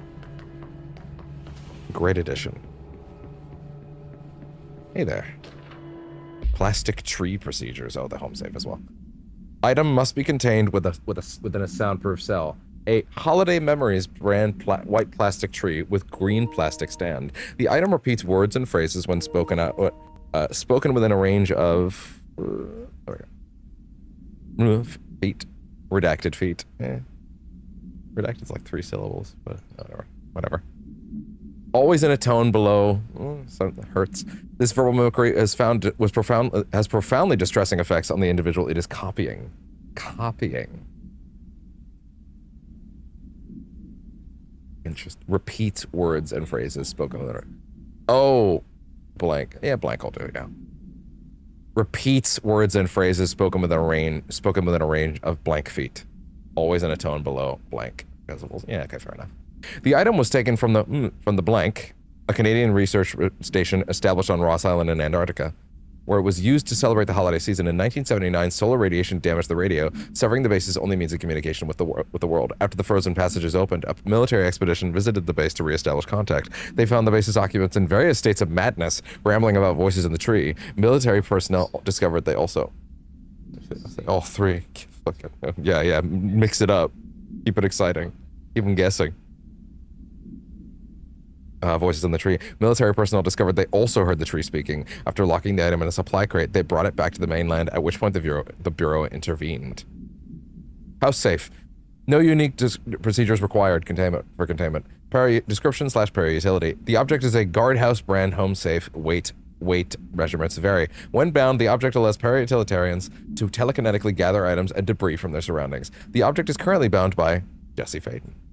Background.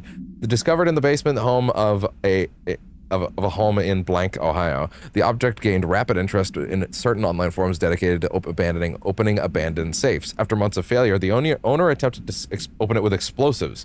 The object survived with no physical damage. Bureau agents were dispatched, now confident of its paranatural nature. Blood occasionally emerges from the seam around the object's door. Tests confirm the blood is not human. X-rays taken of the object indicate that something is trapped inside, though the images are always blurred, which indicates the contents of the object are moving. All attempts to open the object have been unsuccessful. What's in the box? Cursed object box. I'm glad it's my best friend now. Thanks, buddy.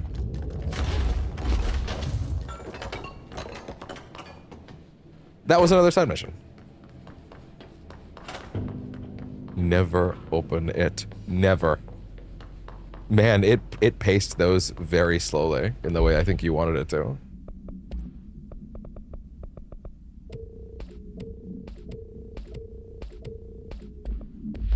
Let's see. Black Rock Processing. Where are we going right now? Up here? Okay, interesting.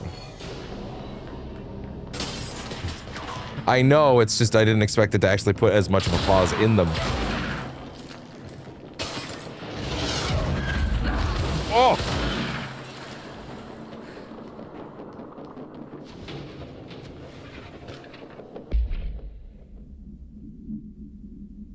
It went...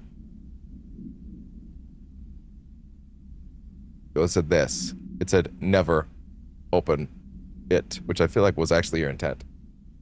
Munitions testing on OOP-22, aka Home Safe. The safe object of power can produce a barrier using objects or materials from its immediate vicinity. See OOP-22 case file for more details.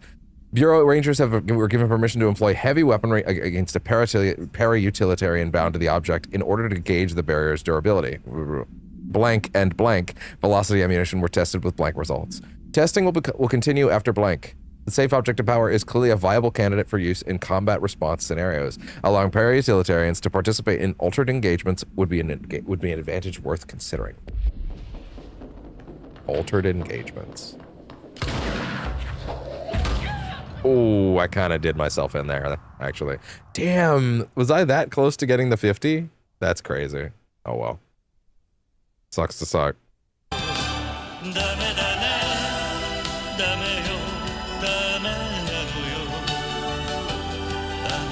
Where am I? Oh, Jesus.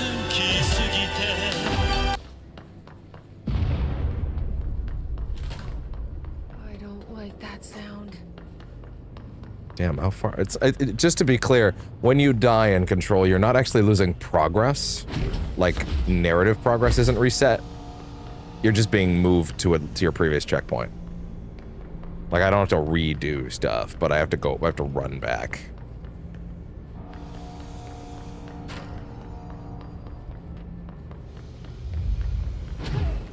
Yeah. For no particular reason. I just... Where is it?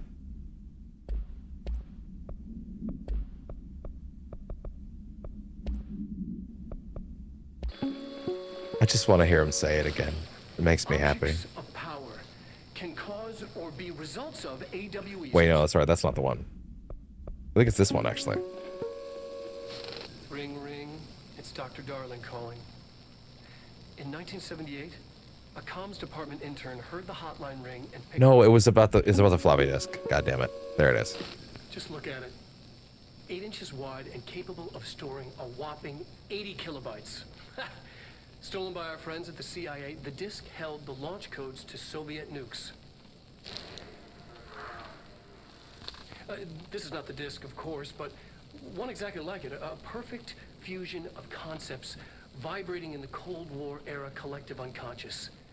A receptacle. It is a receptacle for dangerous energies to hone in. It's gonna be really awkward if this also isn't the one I was thinking it We don't was. have the details, but when things started flying around the disk, it was transferred to us. It's an object of power. There you go. OOP. Oops. Oh, and it can launch things telekinetically through the air. To date, we've launched maybe 3 dozen pencils. I just like hearing him say it. It makes me happy. And once, we even launched a cup. Man. A cup. That's crazy, dog.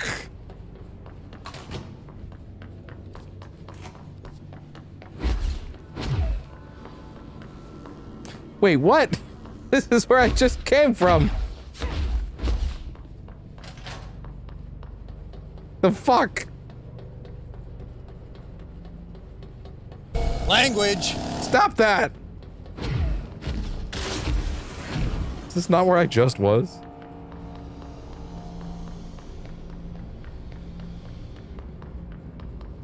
No, field training is up there. What the fuck? That is the right side. It's that door. He is mad. Okay, here we go. Wow, it was actually really close by.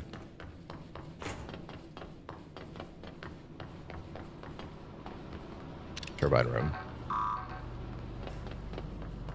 Yeah, I need to remember to start taking photos every time. I can remember those better.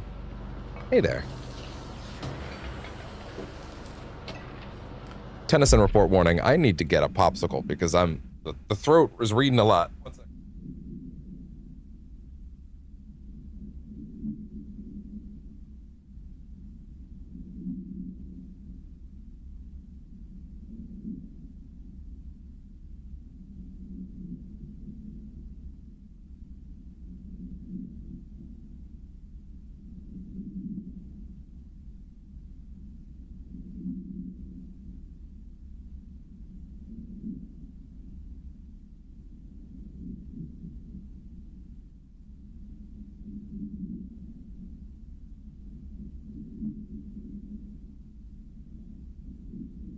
Okay. Cause sometimes I'm not making that joke actually.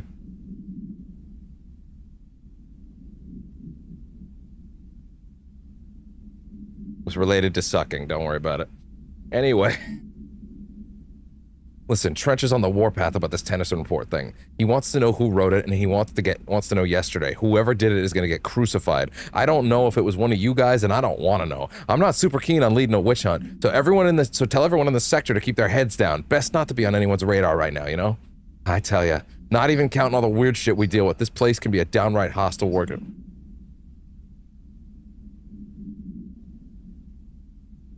Sometimes. I mean, a downright hostile work environment sometimes. The Tennyson report is one of those things that I remember reading on a previous run where I actually decided, oh, I'm actually going to read everything this run.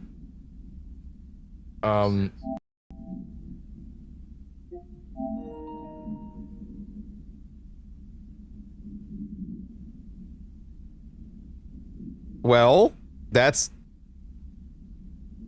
great. It's great to know. Impressive! How about that? All right, then. You're not wrong. You're not wrong. And the Tennyson report is actually one of the things that I remember being very interested in reading, and it is a thing you can find, but it's actually quite well hidden. So, that being said, I used to be the kind of person that didn't read basically anything in games, to be honest, and a lot of that is because... Oh, that's true. That is true. I used to be the kind of person didn't read anything. Atlas Chamber of Blackrock Processing. Like very sparingly, I would read stuff on screen for text. It's not like I didn't know how to read. I just chose not to. Oh yeah, these transfer corridors. Yeah, there's not a lot we can do about this right now. Alan Wake was one, obviously, that was easy because, like, he reads them aloud to you, right? And also they're brisk. I think this might have been the game that actually broke me out of that habit and made me start reading literally everything in every game, just because every single note in this game is just dripping with just so much energy, and I love it.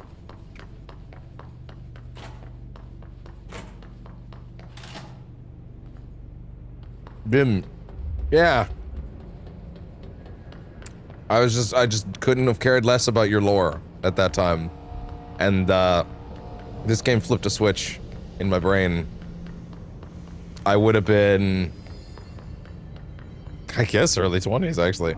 I might be wrong. There might have been an earlier game than this that I'm not thinking about, but I certainly remember this being one of the first games that made me go like, wow, literally everything.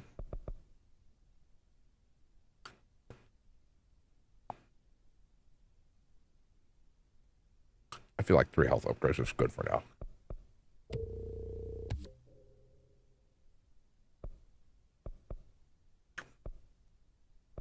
And keep it real. I never once upgraded the melee in all the times I played this game. Until last. I just don't see a reason. That's the one I want. It throws the debris from the shield at enemies after you use it. Totally fixes my problem with it.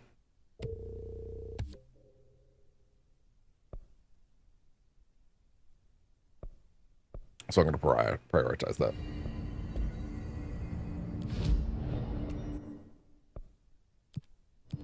Oh.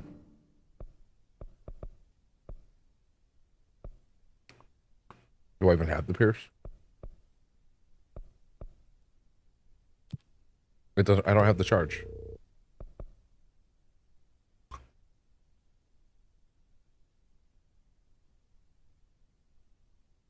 I'm aware.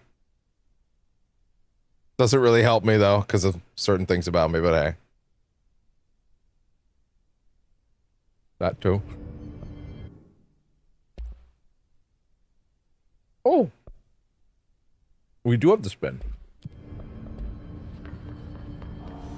That's one of my preferred ones.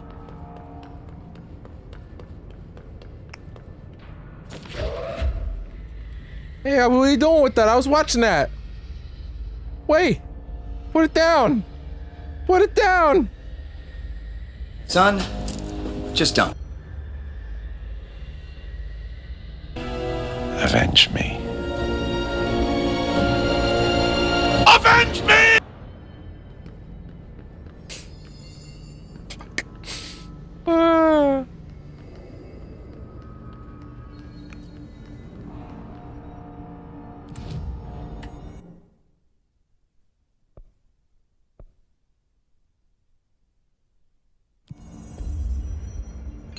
It should be this way, right? Down here?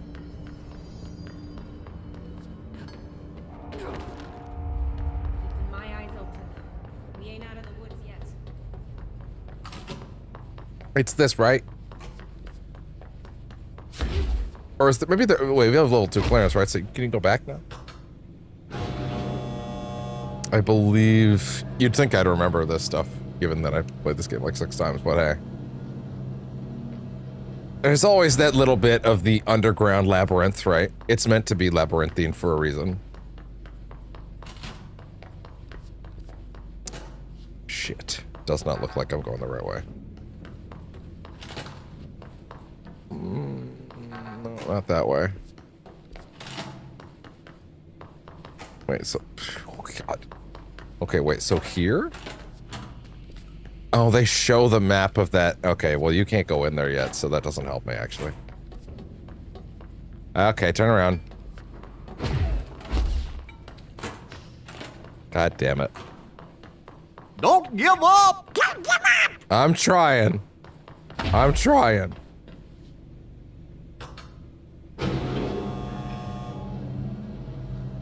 Dang, I'm a little lost now.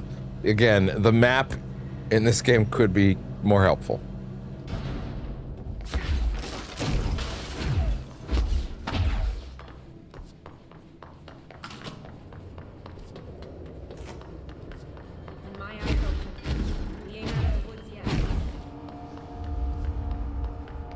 Let's see.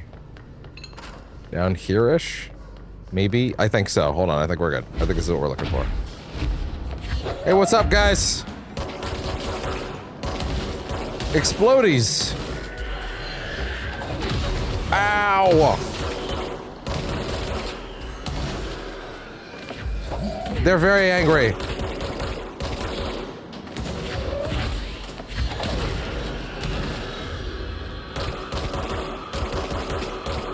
Little bombs. Oh! Yes, charged. Can you stop that and just open the damn file? The His-charged agents are examples of extreme physical deformation resulting from His corruption. His-charged display an unthinking fixation on any non-corrupted individuals in the area. Once within a specific proximity, they emit into a burst of focused His resonance so dense that it acts as a physical force. The His-charged is depleted of the His corruption after this eruption. The host is left lifeless. This behavior may be an adaptive response to the HRAs. His-charged are designed to blow the devices off potential hosts or exposing them to the resonance. Is the His capable of customizing a corrupted host's altered ability to this degree? Why is the physiology of the His-charged so dramatically different from the host's original form? Lots of questions, no answers. And you ain't getting any. Whoa! Everybody relax. Everybody relax. I need everybody to calm the hell down, just for 10 minutes.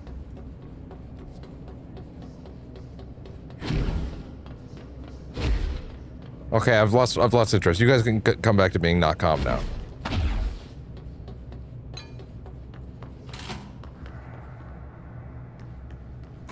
Hey there. Wait, hold on 1 second. Before we go in there, hello. No broom closet. I'll take that.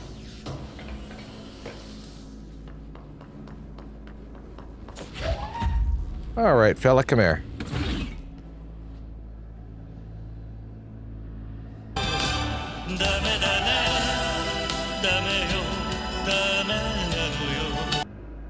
Game. I don't know about that one. Fine, I guess.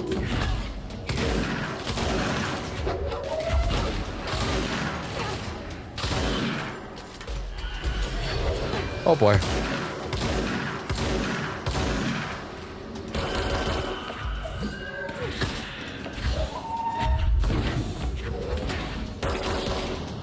Oh! That was bad. Oh! There we go. Like I said, you gotta be aggressive and get in there.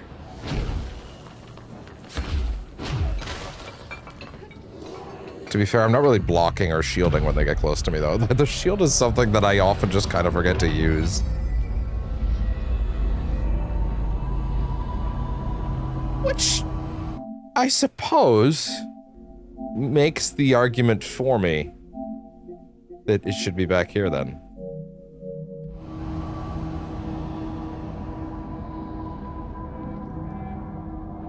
Block and shield. Parry!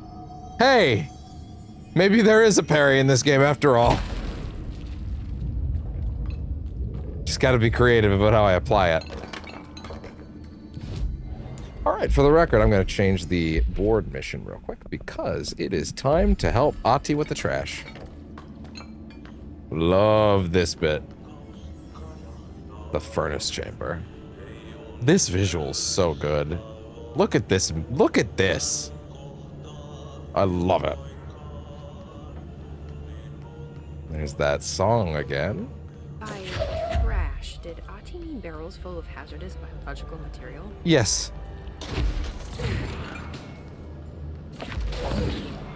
like I'm breaking some environmental regulations on waste disposal. Yeah. If that's what Ahti wants, It is what Ahti then I'll wants. get it done. Can you? I feel like you can make it up here early. This is normally a thing for much later, but I think it's possible.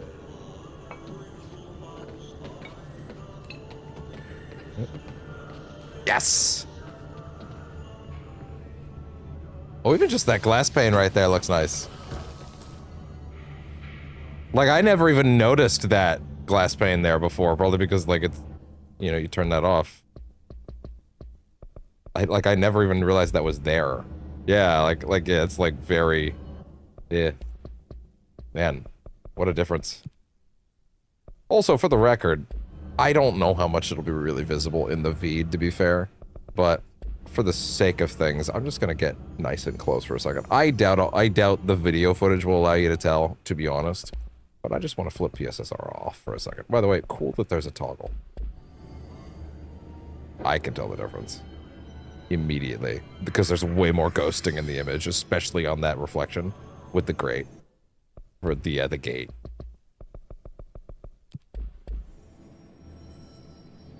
Oh yeah. Oh yeah. Wow. I don't think that's gonna come up in the footage, to be honest. Maybe if you can tell, awesome. But I don't know. What I know is I can tell. Holy shit.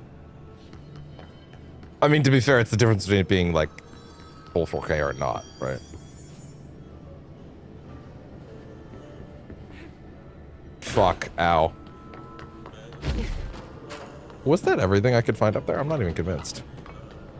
Stop that. How dare you? How dare you? How dare you? There.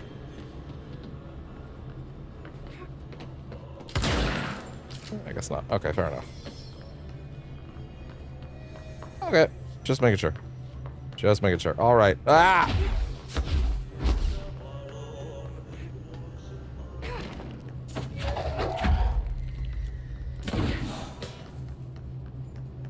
There you go. Mail tube complaint. Hey, Bozer, get this. The accountant department still says they haven't gotten received my expense reports. Let's just pretend he, like, scribbled stuff out. They say the receipts got lost in the mail tubes because of a shift or a threshold or some fuckery that if I don't have the originals, they can't verify my expenses for reimbursement. This is such bullshit. Why do we even have these fucking tubes if they just spit our mail out in some other goddamn dimension? Just venting here before I make a formal complaint, useless piece of shit. It's a great question. I wouldn't want my mail being spewed out into another fucking dimension. Language!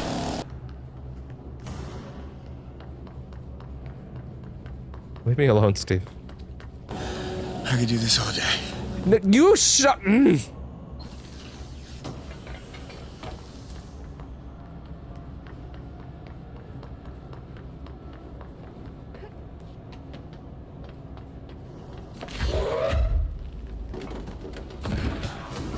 That'll do it.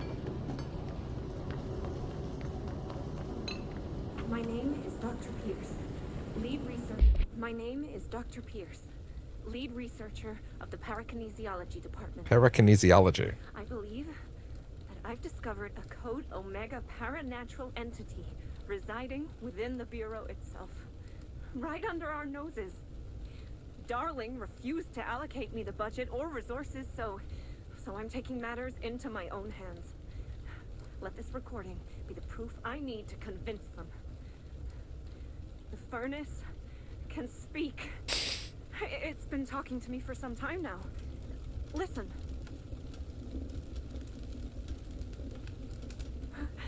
Did you hear that? It's a sentient force, capable of communicating.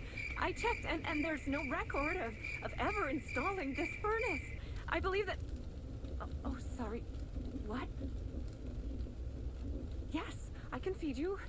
What do you eat? I see. I'll try to find some volunteers. So what I think is super interesting about that one is that, like, yeah, you can laugh at that and be like, aha, she went nuts because she works here. But like, she works here. It could actually be real and just only communicating to her.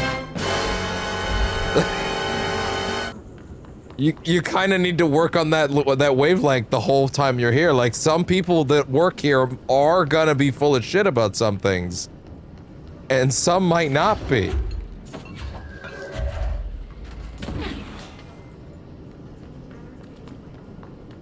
And you just might not know who's who. Okay, I think that's all the canisters. Barrels.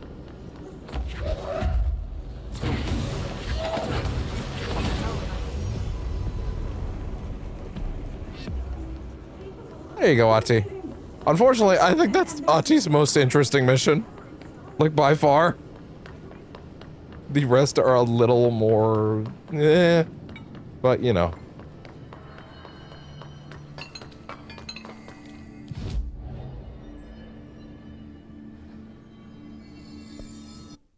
Can I now do... No, it's still not enough. Okay, fair enough.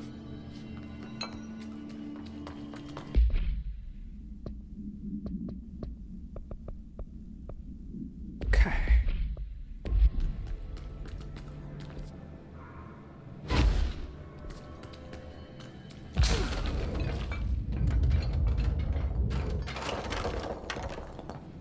On our way down. Oh boy. We need to fix this thing ASAP. Oh no. Oh no. Oh no. Oh no. Mistakes were made.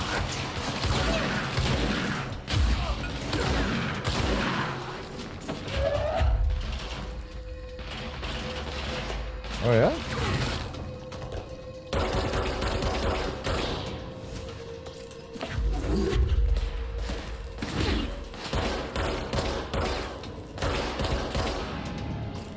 That'll do it. Why, hello there, moldy area. Perhaps we'll be back for you later. Ominous. Foreboding. NSC coolant pumps.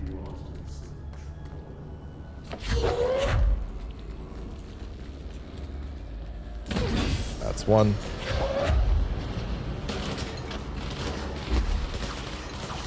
And find the next slot before I drop this. If I can get away with it. Ah, shit. Ooh!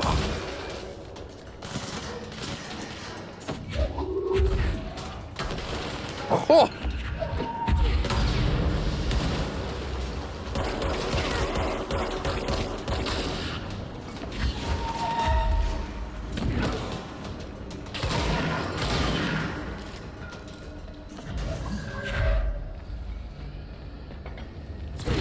Ooh!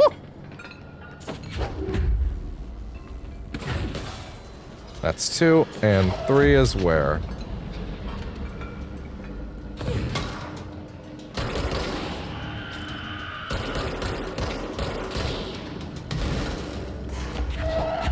Back here, I believe. Yes. Investigate what is blocking the pipe. What now? My old enemy, the clog. The clog. He's very clever. He's trying to sneak in. He got him caught with his hand in the fish trap. The clock. The clock. You have to stop the clock.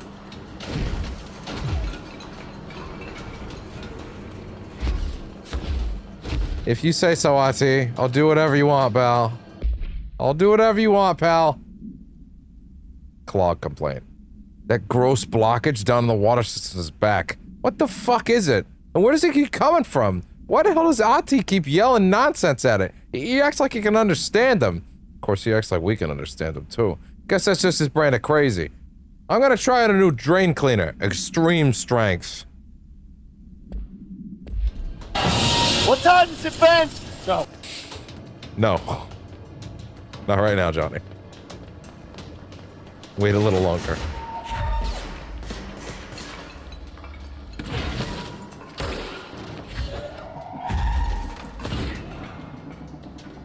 Alright, alright, alright. Oh, oh, oh.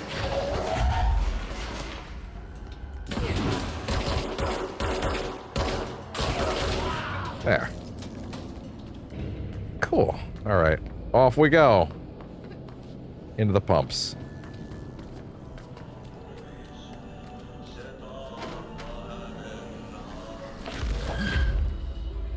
Oh. Hi. What time is it, Ben? No. What time is it, Ben? No, Johnny. Say it! I don't want That's man! Say it! It's Squadron time! What the hell is that? Oh, that's the most disgusting thing I've ever seen. The clock. My name is. Oh.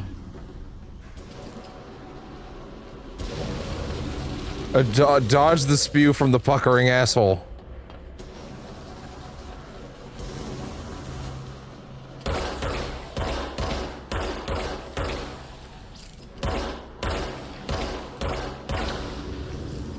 Jesus Christ.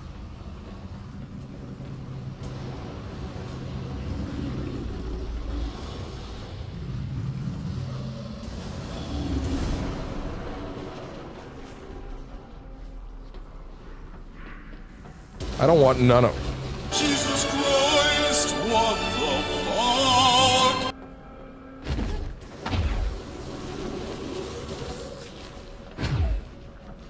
Ignore the spew from the puckering asshole.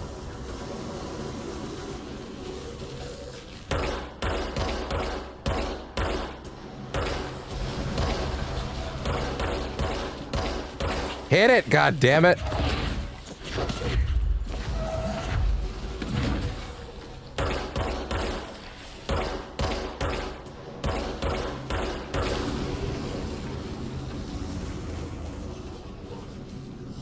Die, Clog! Then die. What do we do, argue with you? I'm not on the debate team. This isn't mock trial. What are you guys eating around here?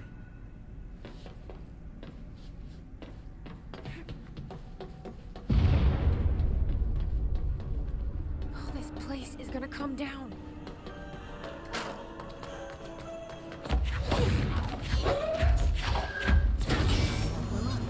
There. Let's go lift the lock down.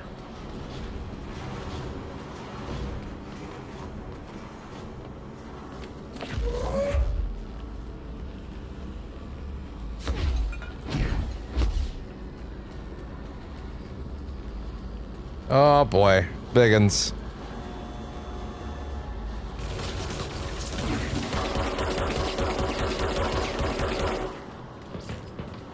Yeah, I don't like that. Call an ambulance! Call an ambulance! But not for me.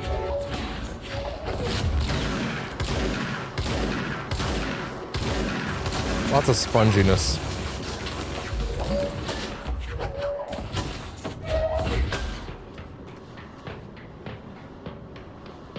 Oh boy. Oh boy. Oh! Back up. Use it to get away. Okay, run. Ooh!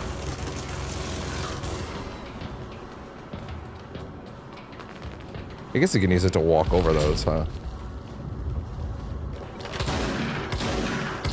You're done. Yeah, I guess you could use that to walk over your over the blue pips. His troopers are meant to be the first agents to enter unknown AWEs, thresholds, or any other paranaturally hazardous situation. They are heavily armored and heavily armed in preparation for the worst. As a result of their role, his troopers have access to the heaviest armor and weaponry from the Bureau's armory, including military-grade chain guns and grenade launchers. In addition to their already formidable FPC-issued armor, the HISS resonance surrounding these entities, it's dense enough to stop bullets. If forced to engage one of these, be sure to make use of any available cover. Also note that to the telekinetically talented, enemy grenades can be a welcome source of ammunition. As in, chuck it back at their head.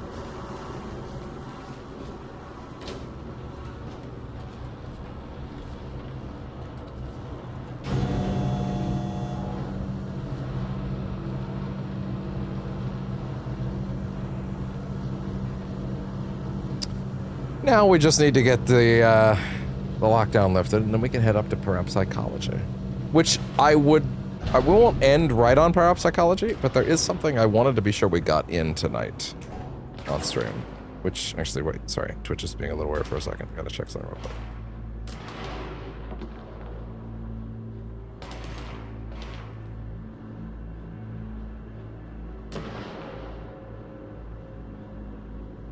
Why is it being so weird? Yeah.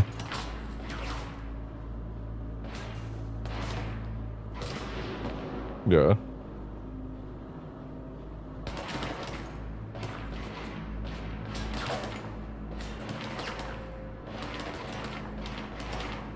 Okay. Yeah, okay. I got it fixed now. Hey there, fellas.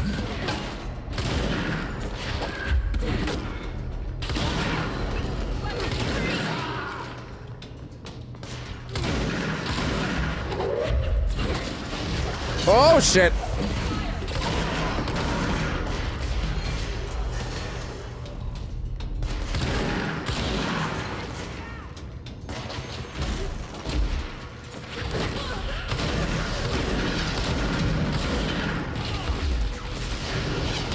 Ooh.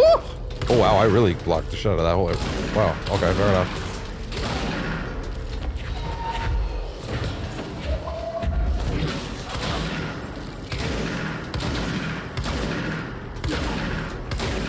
Oh boy. Oh, there we go. I love that the backswing when you're reeling it in can also get them too.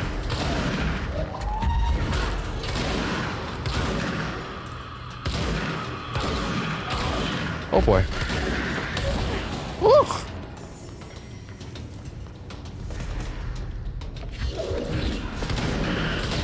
Oh!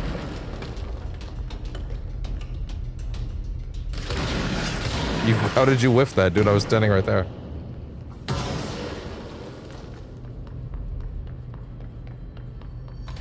Blockages in pipe C through F. Anything new? Clock back. Crew feels a lot safer when you're around. I think you think, oh fuck, not the clog. Not the clog.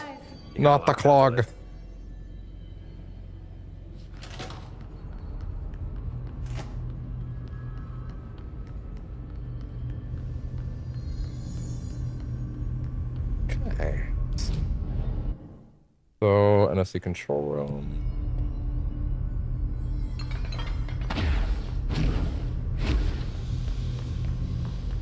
So from here...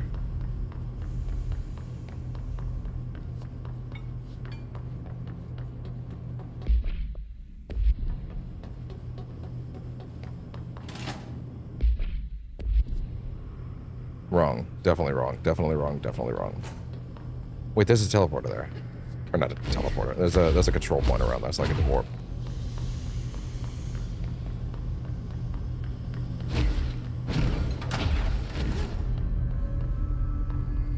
Okay.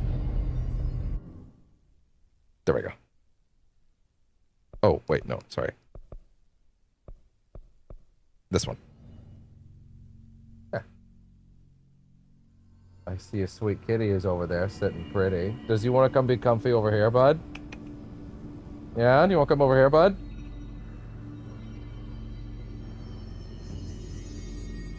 Oh, what's up?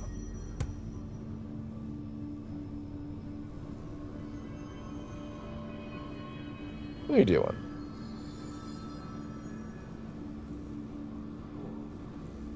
Oh. Yeah. Oh. I'm sure he doesn't actually know how to sit.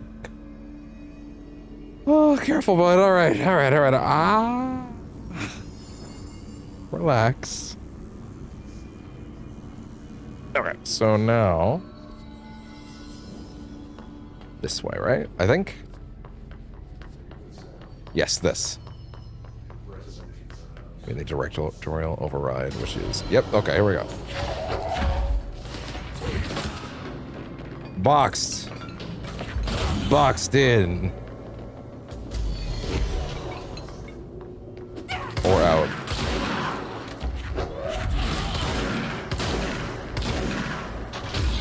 Good. I totally forgot that it had a melee option.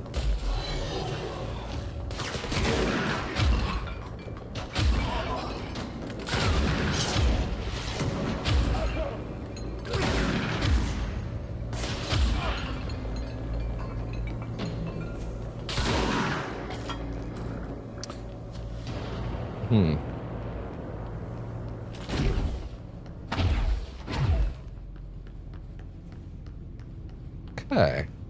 And now we're allowed into the directorial override room.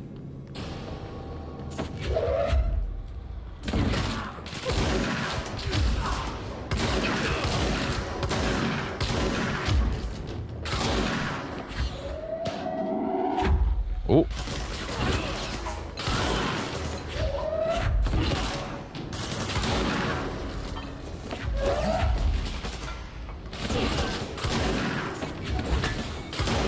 Woo. That'll do it. All right, put her back together again.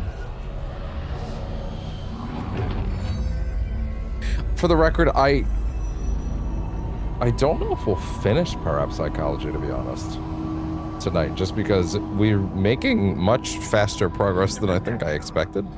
Also, what are we at? Right, like 5.5 hours. We're at 5.5, damn. Yeah, we probably won't finish parapsychology. I'm still calling it that. But there's something in it I definitely want to be sure we get in tonight. I have played. So much is expected from the director. The responsibility, the privilege to steer the Bureau into dangerous waters and safely out again. To inspire and lead its people, to protect them. The board is there to advise you, but they want things in return. You hold all this in your old, trembling hands. I had to lose everything before I could see the Bureau is the Director's life. There's no room for anything else. If the forces contained here escaped, we'd be dragged back into an age of superstition. Yeah. Terror. Death. Assuming you think we ever really left that behind. Any emergency, any major containment breach, and the lockdown goes into effect. I implemented this security measure in my first years as director. The idea that it wasn't there before. Vulnerable. I'd personally seen the cost of sloppiness. I made sure the internal lockdown could only be lifted by a directorial override, only to be used when the director is confident the sectors are safe to be opened again. Which is funny because it's not really safe to be opened right now. Last line of defense. And if I screw up, it's on me. And me alone.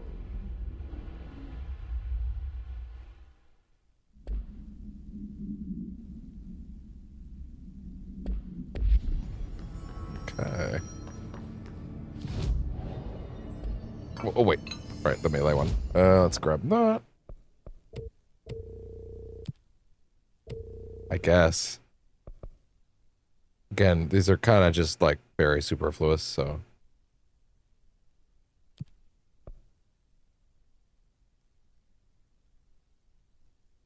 Yeah, sure, I guess. I don't have anything else I can use for that right now, so. All right. Shove that gun right in there.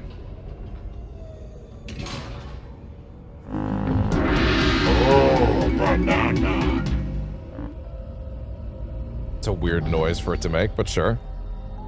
Hi, bud. Parapsychology.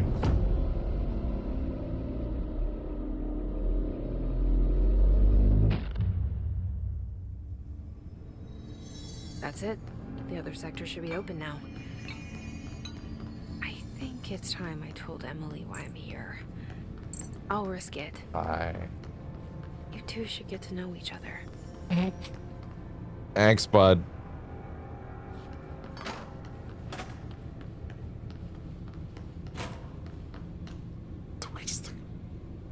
Not by a long shot.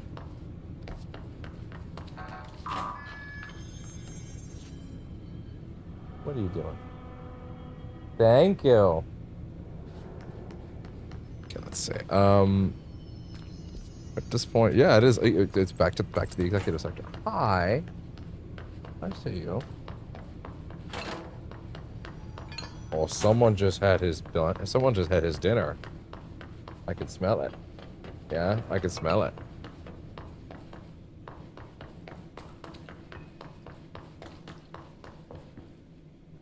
All right.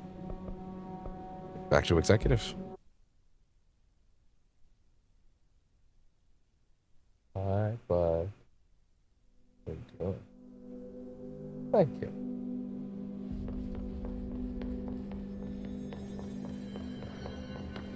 Trench was shot dead.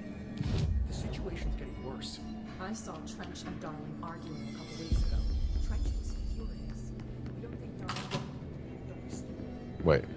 Golden child had to gain from killing the boss. No subtitles. Darling Jesse, you made it. And you lifted the and internal lockdown. Trench were Let's talk. arguing a lot. Yes, of course. Listen, Emily. Screw it. Just tell her. I haven't been completely honest. Oh, damn, I didn't even see who you banned. When we were kids, we found an old slide projector in Ordinary's landfill.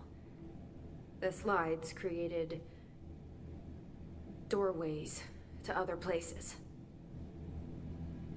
Bad things happened. Came through. That's all she gets. The rest stays locked inside. But we found help. Through Oh, one yeah, of it the is. doorways, we met something. Thank you, bud. A being. A being. A being. What kind of being? And finally stop It's holding hard it to in. describe, but she helped us. She. We managed to turn the projector off. The bad things that came through the doorways were gone. So many things I hope to see After that, expanded your upon in the people future. tried to grab us. I ran away. They got Dylan. I left him behind. Bureau agents took your brother? Yes.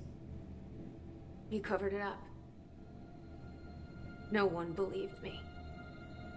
Now, of course, Dylan was played. I just want to find Dylan. Dylan is played by the same guy that played the taxi driver in Quantum Break, and of course, as we've seen, and there's no point in hiding it now. Dylan is the protagonist for Control Resident. So I've been looking for him ever since.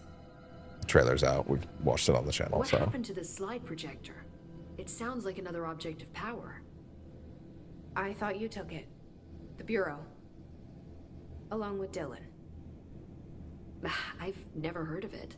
But around here, assume everything's classified. You know, I looked into the ordinary AWE case files after you mentioned it. Trench and Darling were both involved. A large area of the containment sector was reserved for it. Really? The case hasn't been active for a long time. I have no idea if anything's still there. Can you tell me more about this being you found? Let's hope you two get along. She's been with me ever since Ordinary. In my head. She led me to you. I call her Polaris. As in a guiding star. Did Polaris know about the hiss? If she got you in here in spite of the lockdown, she's very powerful. Which may help explain your test results. Your readings are incredible, Jesse. Now, cross-referencing them with the database, I found 2 matches in Darling's old ironically, classified the files. craziest big dick energy we've seen from Unfortunately, anyone in the I building. can't access them beyond the file codes.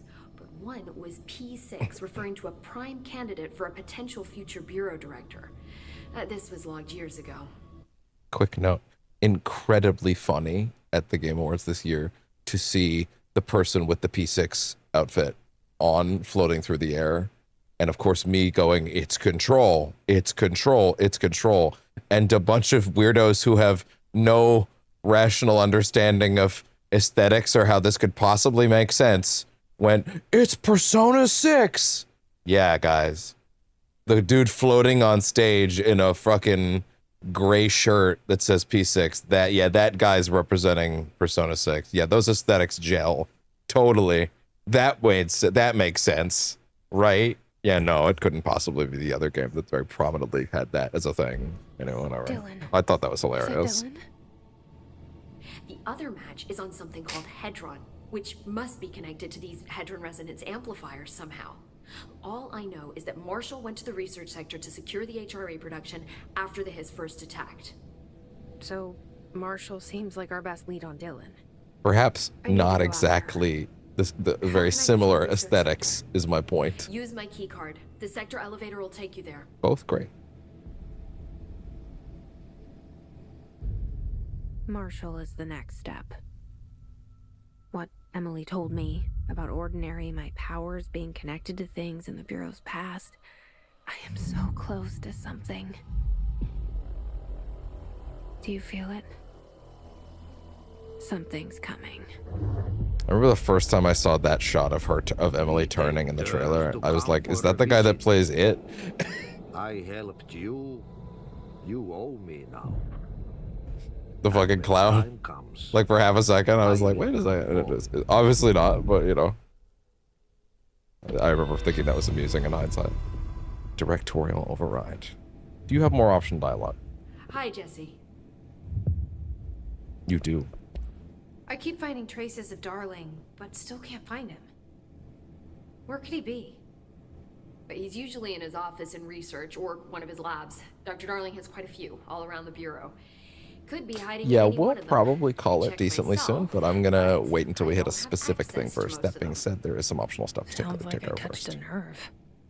He didn't let you into his labs?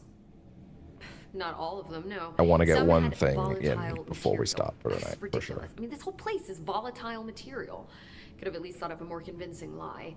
I mean, how can I work without access to all the data possible? This place has a bad habit of moving around, huh? So you notice the building shifts.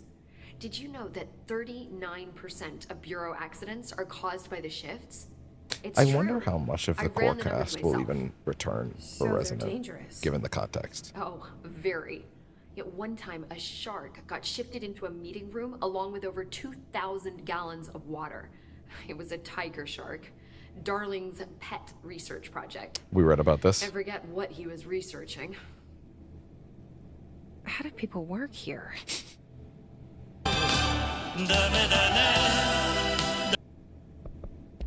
You said you're an assistant? Oh, it's just a title. I'm a scientist, a researcher. I work for Dr. Darling. See, when Bureau agents go out in the field, the sites of altered world events, we study the materials, the altered items they bring back.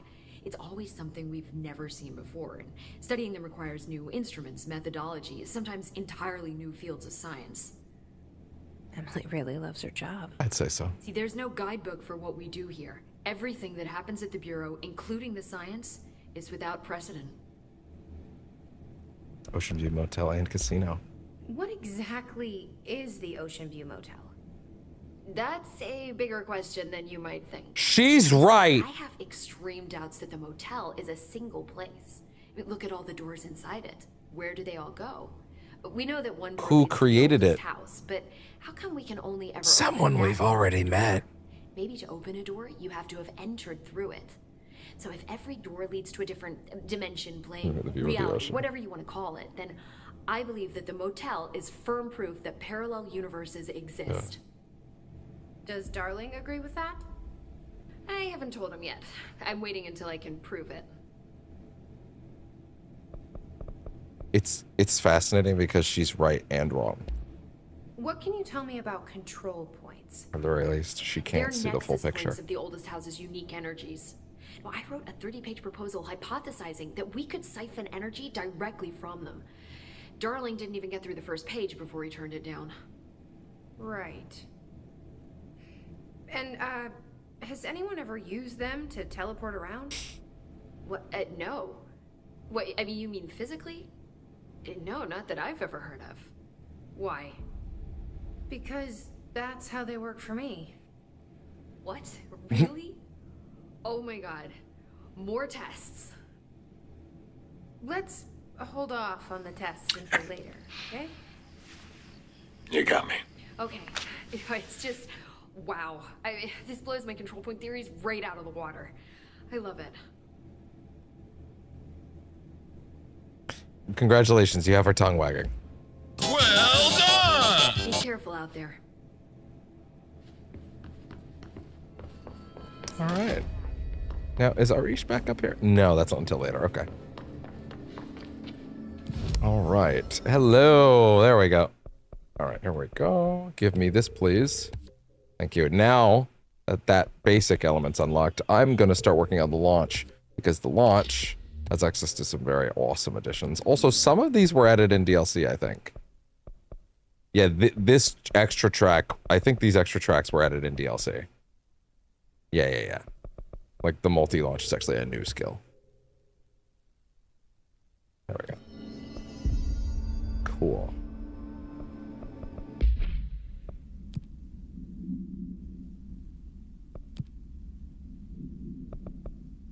Right. So, I kind of thought Arish showed up, so, but I guess that's a little later. I'm not going to worry about going around the building on all the floors and opening all the security doors until we have all 5 security levels. It just kind of doesn't make sense. So, let's head straight to the research sector. We're not going to do the research sector in its entirety tonight, but I would be so upset at myself if we didn't finish on a certain note. Which is very, very soon.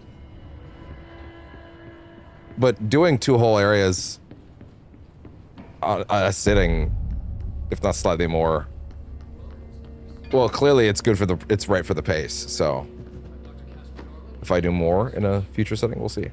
But I'm feeling pretty good about this one right now. Make for great. Wait.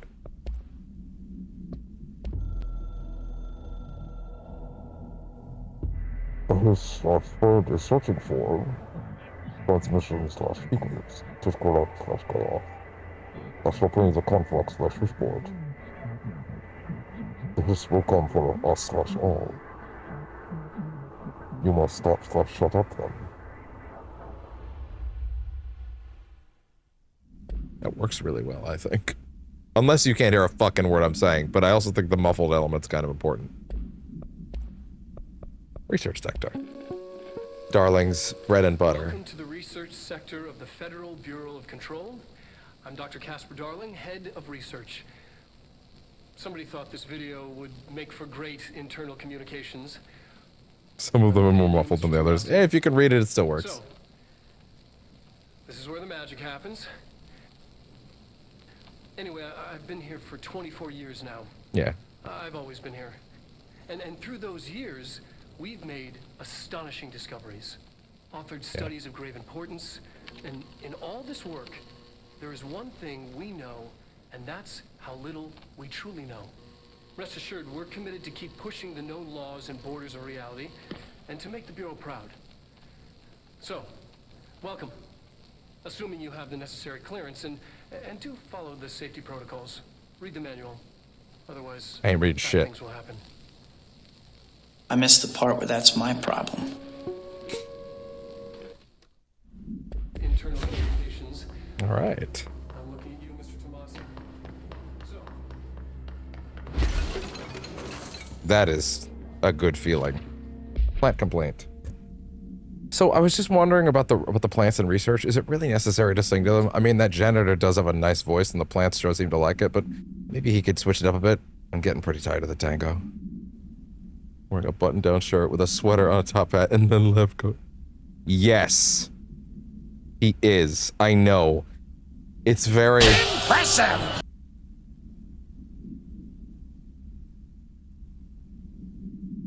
And where did these plants even come from? No one seems to remember when they were planted. And people like them a little too much, if you ask me. Are we being invaded by houseplants? Worth looking into, Dr. Lewis.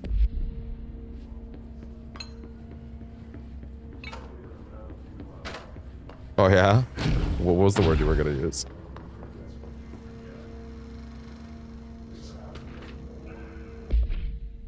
Synchronicity. Synchronicity is a phenomenon. Synchronicity and the unseen connections.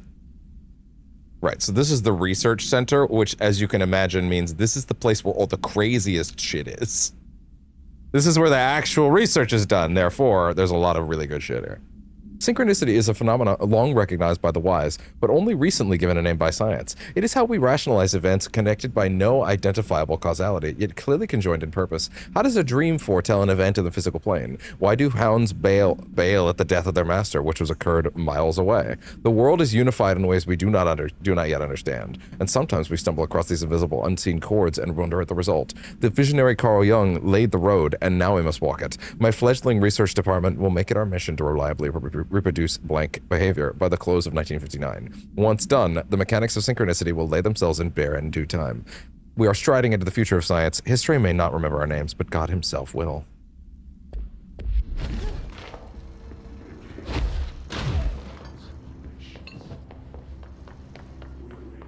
I feel like I could actually go farther tonight, but I do want to make sure to hit a certain thing at least. I have to figure that out still.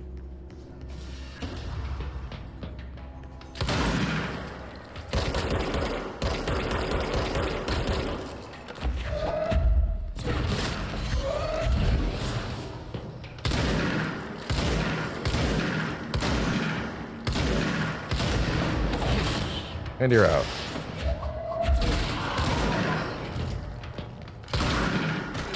Oh, yeah. The melee just feels very not incredible in this game, which is one of the reasons I don't really use it a lot. To be fair, that seems like that all of Resident is like an apology for that specifically. Ooh, that sounds nice. Level 3? Hell yeah.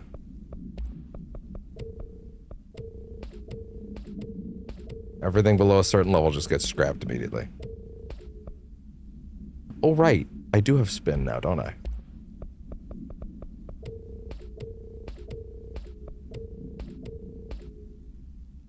Evade energy cost. Yes, I would like that, actually. Emergency call summary. A possible AWE, I don't know how much you're going to get out of this one, in which an unnamed individual experienced transcorporeality via a phone line. Event is notably similar to AWE blank, in which blank blank. Event response. Event is believed to have been caused by blank, and as a result, the following measures have been taken to prevent blank, blank, blank, blank, blank. Awesome. Thanks. Very helpful. Good riddance.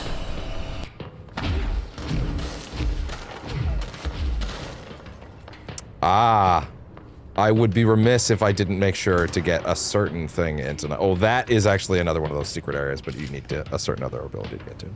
Blank, blank, blank, blank, blank. I would be remiss if I didn't make sure that we didn't walk towards these two areas tonight, especially. Dr. Darling's office.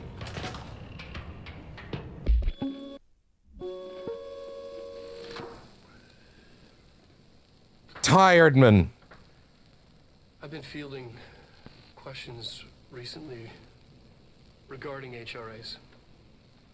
What are they for? Do you always need to wear them? And what's the deal with the Hedron I resonance? forgot he was actually going to make the joke. Son, just don't.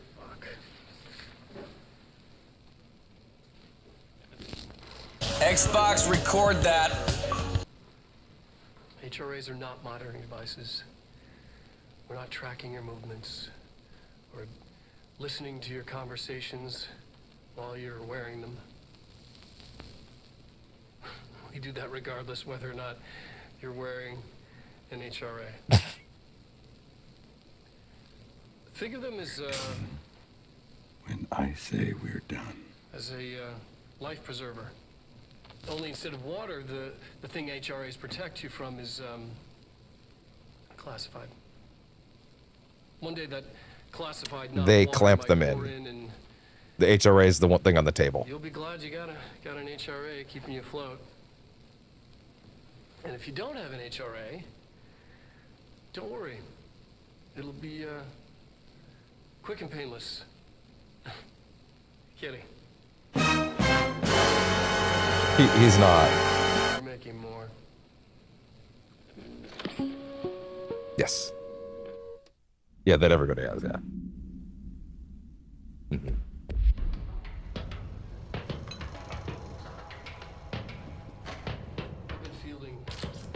More clacking keys. The exact same model from Quantum Break, by the way. What are they for? Do you always need to wear them? What's the deal with the Hedron resonance anyway? Astral plane.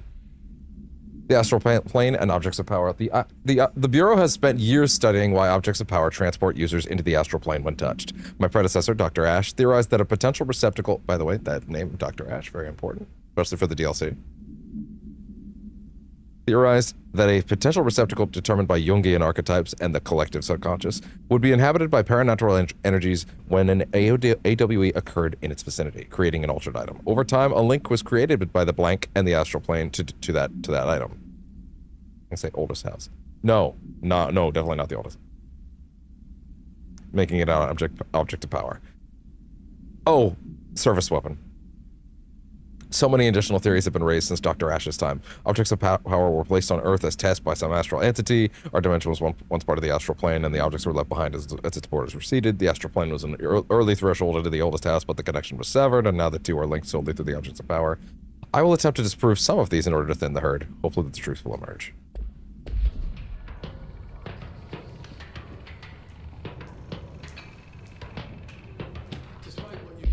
Darling, budget concerns. Tapoop. Tapoop. Tapoop. Tapoop. Tapoop. Dear Dr. Darling, I suspect my colleague Dr. Harrington has already contacted you and asking for an increase in her department's budget. I'm not surprised. Parapsychology has always been the squeaky wheel. All fuss, no results. What a dick. Parakinesiology has always been the stronger department. More breakthroughs, more tangible data, more usable research. I'm sure a man of your esteem can plainly see that which department is more deserving of the budget increase. Just think what those additional resources could do for an already formidable research team. Anyway, I know you're a fan of single malt, so I left a bottle of well-aged brown on your desk. Yours in admiration, Dr. Abraham Lewis. What a kiss ass. You may have heard, HRAs are not monitoring devices. We're not... Resonance theory. Resonance. Confidential. Resonance. It's there, but we can't see it. It vibrates around us. Through us. From us. But what if the vibration is conscious? What could a force like that do? Blank opened the door to a blank. Called blank. I've called blank. The blank emits a force that is far beyond the forces that we've previously dealt with. It has shown me so much that I have to wonder.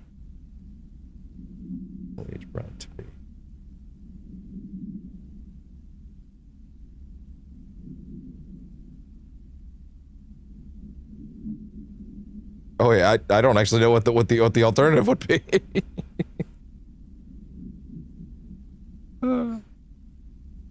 Let's see.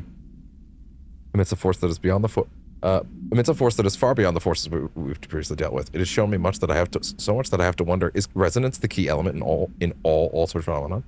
AWEs, altered items, object of power, do they share a common blank that we've yet to discover? We can harmonize control points. What else could the correct frequency allow us to achieve? What if resonance has been the answer this whole time? Tracking your movements. Listening to your conversations while you're wearing... There's a visual effect that I appreciate. You're wearing an HRA. Think of them as Yeah. life preserver. Only the thing HRAs protect you from is classified. I love that they're able to project the image like that. Classified, not water. Astral plane counter-essay. Objects of power and their astral connections. Dr. Darling is insistent that certain objects of power share a direct connection to the blank, an entity or the board, an entity or group of entities that we have little information on or that I am allowed access to. In his written reports, he states that there is a clear link between these objects of power, the board, the astral plane, and the oldest house itself. His work supposes these links are innate, a fact ingrained into the very objects of objects such as the hotline or the service woman. Okay, but what if these particular objects were never linked to the board, but had that connection forced upon them? Isn't it strange that no other objects of power require such direct contact with the board? Maybe. Yeah, fabric, sure. Isn't it strange that using the service weapon or the hotline will result in grievous harm or even death if the user is not the director or at least worthy of the role? Why do we assume that this involvement by the board is a natural fact and not something more sinister? Unnaturally sinister? Life pour in and you'll be glad you got an HRA. Okay. Very, very interesting stuff in there. But that's not all. This is not the thing I wanted to end on, by the way. That's why I'm thinking it's multiple words. Dimensional research. This is also not the thing I wanted to make sure we get in, but it is also very important for the first sitting to be covered. Firebreak.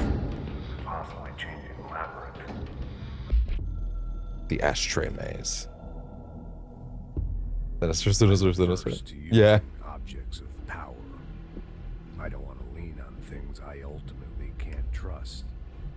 But the ashtray and the cigarette, smoking there forever, have their uses.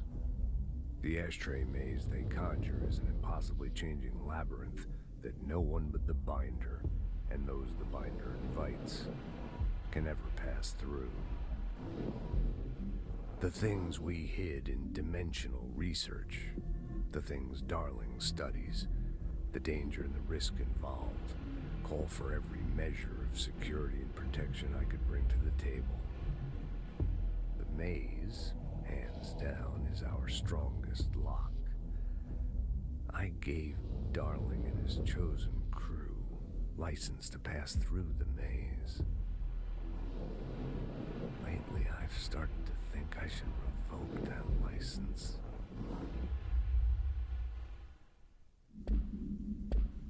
So, Can never pass through. the ashtray maze. Dimensional research. So, dimensional research is where Dr. Darling's primary project is concerned. And it is past the ashtray maze.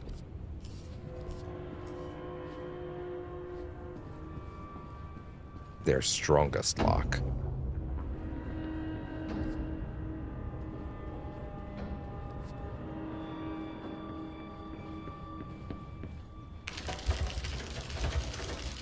There it is.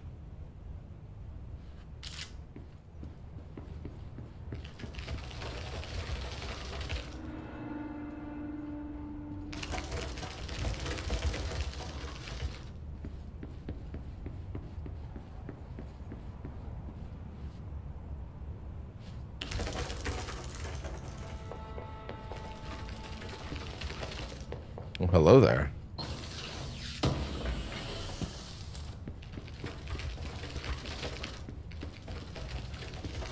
And there it is again.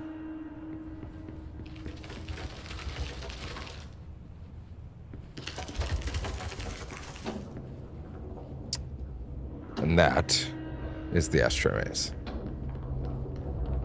Guarding the very things that they are trying to keep most sacred, but only available to those who know how to get through it and have deemed it that they may get through it. And its last job was, of course, to keep people out. So.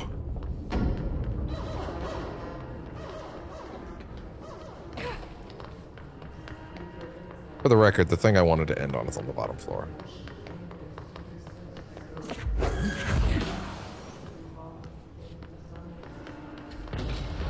Fuck that window specifically.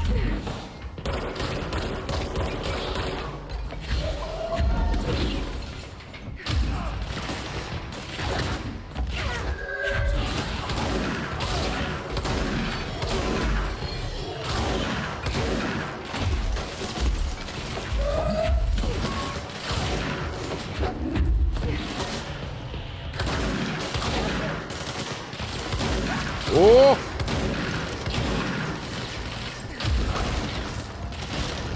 Looks like to find out what the window did. If I have my way, no one will ever know what the window did. Woo! His sniper.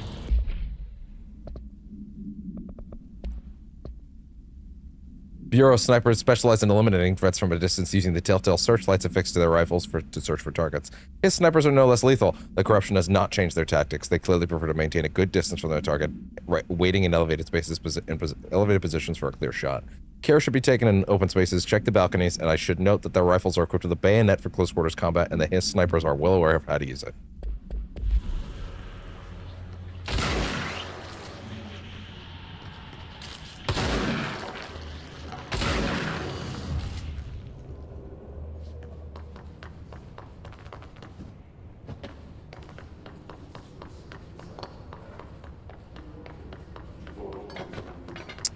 Okay.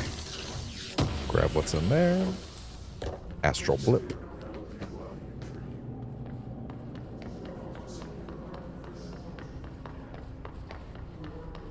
Okay.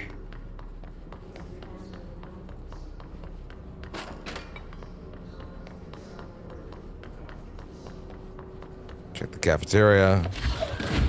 You guys didn't need these chairs, right? Right? Like you didn't need all this.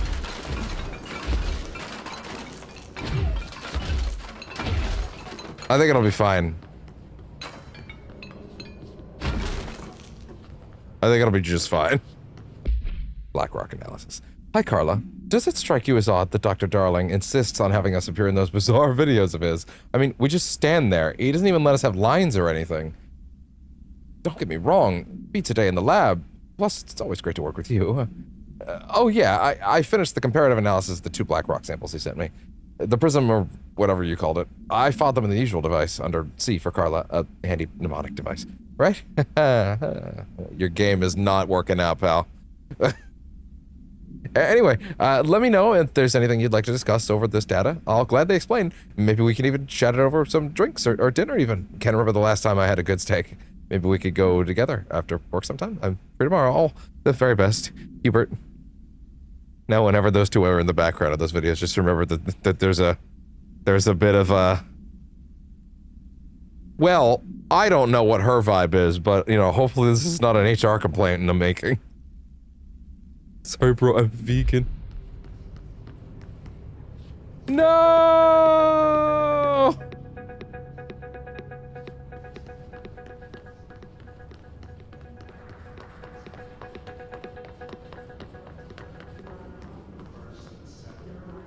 For who among us has touched the foundations of this world and deemed them solid? Dr. Theodore Ashe.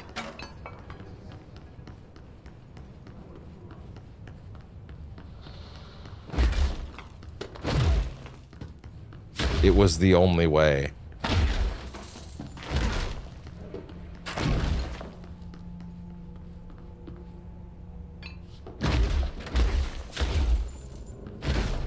I love that some doors are not, you blow through them so quickly, some doors take a minute to realize that reality is failing them. Wow, this place is incredible.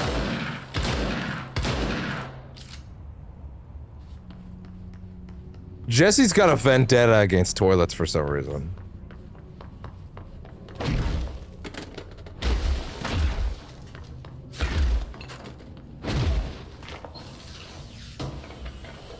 It just makes it easier for me to confirm there's nothing there I'm missing.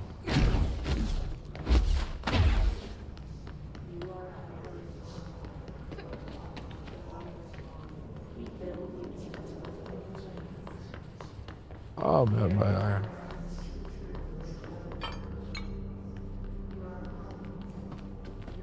Yeah. Yeah, totally.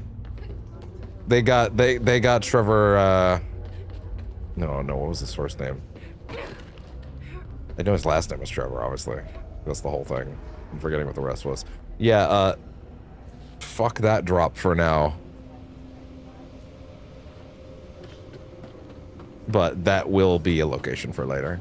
It's related to some side stuff. Okay.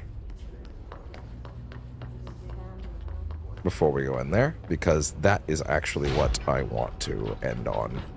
So,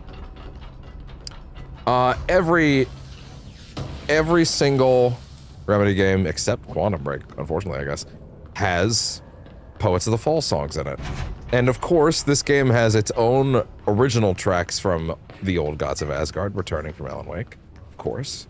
But they always use a little bit of their own original music as well. Like Alan Wake 2 ends on Heroes and Villains, which was in the credits theme, which is from their most recent album at the time.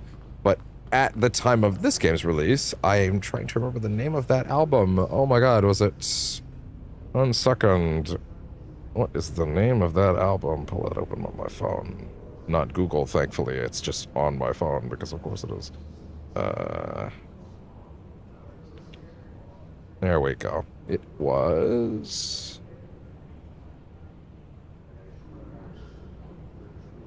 Ah, yes. Ultraviolet. Yes. Ultraviolet was their most recent album when this game came out.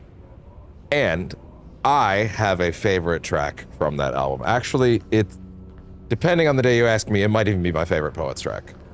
It's called, well, I won't say, but they picked it. And down below, we're going to listen to it. This is a 5-minute track. I adore it. It might be my favorite track from them, period. again, depending on the day you ask me. However, this is important to state up front. If you're watching this in the future, and the music is mysteriously missing, and it's 5 minutes of me standing here and getting excited, I'm sorry. That's probably because YouTube told me to get rid of it. If you want, the song's name will be listed, and you can go find it on YouTube, and you can sync it up. If it's not here still. You understand why it's not there in the future if it is, but if you're live, you do get to enjoy it with me. So.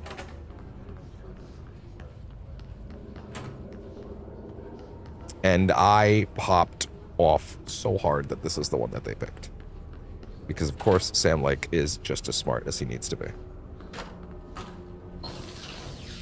And to the point where they wrote all the lyrics on the board even.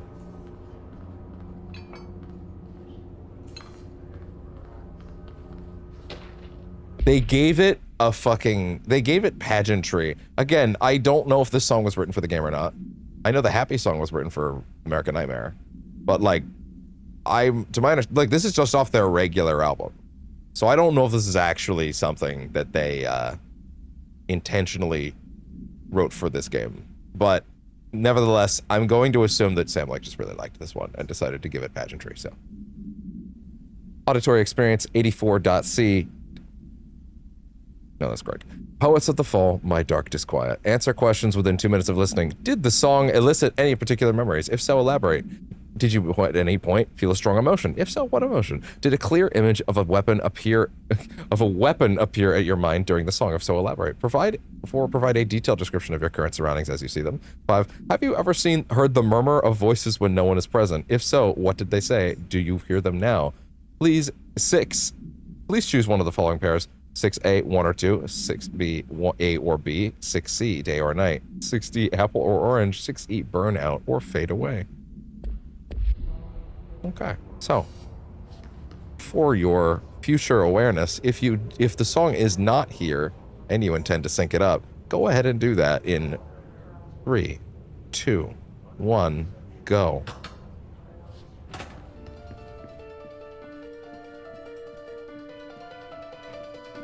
If it's not here in the future, you know why. But please enjoy. I adore this song.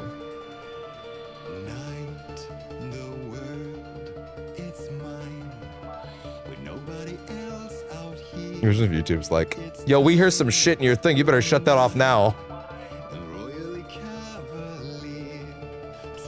Don't shoot.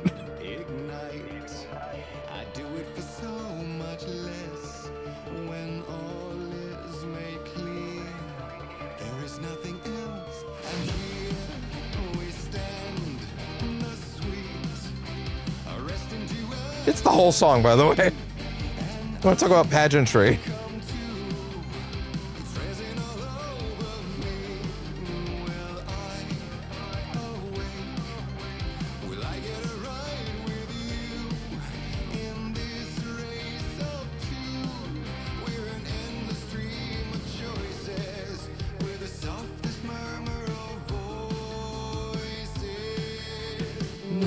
Names we're fantasizing, dancing like flames, mesmerizing. My dark disquiet playing such eerie harmonies, making waves and diving under, lightning to the sound of thunder. A dark disquiet singing such haunting melodies.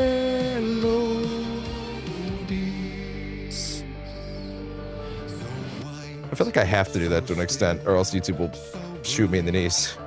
It's the time.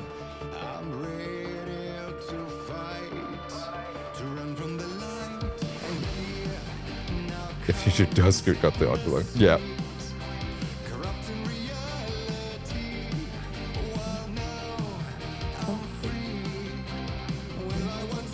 To be, will I awake?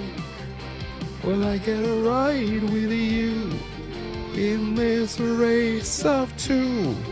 We're momentary masters of false kings and bastards.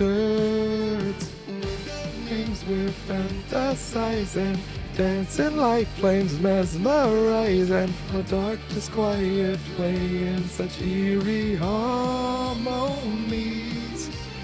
Breaking waves and diving under, lightning to the sound of thunder. The darkness quiet, singing such haunting melodies.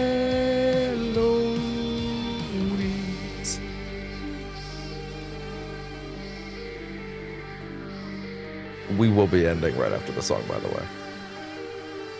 Better to check the VOD afterwards anyway. Strings animated, yet like lovers. Of strings liberated, we are marionettes. Of strings animated, yet like lovers. Of strings liberated. With our names, we're fantasizing.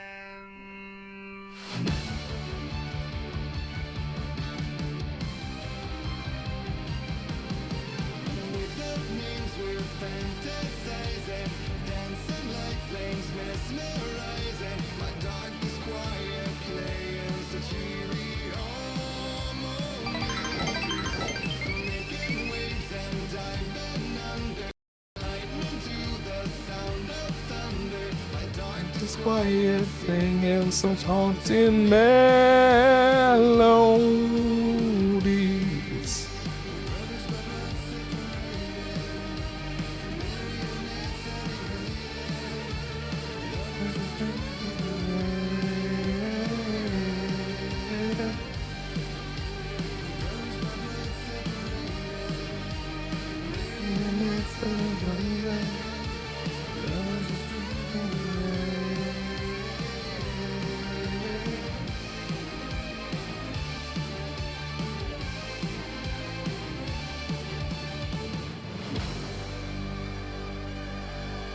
Truly could not ask for a better finish than that, so I won't even try. Thank you very much for tuning in to Percentage Chance for the night, and here's hoping that's not a very awkward finale if you look at it in the future and it's not here. So, you can sync it up. You can sync it up. You can sync it up. The time will work out. I gave you a mark. You'll be okay. All right. Well, that is going to be that for tonight. To be honest, I'm a little tired. So, getting to wind down for the night is best for me anyway. So, I could probably tell that my commentary needed a little bit more of a shot in the arm anyway. I don't know how much longer I could really go, even though I wouldn't mind going to midnight and making as much progress as I could. At the end of the day, I kind of need to keep it, you know, what it is. So, that'll be that. Tomorrow could potentially be Arrivals Day. I'm not sure yet. I might just opt to do that. Those weeklies off camera. Hell, the weeklies, well, isn't it like the last week of weeklies? But isn't Black Cat like next week? Actually, yeah. No, yeah, that is next week. So yeah, these are my last weeklies until the next reset. So I guess that kind of does matter. Okay, we can probably do that. But then again, I could probably try and fit them in during the week. I don't know. We'll see. Whatever. Anyway, either more of this tomorrow or Arrivals Day. Whatever happens, I'm definitely going to put in a lot of time on this. I have other projects that I'm cooking, so we'll see where those go. But for the time being, thank you very much for tuning in to Percentage Chance of the Night. That was the first session of Control. I could not ask for a better spot to leave that off on. I could have never dreamed of leaving it in another place. So I will see y'all next time. Don't expect big breaks on this one. I'm a little behind on it, so we'll probably chew through it for a bit. All right. Thank you very much. And I will see y'all next time. Bye-bye.